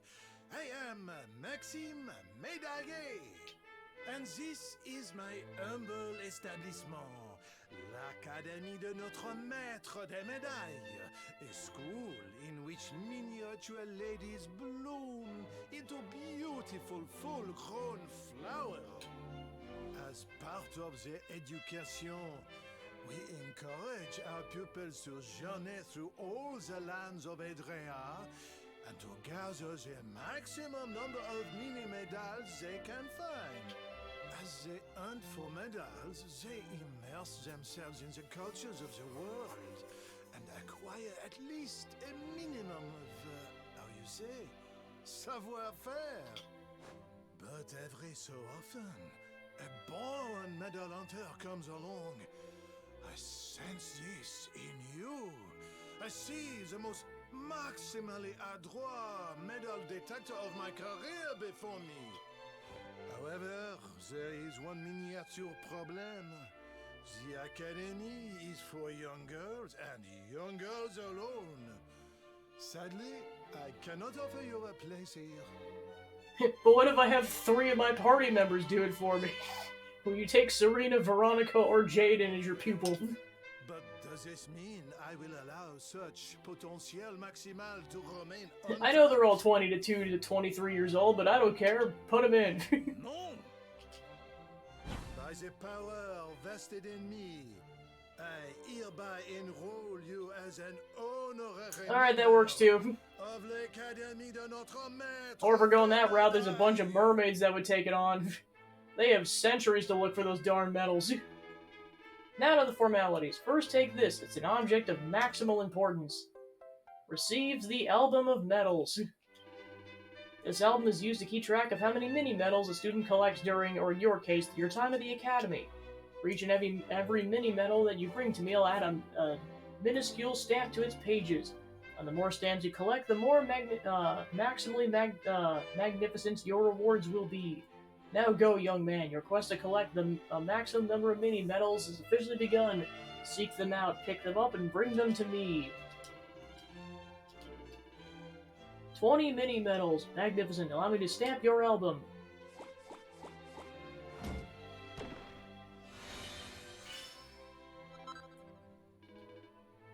Or for collecting 5 stamps of the Shield Bearer, a maximally magnificent prize indeed.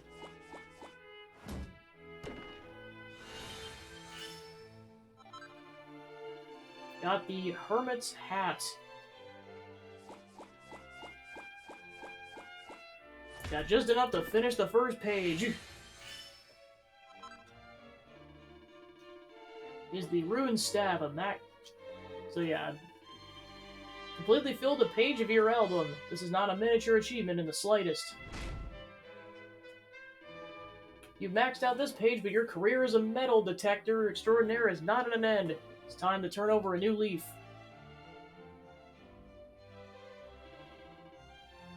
And voila, you collected a total of 20 stamps. Keep the mini medals coming, and when your total reaches 25, I'll reward you with a uniform of the Academy. Now, it's not a isn't that a wonderful prize? So yeah, this is basically where you go to drop off the mini medals.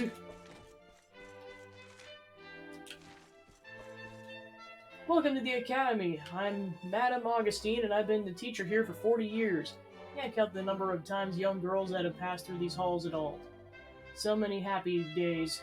I thought they would last forever, but my old bones, they're beginning to creak. Soon be time for me to leave this place, too.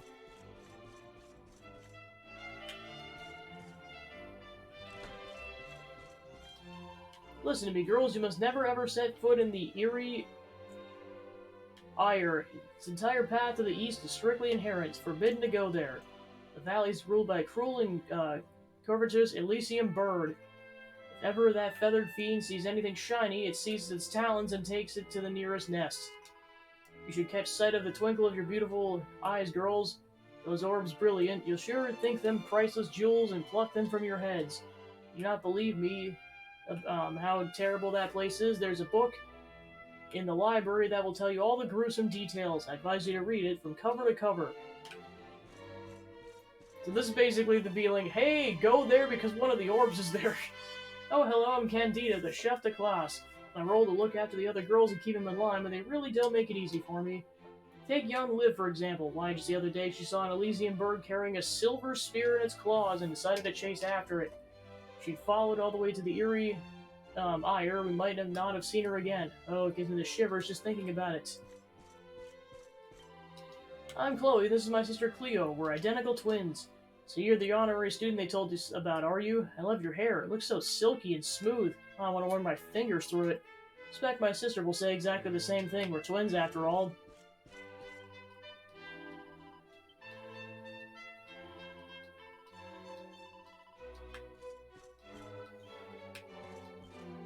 Starian's nostrils are suddenly filled with an intensely flowery fragrance. You like my perfume? All my friends in school saying I'm the prettiest smelling walking corpse they've ever met.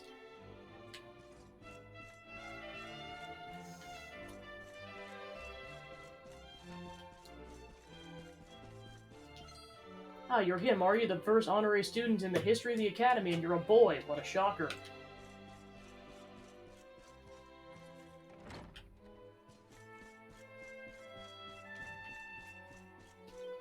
Ah, you must be the Voyager the headmaster told us of.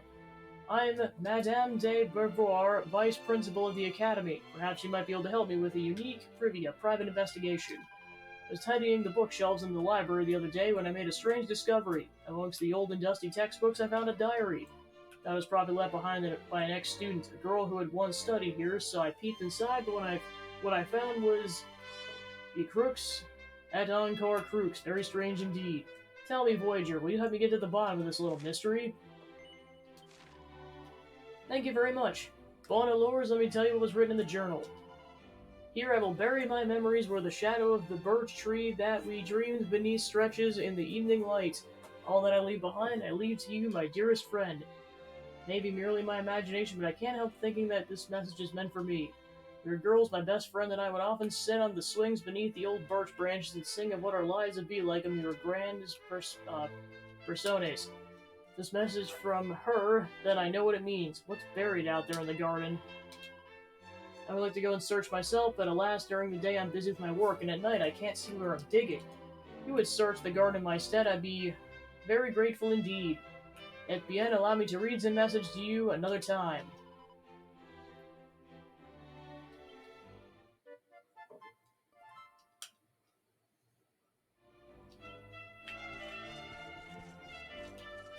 Hello, I'm Madeline. I'm the head dinner monitor. Do you want to know what's on the menu tonight? Then I'll tell you. Madame Croak will be serving her specialty, Dracilian sausages. Put one in a freshly baked bun, but made with Zvard Russian wheat and add some fried onion from Pang Lai. Makes an amazing hot dog.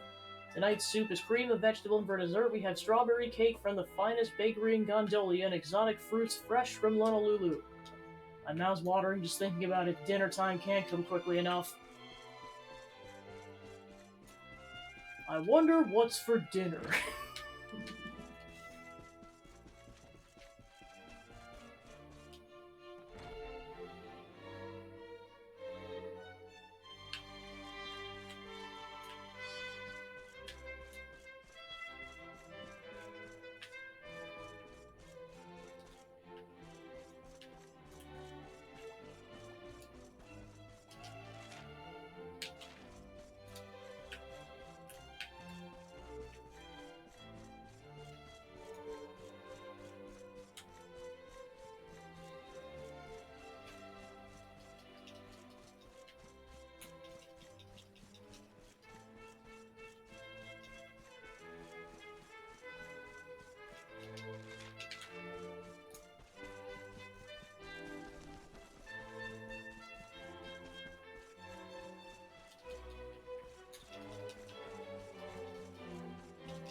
The biggest bookworm in the Academy. I've read every single volume in the library from cover to cover. If you're looking for an interesting read, I highly recommend All That Glitters Is Soon Gone.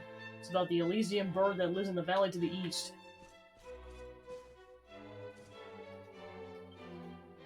Deep in the eastern regions of the Champsavog, a secluded valley sits high in the mountains. The locals call it the Eerie Ire, for it's the nesting place of the most infernal of flying fiends, the Elysium bird. Like many of its smaller avian cousins, this bird shows a compulsive interest in objects that twinkle and glisten, and will roam far and wide in search of such treasures. The most egregious example occurred quite recently, when a particularly aggressive individual attacked a nearby manor house. The beast tore through the very roof of the building and made away with a large silver orb, the most priceless heirloom of the noble family who dwelt there. The monster was thought to have taken the orb back to the Ire, but a party sent to recover it never returned.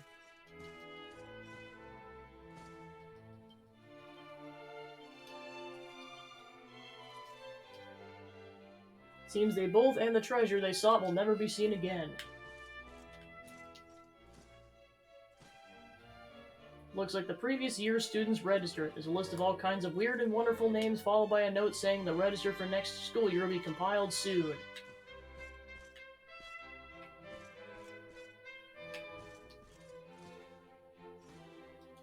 The medal-winning wisdom of Lady Minette Maximilian.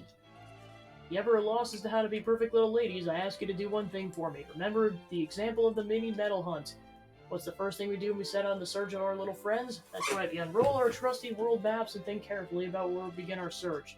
In other words, we exercise our knowledge of the world and our powers of reason. These two things which our actions mature, thoughtful ladies must be based. Discover mini medals is to discover the world. This is why we seek them out. Because to be a woman in this day and age means to be a thinker and a doer par excellence.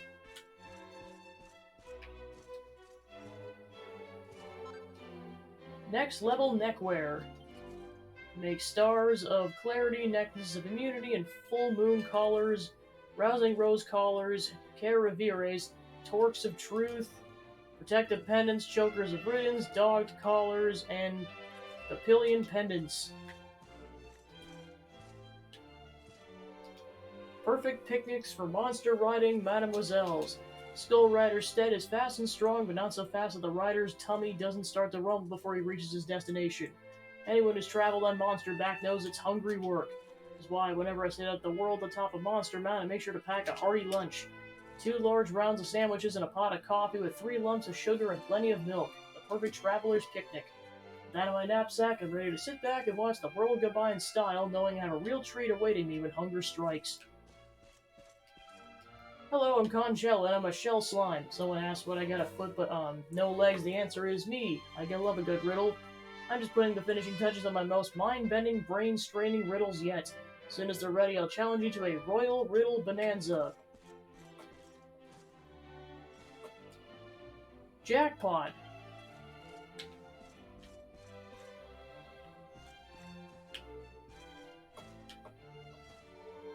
Seven Wonders of the Academy. Wonder number 7, the mysterious rose of the window, a student slain in a terrible accident. The spirit, once a pupil of the Academy, is doomed not only to remain in our world, but to remain in the very spot where she met her untimely death. She appears in the prep rooms at night and is never seen anywhere else. Her mournful face can be seen staring from the windows on cold and lonely evenings. What she gazes, only she can know. Perhaps she still dreams of graduating, something she can never do. And have the chance that she'll find peace. Fine and dandy designs. Smart suits, posh waistcoats, bling bling belts, and that's it.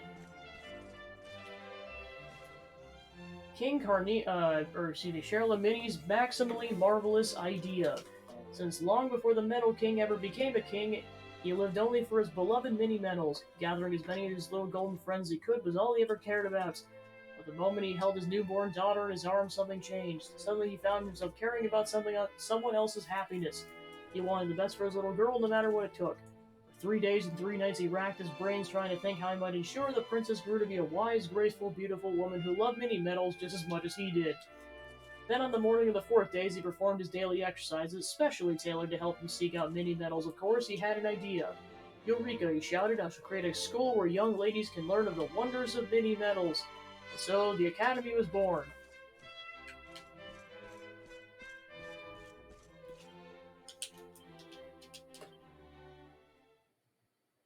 Sir, this is an academy. Who cares? Kinda looks like a Ketchy's jacket.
afraid I'm something of a clean freak. I keep the corridor spick and span, but the library is so dark and dusty I simply don't know where to begin.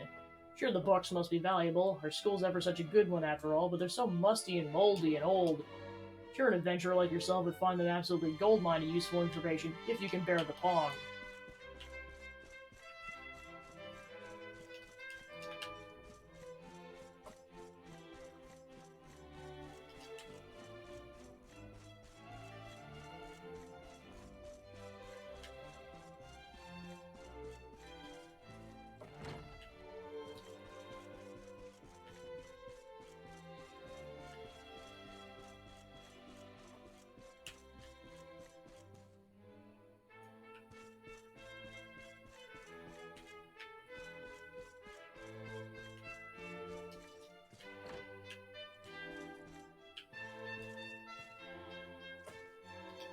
Jolly songs for jolly girls.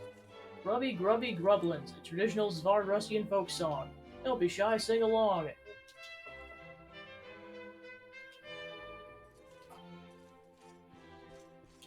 Hey Hendrik, I found a folk song from your homeland. Never speak of this again. Now die, Darkspawn. Well, fine then, jeez. I will give him all of the crap. I love to hate you, a schoolyard scandal. Standing in the unkept field behind the school, a wind playing with the crimson scarf wrapped tightly around her neck and tousling her auburn hair, Emily's eyes burned with barely concealed rage. Finally, Matilda appeared. The two girls locked eyes. The stalk of unripe cherry poked from the corner of Matilda's mouth. You took your time, Emily. Her voice was harsh, almost screaming. Don't speak with your mouth full, Matilda, Emily snapped back. You know how I hate that. You wouldn't want to make me angry now, would you? Matilda grinned her wicked grin and spat the cherry pip high right in the air where it soared into a lazy arc. And then Emily realized the moment the pip hit the ground would mark the start of the fateful final fight between those two long-standing rivals. To be continued. Will Emily survive? What will happen to Matilda? Read the stunning conclusion in next month's issue, The Scarlet Scarf's Farewell.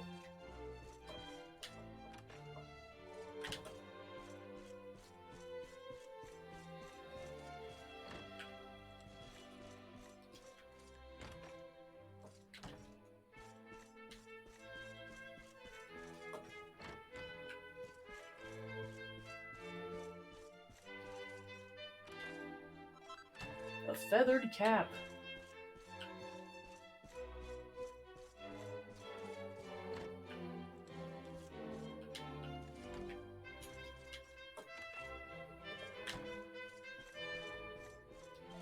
Oh, hello there, my name is Priscilla and I have a problem, a secret anguish that I can't tell any of my classmates. You look like a tight-lipped sort of fellow. If I share my deepest, darkest secrets with you, you promise not to tell anyone. Thank you so much. Now, have you heard of Le Mini Monde? It's our school newsletter. Well, I heard that Madame Sherry was starting a new column offering advice to the Lovelorn, so I wrote a letter about my secret passion. But I'm too afraid to read her answer. But she says she'll never be mine. My heart will be break clean in two. That's why I need someone to read it for me. But I can't ask any of my classmates. They never know the unfathomable depth of my desire. It's where you come in. Could you go and read this month's issue of the Mini Monde for me and see what Madame Sherry says I should do? You find it pinned up on the notice board in the gallery overlooking the study. You can't see it, just ask Bastien, the editor. She's a hammerhood, so she'll be able to spot her easily enough. She'll be able to tell you where to find it.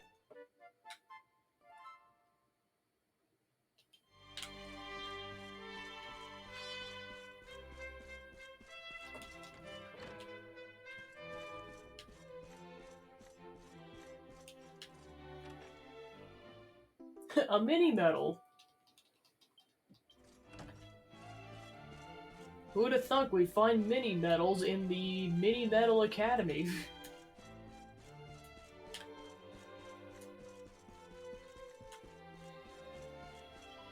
Hey, guess what I'm thinking about? Thinking about those fairies at the bottom of the garden? Maybe you're imagining what it'd be like to dance at a Helidorian ball. Don't joke. You know, when I look in your eyes, I can't think of anything else.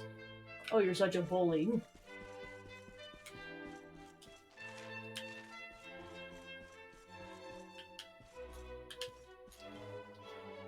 Editor-in-Chief of the school newsletter. Note for this big blank space on the notice board. Just finished tacking up this month's issue when I got caught in the breeze that blew out the window. Top it off was all new format, even at the long-awaited Sherry column, advice for the lovelorn from Madame Sherry herself. Hoping to get it yourself? Sorry, but it would take me far too long to reprint it. I decided to write this issue off and start work on the next one instead. If you're absolutely desperate to find the column, you'll have to hunt it down blue in the direction of the Erie Ire. I'll wager that some kind of monsters found it and stuck it up on a signpost somewhere. Why do I think that? Because it was a masterpiece, of course. Even the meanest monster would recognize its genius and want to share it with the whole world.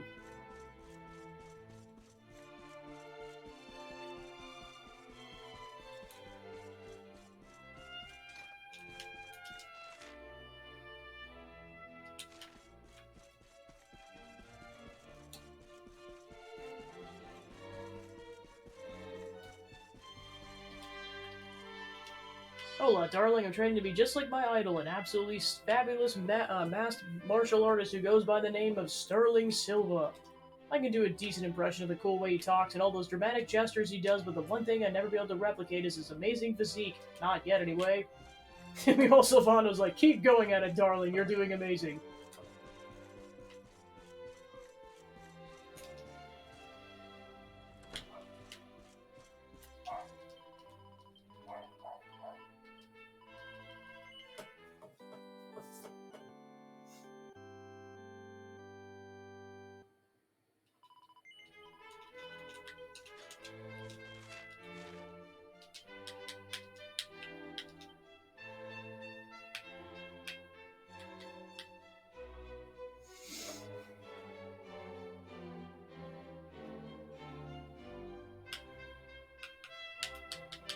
Yeah, I couldn't find it in the garden, so time to consult the internet.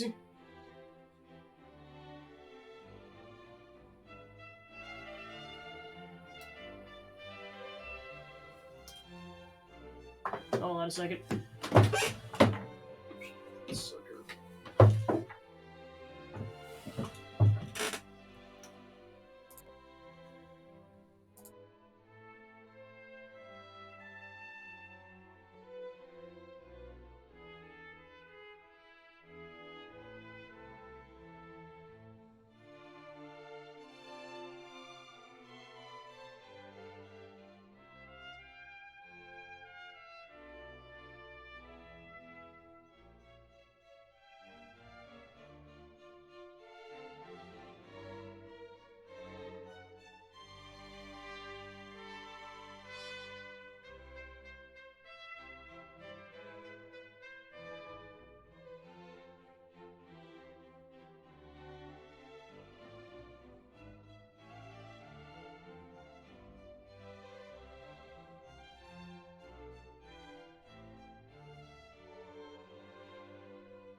Alright.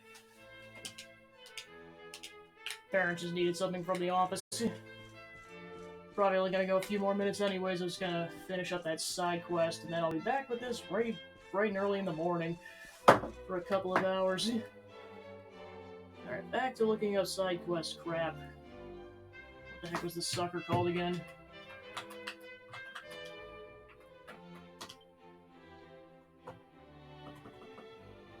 Okay.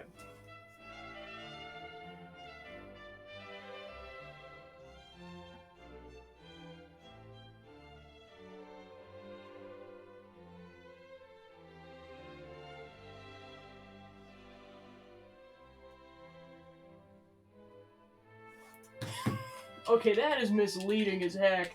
You're like, oh, it's underneath the birch tree. I'm like, no, it's not. It's in the middle of a flower bed. I mean, maybe the tree used to be there, but I'm like, that's just a flat-out lie.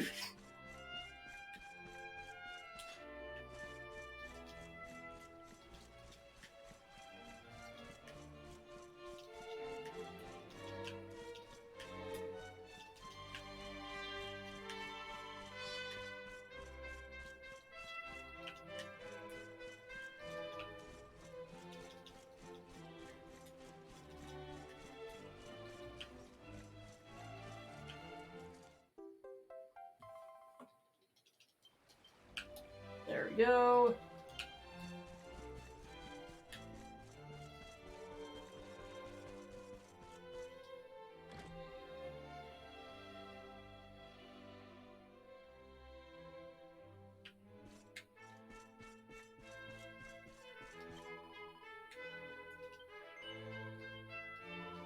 You found this box. What's inside, I wonder? Let me have a look. By the time you read this, I'll be far, far away. The Crown Prince of Heliodor has asked for my hand in marriage, and I cannot refuse him. I'm to be his queen, so I cannot think of my own happiness anymore. My kingdom and my people must come first. I'm afraid I'll no longer be myself. But even though I may change, I'll always carry the wonderful memories of the days we shared in my heart. I'll never forget you. So I beg of you, dear friend, do not forget me. Remember the girl I was, and know that you'll always be my best friend and my soulmate. I give you my ribbon as a token of our eternal friendship. You always said how much you liked it, now it's yours. Ah, it's true, it's a letter from my dearest friend. She is the prettiest girl in the school. Long, beautiful black hair that always tied back with a bright red ribbon. On the day of our graduation, I learned that she was to be married to the prince of a faraway kingdom. I felt so betrayed. We had such a terrible argument. That was the last time we saw her. I heard she gave birth to a daughter who was taken ill soon after the child was born and passed away. I always regretted what happened that night. Should not have fought. She was happy, and I should have been happy for her. So many years have passed since then. Dreamlike days we spent together, but I thought about her every day since then. Thank you for bringing us together once more. Take this ribbon as your reward. My friend was a Ewan Field she wore it in her beautiful hair. But I'm an old woman now and must follow her lead and let go of childish things.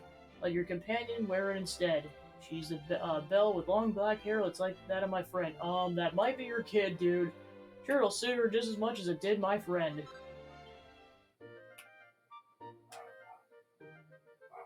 So now we know Jade's mother's backstory. Or some of the backstory, anyways.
Alright, and then the other side quest, I know we have to go to the Eerie Ire in order to even find it, so that's gonna be just once we go that direction. Yeah, it seems like we still gotta wait to get the purple orb, but yeah, basically where the other two orbs are at. Yeah, we know where the silver orb's at, and it's in the vicinity, and then the blue orb is with the Sniffelheim royal family off in the snowy region. And that's a bit more of an extensive area, so go ahead and save, and then next time we'll probably go for the silver orb, since we know where that sucker is already.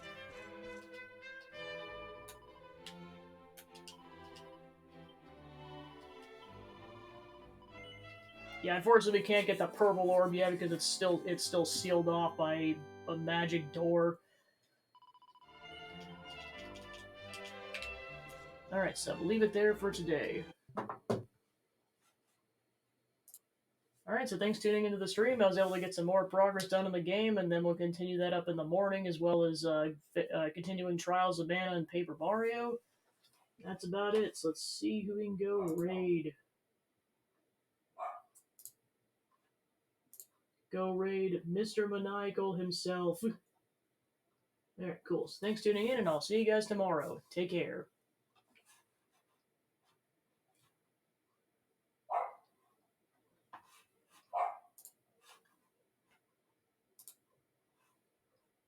Yeah, that dog just won't stop barking.